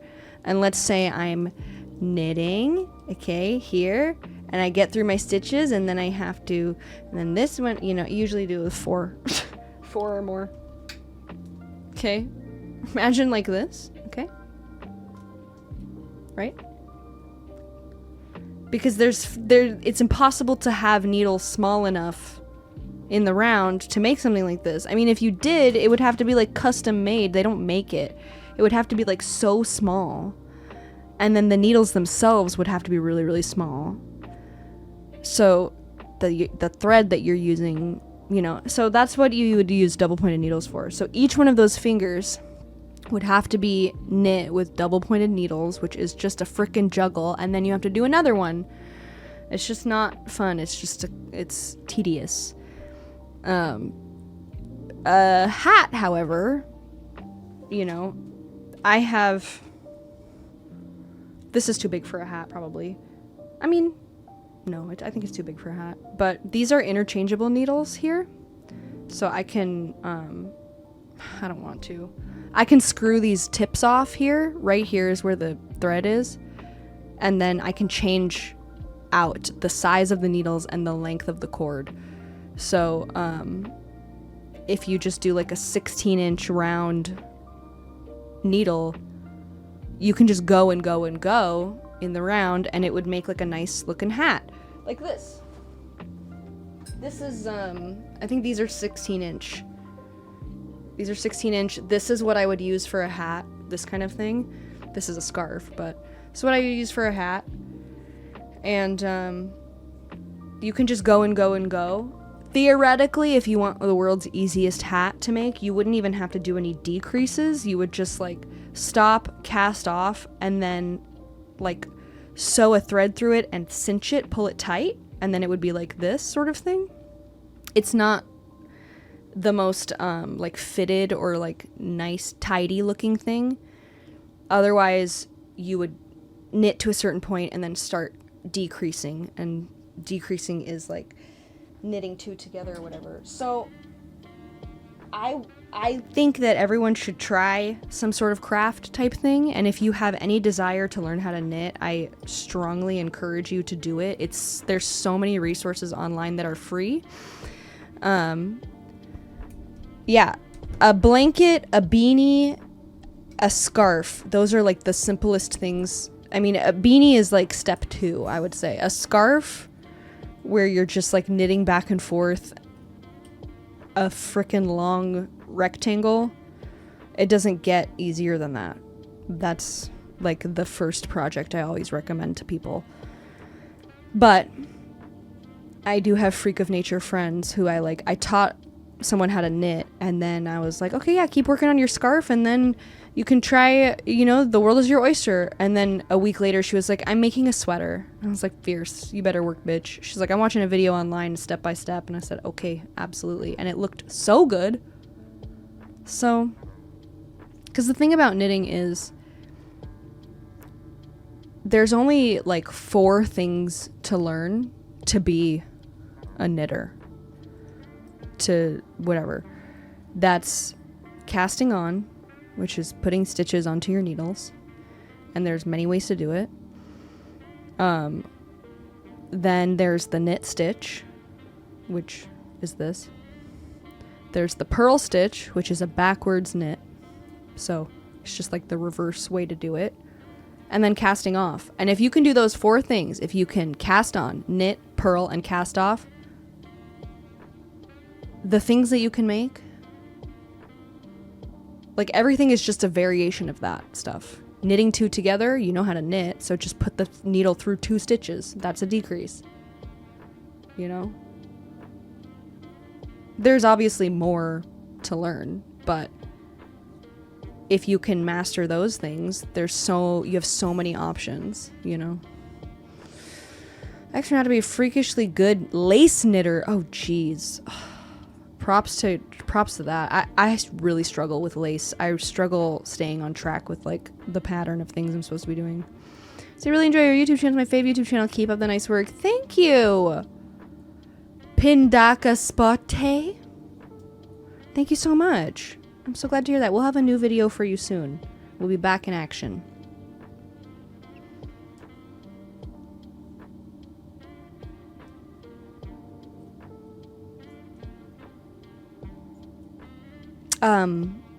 By the way, if you are looking to start knitting and are a little unsure of what or where to start, a couple of places that I really like are weareknitters.com and woolinthegang.com. And there's lots of websites like that, but those are 2 that I've used, and I've done both of their knitting kits. They have a lot of, right now I'm Googling, they have a lot of beginner knitting kits where you order it and they send you all of the yarn that you need, the needles, and the pattern all printed out and nice. It's nice.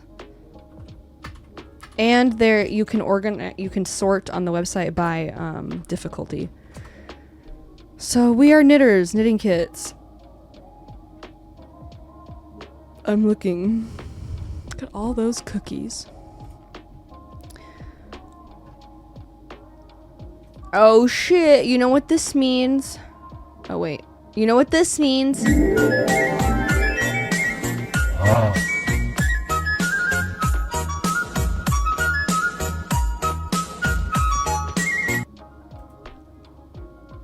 Okay, you wanna... Okay. So this is We Are Knitters. My face is covering the website, but trust me, We Are Knitters. Okay. And then I just went to their kits. And then look right here, level, beginner. Ooh, let's look. Let's look and see. Let's see. Oh wow, yeah. How cool. Very neat. So this looks very scary, I'm sure. Oops, if you're a beginner. But this is just, I guarantee you it's just 2 squares that you knit, 2 squares, and you alternate between stockinette and garter stitch. And stockinette is just knit 1 row, purl 1 row, and then it makes it look like that. Unless you're knitting in the round, this is stockinette. It does the purling automatically. So that's that. Don't be intimidated. This I've made this more scarf. Dinka scarf is going to be the same basically, but bigger needles, bigger yarn, thinner scarf. This one is wider, take a little longer. This is really chunky needles, really chunky yarn. Honestly, I wouldn't recommend these humongous needles for your first thing ever. They're very hard to juggle. Yep, $75 for the kit. So knitting is expensive. Especially from like places like this. If you go to Joann or Michael's, you can get really cheap yarn. It doesn't have to be expensive, but if you want, I don't know, if you really get into it and, you know, you start investing in your materials a little bit more, you know, good yarn is expensive. I mean, this is nothing. I can show you Pearl Soho.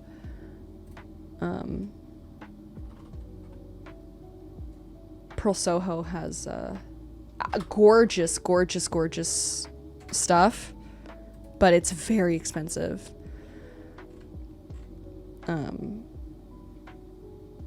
So, for knitters, I mean, they have free knitting patterns. I've saved a lot of them, but I haven't made any yet. They have knitting kits and yarn bundles. So let's see. Yeah, so this is for this scarf, this kit here.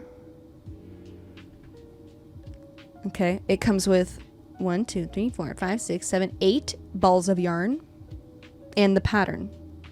And I believe the needles, if I had to guess. And the pattern is for this. And it's beautiful.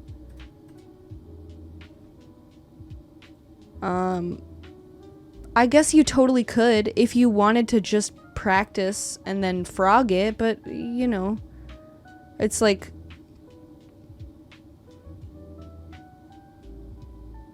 I don't know. Would you paint a picture on a canvas and then paint over it just to reuse the canvas? I don't think so. You know, you put so much work and effort into it. Sometimes you frog. Sometimes there are things that you frog and you're just like, I really want to use this yarn, but this is ugly. That's fine. You know, but this is $144 because their yarn is expensive. Yeah, I think it would too. It would lose its integrity after the frogging. So like this is pretty typical. This is their this is normal nice yarn price. This is like, I'm not at Joann, I'm not at Michael's, I'm at my local yarn store. This is pretty normal for a skein of yarn, between like $18 and $24. Sometimes they go up to $32 depending on the makeup. This is fine Highland wool, alpaca, linen, and linen, and it's a blend, and it's gorgeous. So this skein is 439 yards. For a sweater, oops, okay, thank you. For a sweater, you're looking at somewhere like, It depends. I mean, and because this is, so you have to take a couple of things into account. This is a fingering weight yarn, which means it's very thin. This is fingering weight also. It's going to take a lot more fingering weight yarn and a lot more time to make a sweater than it would take, worsted weight yarn, for example. Okay, so like this is worsted weight. It's a little bit thicker. You can see the difference there. It takes a lot of time. So, that being said, if you wanted to make a sweater out of this yarn, you'd probably want to, you could single strand it. It would probably take 2,000 yards. I want to say. I'll ask ChatGPT and we'll see what he says. Where's my phone, Tato? Are you sitting on it? It's in my pocket. Oh, I'm a chronic hobbyist. Oh, that's the thing. That's why, like, it's a joke in, like, the fiber art community of, like, people coming up to you and being like, oh my god, that's so cute. Can you make me one? And it's like, this yarn cost me $50 and it's taking me 300 hours. No, I cannot make you one, Like, this is 400 and what yards? 439 yards. So let's see. If I wanted to make a medium men's sized pullover sweater with fingering weight yarn, how many yards do you think I would need? For a medium-sized pullover sweater in fingering weight yarn, you would typically need between 1,800 and 2,200 yards, depending on the pattern, design, and gauge. It's always a good idea to have a bit of extra yarn on hand to account for variations in tension and pattern adjustments.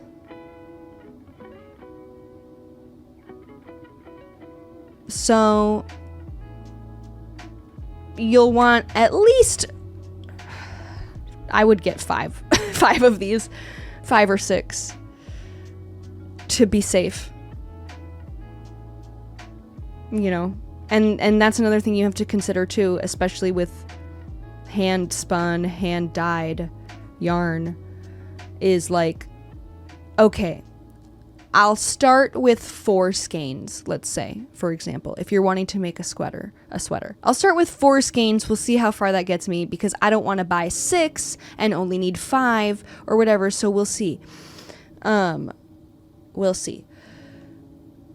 Let's say you use up your 4 and you're like, okay, so I did need 2 more. I'm going to order 2 more. Well, guess what now? The 2 more that you ordered are from a different dye lot and they look slightly different. And when you add them to your project, there's a distinct line now that separates dye lot 1 from dye lot 2, So it's I wouldn't be too worried about that with their stuff. I don't think it's as like small batch dyed, but I bought some Malabrigo yarn a while back and then I needed more, so I ordered more online.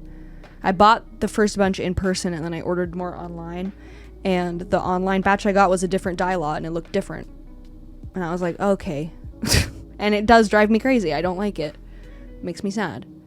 So yeah, I think grandmas do use cheap yarn. I'm talking like Joanne, acrylic stuff, which is fine. Use it.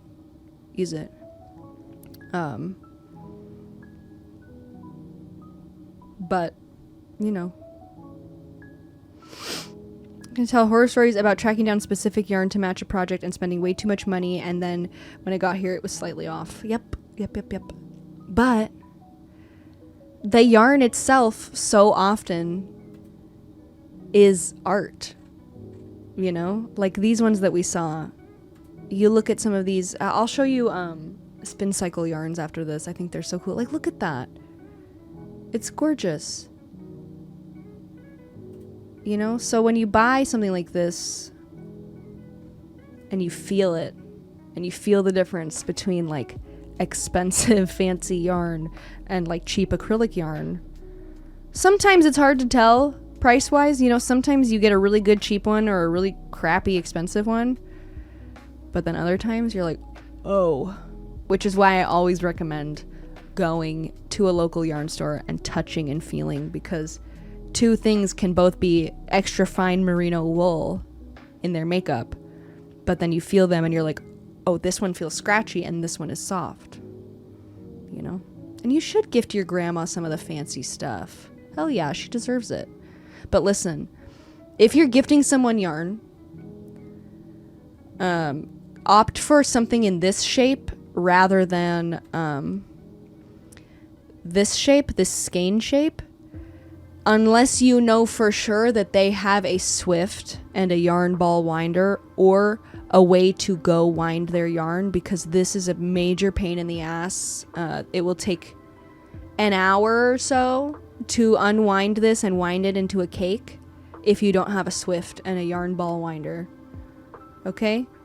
So if you are not a knitter, not a crocheter or whatever, and you want to get someone the gift of yarn, unless you know for sure they have the tools necessary to unwind this, go for something in a cone, in a ball like this. This is good. These are cakes. These are called cakes. This is a cone. This is a ball. I don't know. This is fine, you know, but anything that looks like a braided twist, like a challah bread, is a little bit more treacherous. A lot of the times, though, local yarn stores will have Swifts, and they will offer to wind your yarn for you. Yeah, you can get a gift card.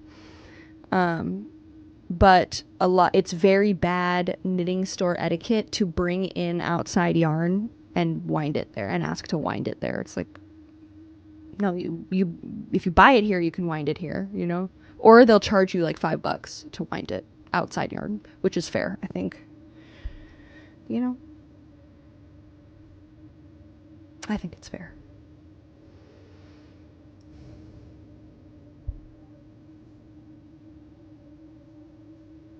Any hooser. Lion Brand makes pretty good big box store yarn. And I like even like the stuff that they sell, like what's it called, like needles and whatever that is like exclusive to Michael's. It's like their yarn or something. That stuff is fine too. Anyways, that was another yarn briefing for you. Yeah.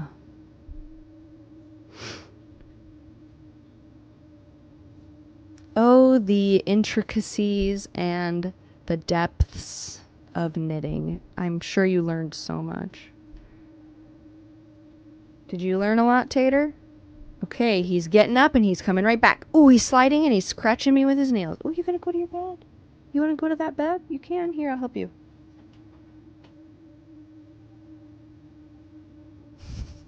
How is it? You got this. You can do it. You're acrobatic. You can do it, sir. He's thinking. What do you think? Is that where you want to go or no?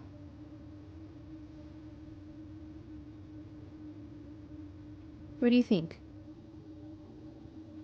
Do you buy yarn for a specific project or just randomly? Both. I've done both, but I'm a chronic yarn buyer where I'm just like, oh my god, it's so pretty, I have to have it. I'm sure I can find something to make with this. And then I just have balls of gorgeous yarn laying around. That big fat man. Rotund. Oh, he's gonna have a bath. That's nice, Tato.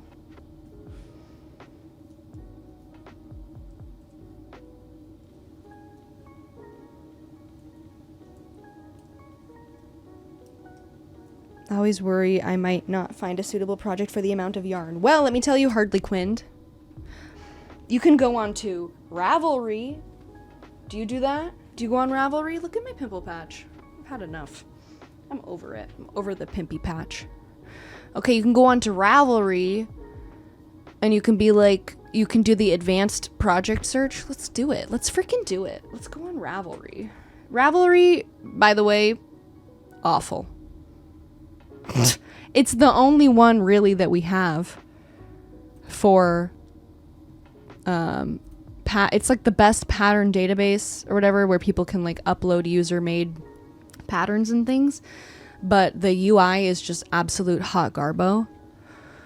I don't care for it.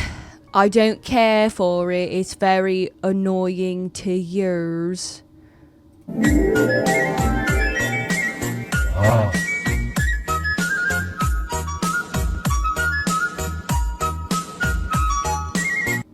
So Ravelry is an online, whoops, oh, I'm touching the wrong thing. I was going to move it like this. An online, welcome to Ravelry, here it is. An online database for patterns and stuff. You have to go to this is the advanced search option, okay? And so look, I've already checked here craft knitting, but you know what? I crochet also, so I will add that into the thing. And then I will go down here and I will say, I don't want to pay for it. I'll do free. Okay? And then I'll go down here and I'll say, oh, this ball of yarn that I have right here, I only have one. I only have one ball of yarn. What am I going to do? Oh my gosh, I don't know. But guess what? It is freaking fingering weight. Okay? So I will go here and I will say fingering weight. Okay? And then I will go single strand only, please. That's all I have. Okay, I can't double strand. And then I will pick my yardage. Okay? And I will say, this is 250 meters, so it's probably about 300 yards. So I will click this only. And now, okay, let's see, what can I make with that? Oh, some socks, a little that, this. Ooh, I made this actually. I have this pattern. It's very nice. Oh, a bunny. Oh, wow. Oh my goodness. How cool. Wow. And then there you go. It's a lot of socks for this one ball fingering weight project. This hypothetical one ball fingering weight. A lot of socks.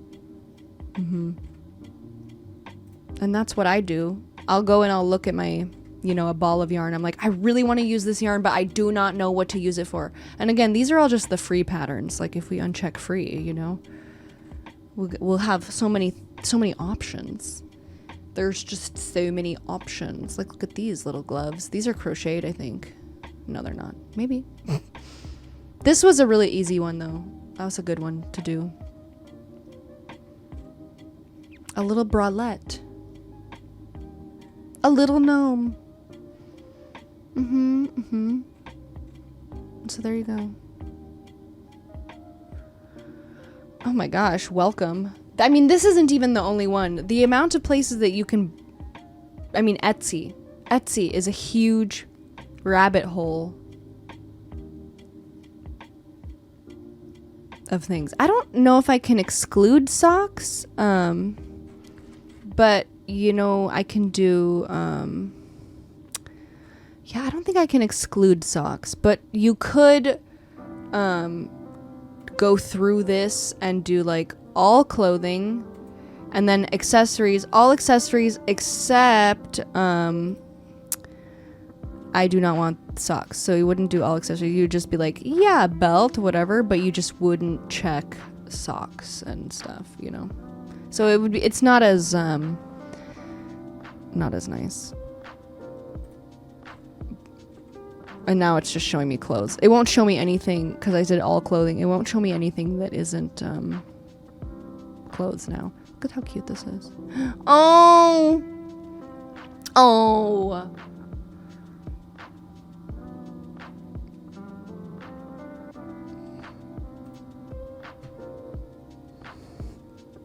Cute.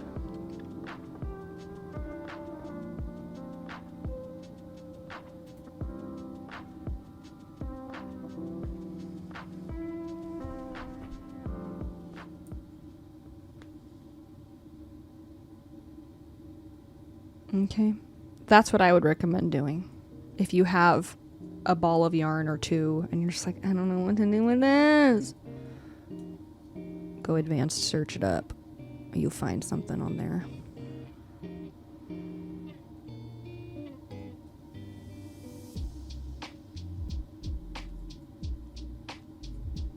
You're welcome. May the force be with you.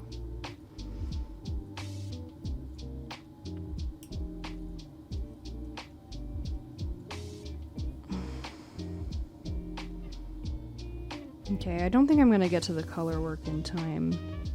on this stream. I'm getting too distracted.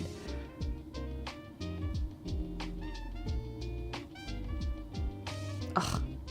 You kidding? Matt doesn't have the patience to sit and watch me knit. I am full of skills. Oh my god, it's fine. Don't be sorry. I like it. I like talking. I'm like being distracted. Are you kidding me? This is my job? To talk at you and knit? Oh my god. What lottery did I win?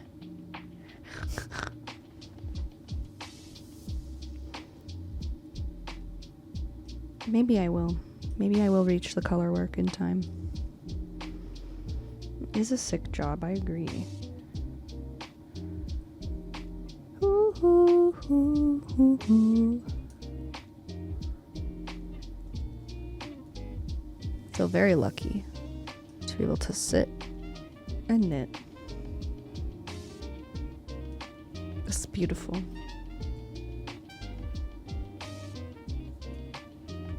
Yeah.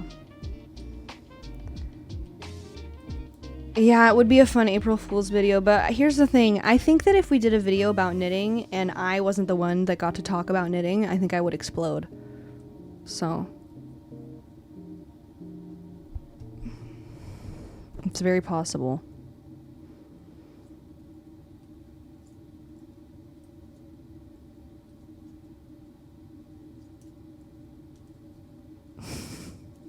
Is this fun? Is everyone working and having a nice day? Nice start to your week? I want to know. I'm covered in mohair sprinkles. That's okay.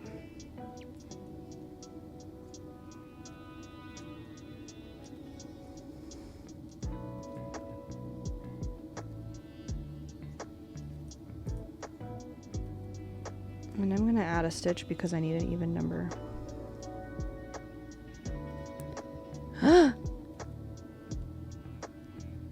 Whoa, what is that? That's a crazy looking message.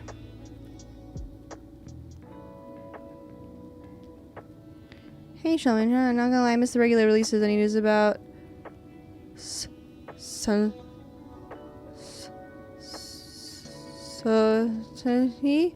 I'm sure about you, but interested to review. Also, is it just me? I'm missing the Shelby parodies. A lot of recent banger pop songs that I think Shelby will know hard. Thank you so much, Mojo Joe Start. Yeah, we've been not uploading very often, and it has been a while since we did like a dedicated song parody. You are correct. I was musing the other day in the car of a parody of Please Please Please, but instead of singing it to a Shadow of the Erd Tree, sorry, instead of singing it to a partner about not embarrassing you or whatever, I sing it to myself not embarrassing me in playing an online game. You know, I don't know, I feel like there's something there with that, but that was the most recent parody idea that I had. GFR Brat Summer. You know I'm having a brat summer. You know I'm having a brat summer. So thank you for all the good times. You and your husband made some incredible entertainment. Wish you all the best. Well, don't worry. We're not gonna make it. We're not done making beautiful entertainment. We're still gonna make videos. Okay, I promise we're not done. So you better come back. You better come back. Okay, stick around. We got a video in the works for you. Okay, and then Wolf. Not trying to be distracting, that's fine. I want you to be distracting. My girlfriend has been trying to play a game solo that has a good story, but it's not too challenging. She died a lot playing It Takes Two with me. I would honestly, the first thing that came to my mind was Hellblade for some reason, because I do feel like that is a good like mix of action. It's a very story-driven game. It's not that the action really isn't that challenging, but the game has like no HUD. It has no like button prompts or anything. It's very intuitive. So it's not like she has to keep track of inventory. She doesn't have to keep track of anything. She just has to solve puzzles and enjoy the story and, you know, get her way through. And I'm sure it has difficulty levels. Oh, she finished it. Okay. Second one didn't catch her like the first one. Me neither. I mean, a little bit. It's just that tedious section made me really not want to do it. But that's the kind of thing that I think should be good. So she's looking for something like Hellblade. Is that sort of what she's looking for? Like a third person action thing or anything? Does it have to have action? Because Firewatch is first person, but it's freaking awesome. I love Firewatch. I honestly, It Takes Two is pretty hard. I know it's a great couples game, but if one of you is not as good of a gamer, it can be really tricky. Oh, you guys should play A Way Out. No. Inside is great, but some of the like platforming and stuff in games like Inside or Limbo or like Little Nightmares can get a little frustrating and tricky, and just like I don't know, if she's dying a lot in It Takes Two, it tells me that maybe platforming isn't the like way to go, because I feel like that's how you would die most of the time in It Takes Two. And if she's enjoying Hellblade and finishing it, I feel like she's going to want to play like a, I don't know, not a platformer. You were bored? Okay, that's fine. You don't have to. I mean, maybe you guys just aren't as funny as me and Matt, and that's why you were bored, but that's fair. I think A Way Out is really cool, though. Also by the same studio is Brothers: A Tale of Two Sons. She should play that. Don't play it with her. They have co-op, and I feel like it ruins it. Okay.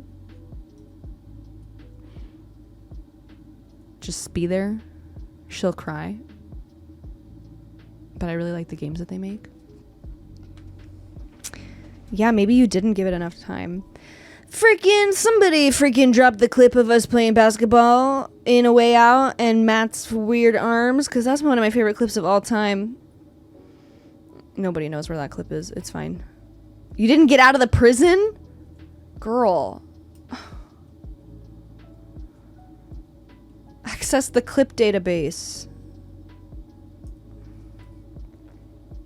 There should be a better way to search Twitch clips.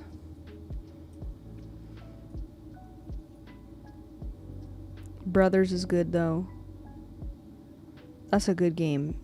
Okay, let me think. More games like Hellblade. Firewatch. It's not like Hellblade. It's just sort of the same thing where it's just like you're walking around. Firewatch is a walking simulator, quote unquote. There's no combat in it, but it's really good. Wolf Among Us, yeah. But these are games without combat, and like David Cage games, they're not good. But if you guys want to laugh at a game, you can play Heavy Rain. Platforming was the issue. Yes, I'm the same way. I don't like platforming either. It's frustrating to me. It's not that fun. So I'm with you, okay? You guys could also do, in the vein of the Wolf Among Us, David Cage, the story games, the Until Dawn and associated games. I think they have like a built-in feature for if you're doing co-op, it will tell you like when to pass the controller to the next person and like that sort of thing. Or you can both, if you both can play it online, then I think you can be doing things like simultaneously with other games. Yeah, I know it's getting a remake. You want combat. I think we do want combat. I think she liked the simple combat of freaking Hellblade. enjoying playing Case of the Golden Idol together. Hell yeah. Hell yeah. Detectives. Hell yeah. Oh yeah. Next, Obradin. Will you be streaming Echoes of Wisdom? I don't know. I don't know what that is. I am not paying attention to the news of games. Aw, I'm glad to hear that, Muth Spitter. Okay. Games for girlfriend that make her feel like a baddie, a badass, strong-ass gamer, right? That's what we're looking for, because I like that.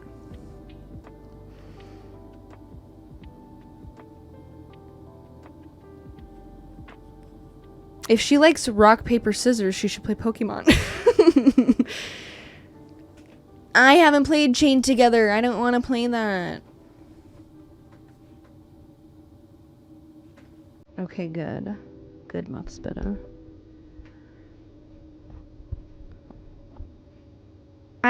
Listen, as a girlfriend turned gamer, I avoid mentioning games that will make you fight. You know? So like Overcooked is fun, but you will fight. There will be yelling. Oh, Portal 2 is awesome. Yeah, Portal 2 co-op. But if she's wanting to do, I don't know what platform she's playing on. If she's wanting to do a first-person game, try Portal 1 by herself. Or if you want to do it together, you can do the Portal 2 co-op. It Takes Two, she didn't love the platforming, and I totally get it. I wish Don't Starve wasn't so frustrating. Yeah, there's Don't Starve Together. I mean, some of my favorite co-op experiences have been A Way Out. It Takes Two is awesome. I would put Sons of the Forest up there as like one of my favorite. Yeah, yeah, you read my mind, Crisis. The Forest and Sons of the Forest are just so fun, so funny, and a little spooky. It stops being spooky though, quickly. Oh, you know what she might like? If I mean, maybe not. It takes kind of a certain kind of person, but what's the game that I played? The rhythm game that's fighting. And the man's name is Chai. I remember the man's weird name, but I don't remember the game. Rush. Hi-Fi Rush. Hi-Fi Rush is fun action, and it was really easy for me because it's a rhythm game, and you press all the buttons on the beat of the music, and the music is bopping and fun and stuff, and it's like a third-person action game. There's some platforming, but I didn't find it to be too bad. There were a couple parts where I was just like, ugh, you know, where there were a couple parts where I was just like, Matt, this is one of those annoying chase parts where I have to platform quickly while something is advancing upon me, and I just need you to do it, and I don't want to do it, you know? And I think that that's fine. I think it's fine to do that. You gotta take care of yourself. Okay? Because here are the games that I hesitate to recommend, okay? I hesitate to recommend whenever someone is like, my girlfriend wants to get into gaming or whatever. I hesitate to be like, Stardew Valley, Animal Crossing, Sims. you know, because I don't want to play that all the time. I want to kill stuff. I want to feel cool. You know, I don't want to assume whatever. And then I hesitate to recommend things with a lot of platforming. I feel like that is just hard. I feel like that's hard. It's hard for me, so I avoid it. I'm still going, gangly, but I'm gonna leave soon because it's 3 o'clock. Palia is a fantastic game. Yeah, sometimes you need a game where you can fist fight teenage. Honestly, if you don't mind 10 years of talking, the Yakuza games, Yakuza 0, she could play. No problem. No frickin' problem. Easy mode? Bye. Bye. Yeah, 10 years of talking. That's what I do. I do 10 years of talking. Kena Bridge of Spirits. That would probably be good. We didn't play it for that long because we got in trouble about something. I honestly don't remember what it was that we got in trouble about during the stream, and then we found out, and then we talked about it. It was the Dinga thing. Oh yeah. And then we started talking about it on stream, and then it ruined the game for us. Sorry.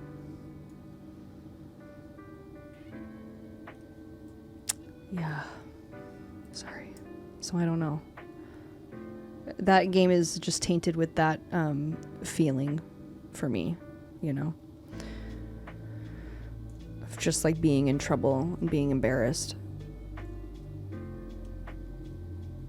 So.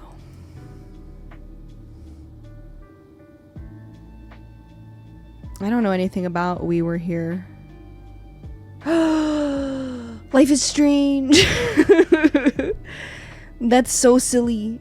The first one is so silly. Life is Strange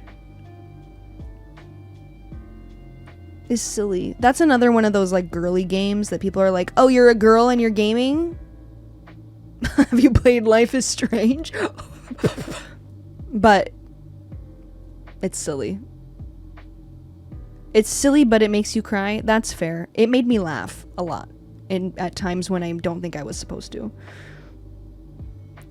5, 6, 7, 8, 9, 10. Oh my god, I went like 2 rows extra. Whatever.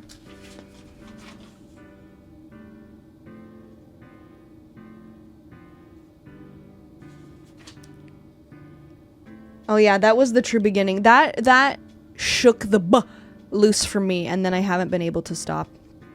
Yakuza Hi-Fi Rush might do it. She sees me playing God of War in my PC and wants to play herself something on the PS5 we have in the bedroom, but she never seems to find something after Senua.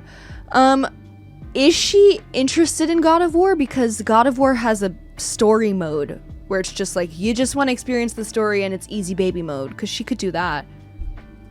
It's similar to Hellblade in the way that it feels, I think, but there's just going to be a lot more stuff.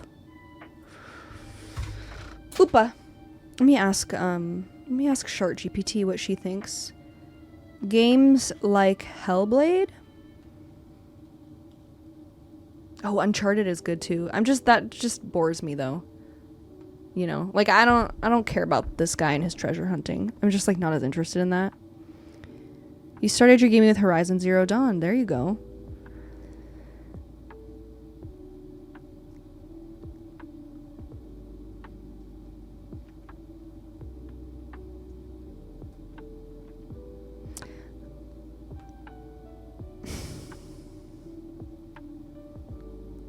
Girl, what? What? Girl, what? Girl, what?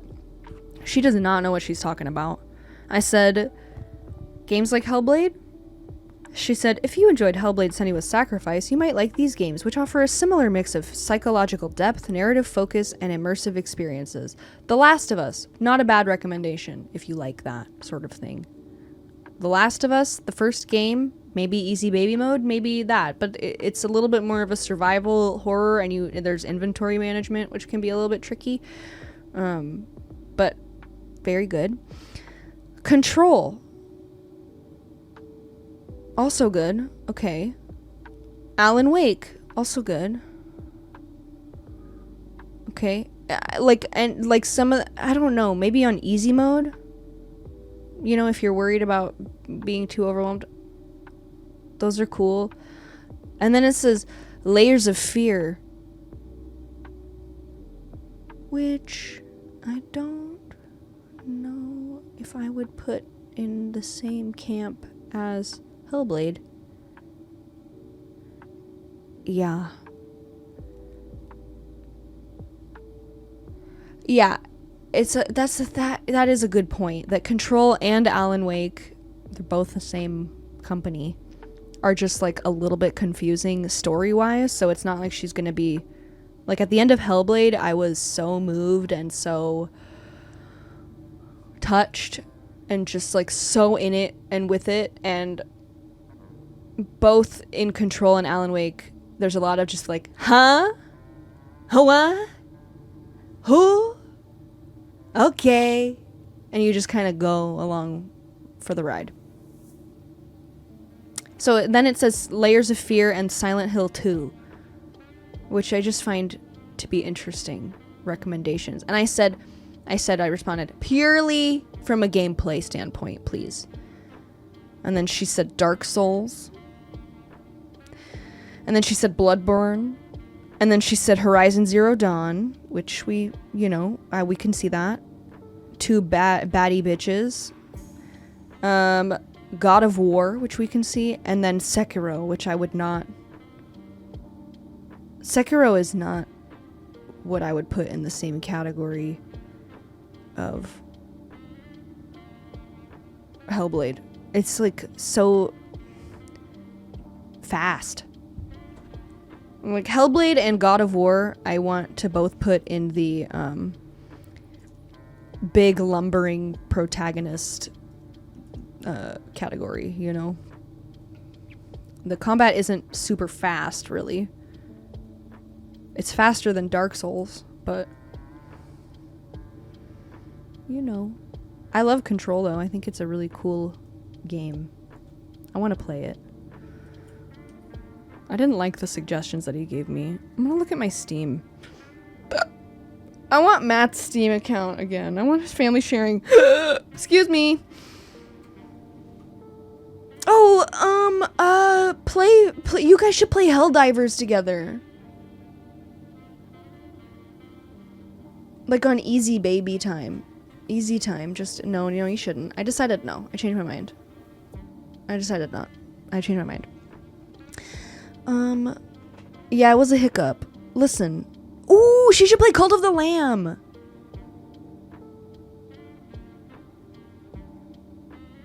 She should play Cult of the Lamb. I feel strongly about that. I like Cult of the Lamb a lot as a recommendation for like people getting into gaming because there's a lot of action and but there's also the farm stuff. Oh, I love Cult of the Lamb. It's a roguelike. But it's also a farming simulator. So you're a lamb and you're a cult leader, and you run a cult. You recruit people, but in order to recruit people, you have to go out into the world and like fight demons and stuff. But it's really cute. It's kind of like a dark humor, that sort of thing. And then your cult members will make requests of you and that sort of thing. So the action is like top-down roguelike, and then it's also like the farming and the cooking and the building and that sort of thing. And the action, it feels really good, I think it's going to be a good introduction for her for like some of the mechanics that she might start seeing in other games, like weapon types and how they feel different. Like the axe is really slow, but the daggers are really fast. And it just kind of depends on what you get given in that run and skills and that sort of thing. But it's sort of, it introduces you to those things more gradually, and it's not as much of like a deal breaker as like, well, you know, this run is screwed. I'm so screwed and I feel like I ruined everything. It's like, oh, this run is screwed. Oh, well, haha, no harm, no foul. It's a little bit more forgiving, I think. You don't need the DLC at all. You can do base game. The DLC is just fun stuff, I think. Borderlands is good too for co-op. It's a good first-person shooter. Also, sort of in the vein of Cult of the Lamb, I always like to tell people too, for someone getting into gaming, the Diablo games are really good. They're not great games. They're good games, but okay, isometric, sorry. I just like the combat is like isometric. It's from, God mode. Goose Game is fun, but if she's wanting action and stuff, Goose Game is not that. I mean, Goose Game is one of my favorite games ever. You should absolutely play it, do the co-op together. It's hilarious and it's fun. But if she's wanting to feel like a baddie, Goose Game maybe won't hit the spot as much. I don't think he's excited about anything except for his computer right now. Matt forgot what video games are. He'll be back. Cult of the Lamb is a good suggestion. I like that suggestion. Good job, me. But I do feel like the Diablo games, especially in co-op, are another good introduction to gaming and things that you're going to see in games, like inventory management and RPG stuff. But it's not that big of a deal if you fuck up your character build or like you don't get the you're just constantly getting new weapons and stuff. So I think that's a good intro. Yeah, I think Yakuza is great. I'm gonna warn you, it's a lot of talking. So there's a lot of just like sitting and reading or listening. I've been knitting while playing Lost Judgment. So you have to like that. You have to be okay with that. You know? Why do you guys keep letting me keep knitting? I'm done knitting. I'm done going in the round. You keep letting me just go on autopilot. I need to go back. Okay. But Yakuza 0 is a blast. It's so silly. It's 100% certified bananas. If you want, I am a little biased, but we put out a banger video on Yakuza 0 that I think will give you all the information that you need about it, okay? She felt sometimes she ruined the run. So what you described Cult of the Lamb helps a lot too. Yeah, of course. I mean, this is like, other than asking me about my hobbies, my favorite thing to do is give recommendations for things. I love that. I love that.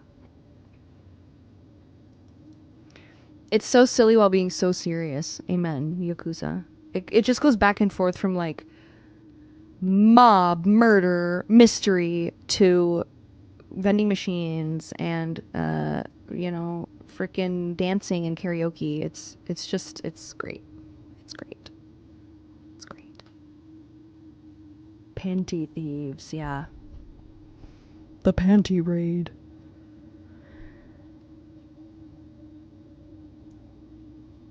I like to recommend games for beginner gamers that don't feel like I'm a dumb baby and this is making me feel like a dumb baby. Like I don't like to feel like a dumb baby. I love Animal Crossing. I love it. It's chill and stuff, but I think I'm just in a new phase in my life where I'm just like, I'm too good. I'm too good at games. Monster Hunter. I love Monster Hunter, but it's a lot. I would not get into Monster Hunter before playing something other than Hellblade. Playing something with inventory and weapon types and that sort of thing. You know, Monster Hunter is complicated and overwhelming for gaming veterans. Okay? So don't, if she's interested, try it, but don't be discouraged. No, I didn't see the teaser video for the weapons. Are they different? Okay. 1, 2, 3, 4. Hold on, before I do this, I'm just gonna check my stitches here. So this is 25. 1, 2, 3, 4, 5. I think I did it before that. 1, 2, 3, 4, 5, 6.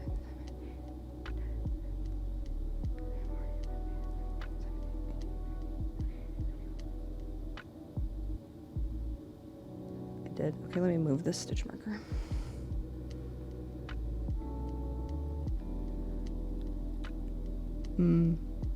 I will say though,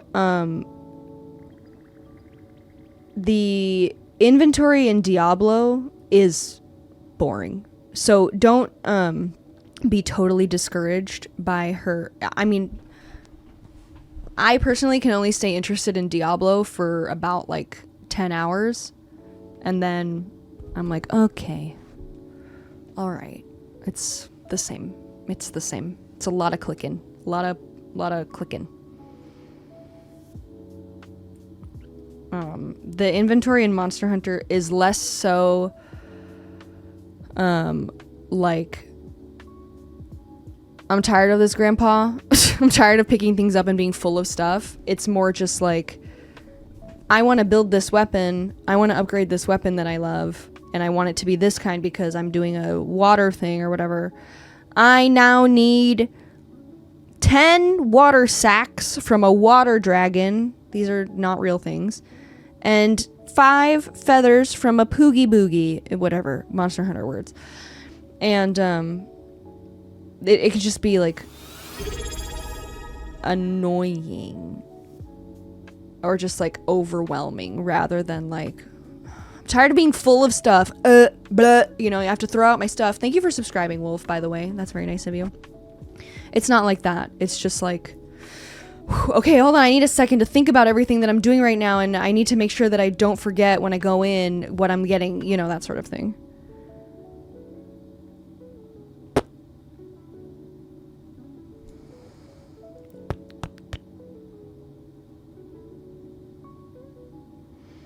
I have to start over. I don't like it.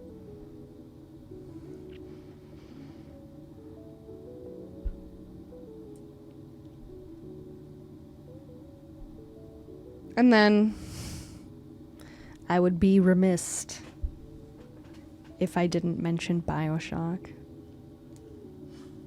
Did I use remiss correctly?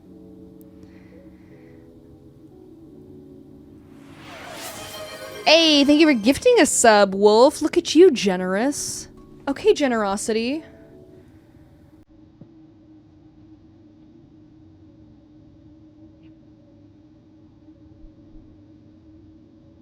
Okay.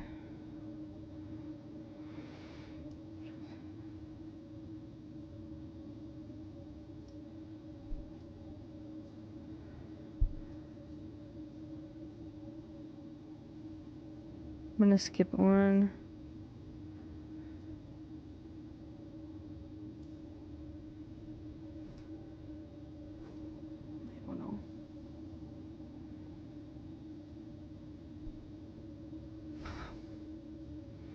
I don't know. I did too many stitches. It's fine. It's fine. Whatever. We're just going with the flow. If I hadn't messed up my stitch count earlier, I wouldn't be having a struggle. I need to eat.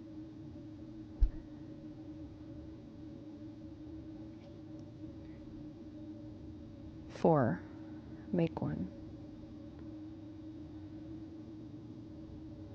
1, 2, 3, 4. Make one. Hello there. I haven't eaten yet today.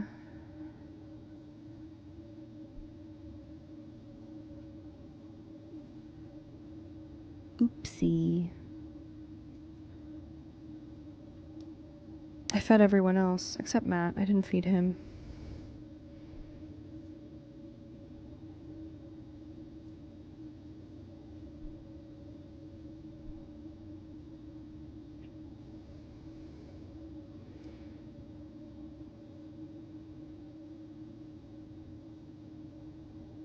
Okay, and see, now that I'm doing another increase row, these like stitch markers aren't gonna really matter.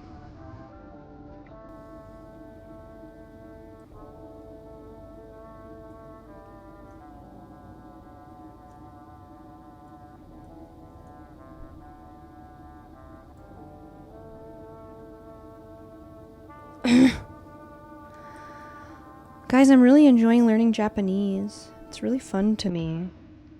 I love it. I'm learning how to like introduce myself. Shelby desu.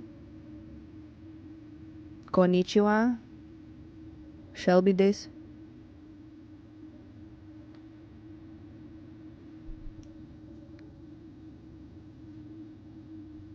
And I can say Konbanwa. I say konbanwa, Booker-san. It's good evening. Watashita.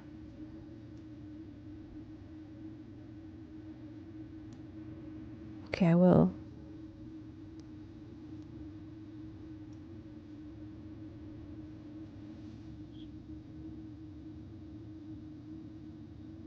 One, two, three, four.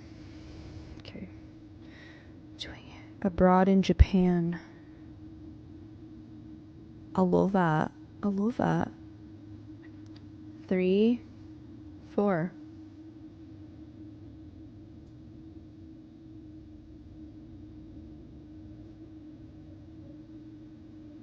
I don't know. Maybe. 1, 2, 3, 4.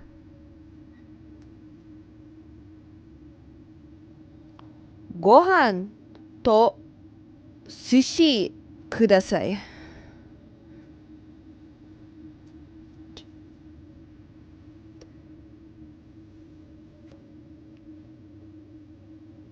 But I think 2 weeks. I need to check my email.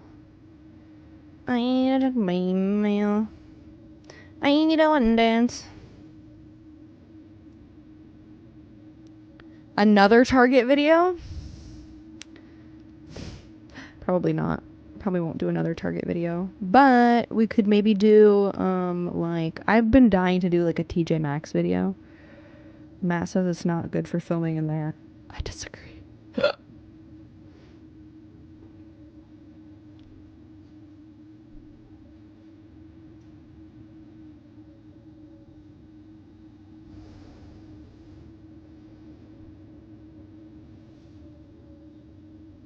Okay.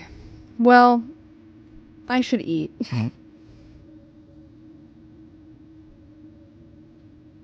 Don't get me started on JG Wentworth.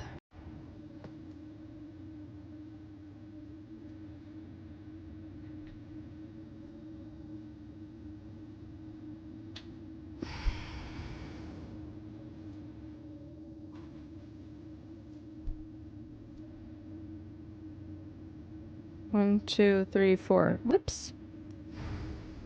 Okay, I should go eat now. It feels like there's a lull in the conversation anyways. Feels like I said all of my words for the day. I have a certain element and I need cash now.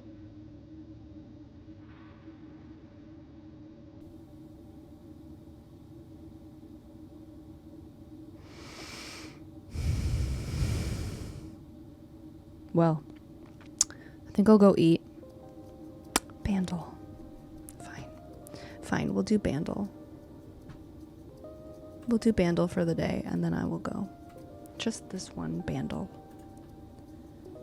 I know it was an extra long stream. K-pop has arrived on Bandle.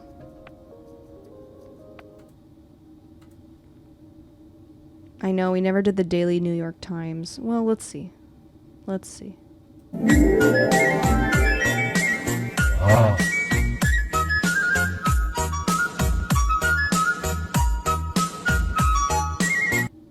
Okay. Ready? Medium difficulty, 2009. Done. Love it. Here we go.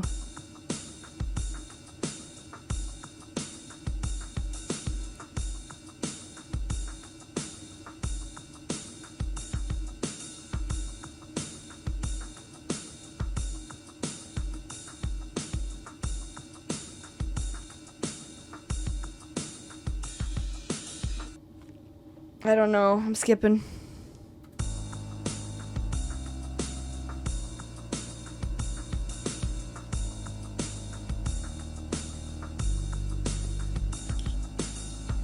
What in the Taylor Swift is this?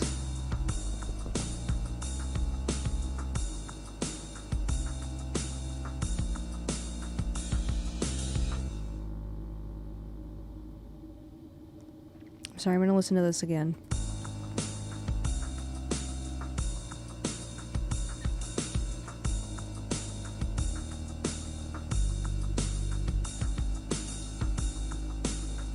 Or it's like Imagine Dragons or something.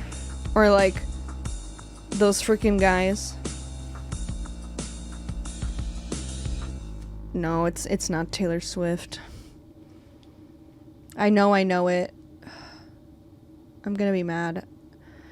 But I haven't eaten, so I can't, I don't have my brain food, okay? So I'm gonna skip it, and then I'm gonna get it immediately. I can feel it. With this par 3, this is it for me.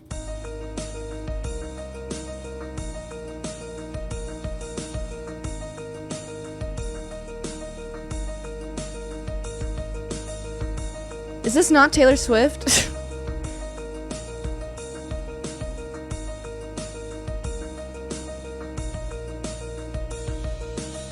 Maybe I don't know. Oh! You would not believe your eyes. Is that it? Is it Fireflies? Is it Firefly?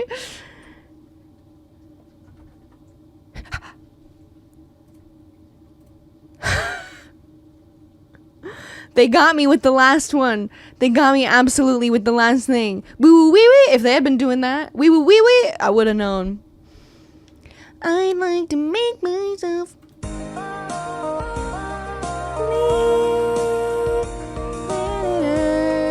Earth turns slowly. It's hard to say that I'd rather stay awake when I'm asleep. Everything is never as it seems. I fall asleep. Unapologetically love that song. I do not care. He's saying nonsense. I don't care. I don't freaking care. It feels nice in my ears. Okay? Love it. You got that, Tato? He's saying it's time to go now. Tato's telling me it's time. Is it time? You want to go in your tent? Do you want to have a little sunbathe in your tent? Is that what you like to do? If I blink at you, will you blink back? Tato. Rejected. Blinked, rejected. Hey. Blinky me. Yeah, Blinky. Blinky Tato. Yeah. Closes. Ooh, yeah. Hey, Tato. You Blinky?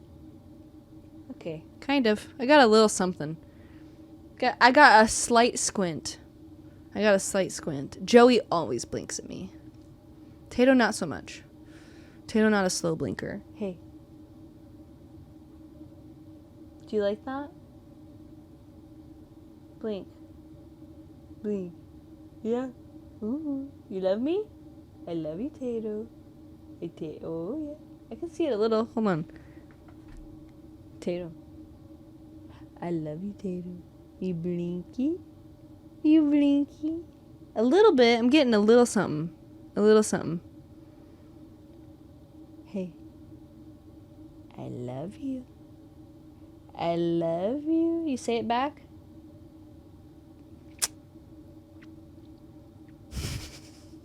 Hey.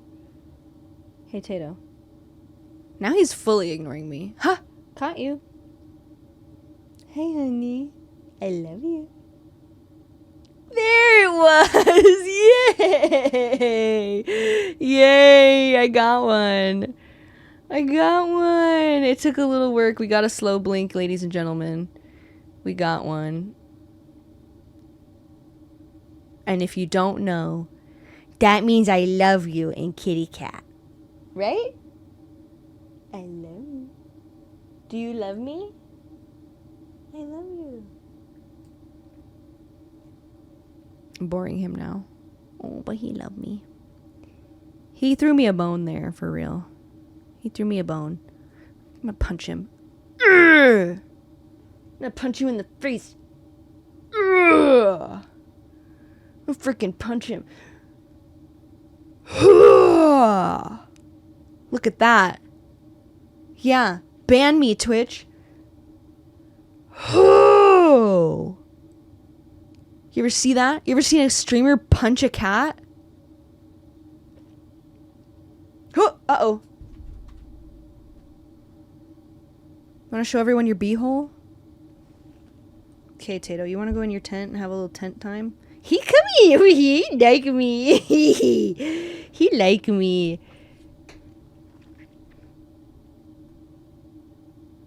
He's my friend.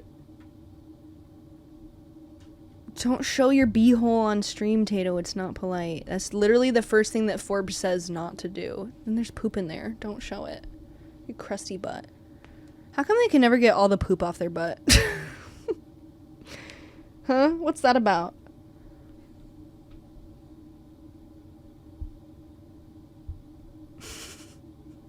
We are sort of at the time of day when he starts working on me for dinner. 3:30. Dinner is at 5. Okay. So between now and 5, the animals will become more and more annoying.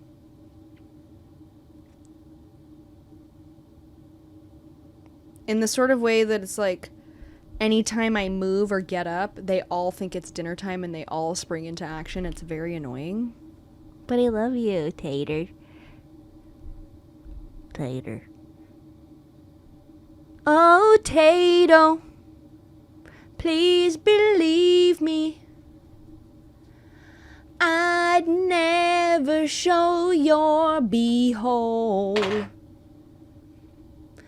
Believe me when I tell you. Ooh. Doom doom doom doo doo doo doo doo doom doo doo dee doom doom doom dee doo dee dee. Oh, Tato. That's a new one for you, Tato. That's a new song for you. Usually it's Tato, Tato, Tato. Tato, Tato, Tato. Tato, Tato, Tato. Tato, Tato, Tato, Tato, Tato, Tato. You're knocking stuff. Okay. He's not settling. It's time to go. He wants my full, undivided attention. Do you think that we should do that? You think I should call it a work day a little early? I should stop working entirely and just pet a Tato? Is that what you think? Koosh, koosh, boosh, choo. Put your dukes up, Tater. Choo. Let me kiss your head. Kiss him on his head. All right. You would not believe your eyes if 10 million fireflies showed you Tato's beehole on stream. Anyways, that's all I have to say. Thanks for hanging out with me for 5.5 hours while I knit and talk shit. Tato, you dusty butt, with your dandruff, you ready to go? While I fall asleep. Oh, you're quoting fireflies, I see. Leave my door open just a crack. Please take me away from here, 'cause I feel like such an insomniac. Please take me away from here. Okay, Tato, I'm leaving now. It's happening.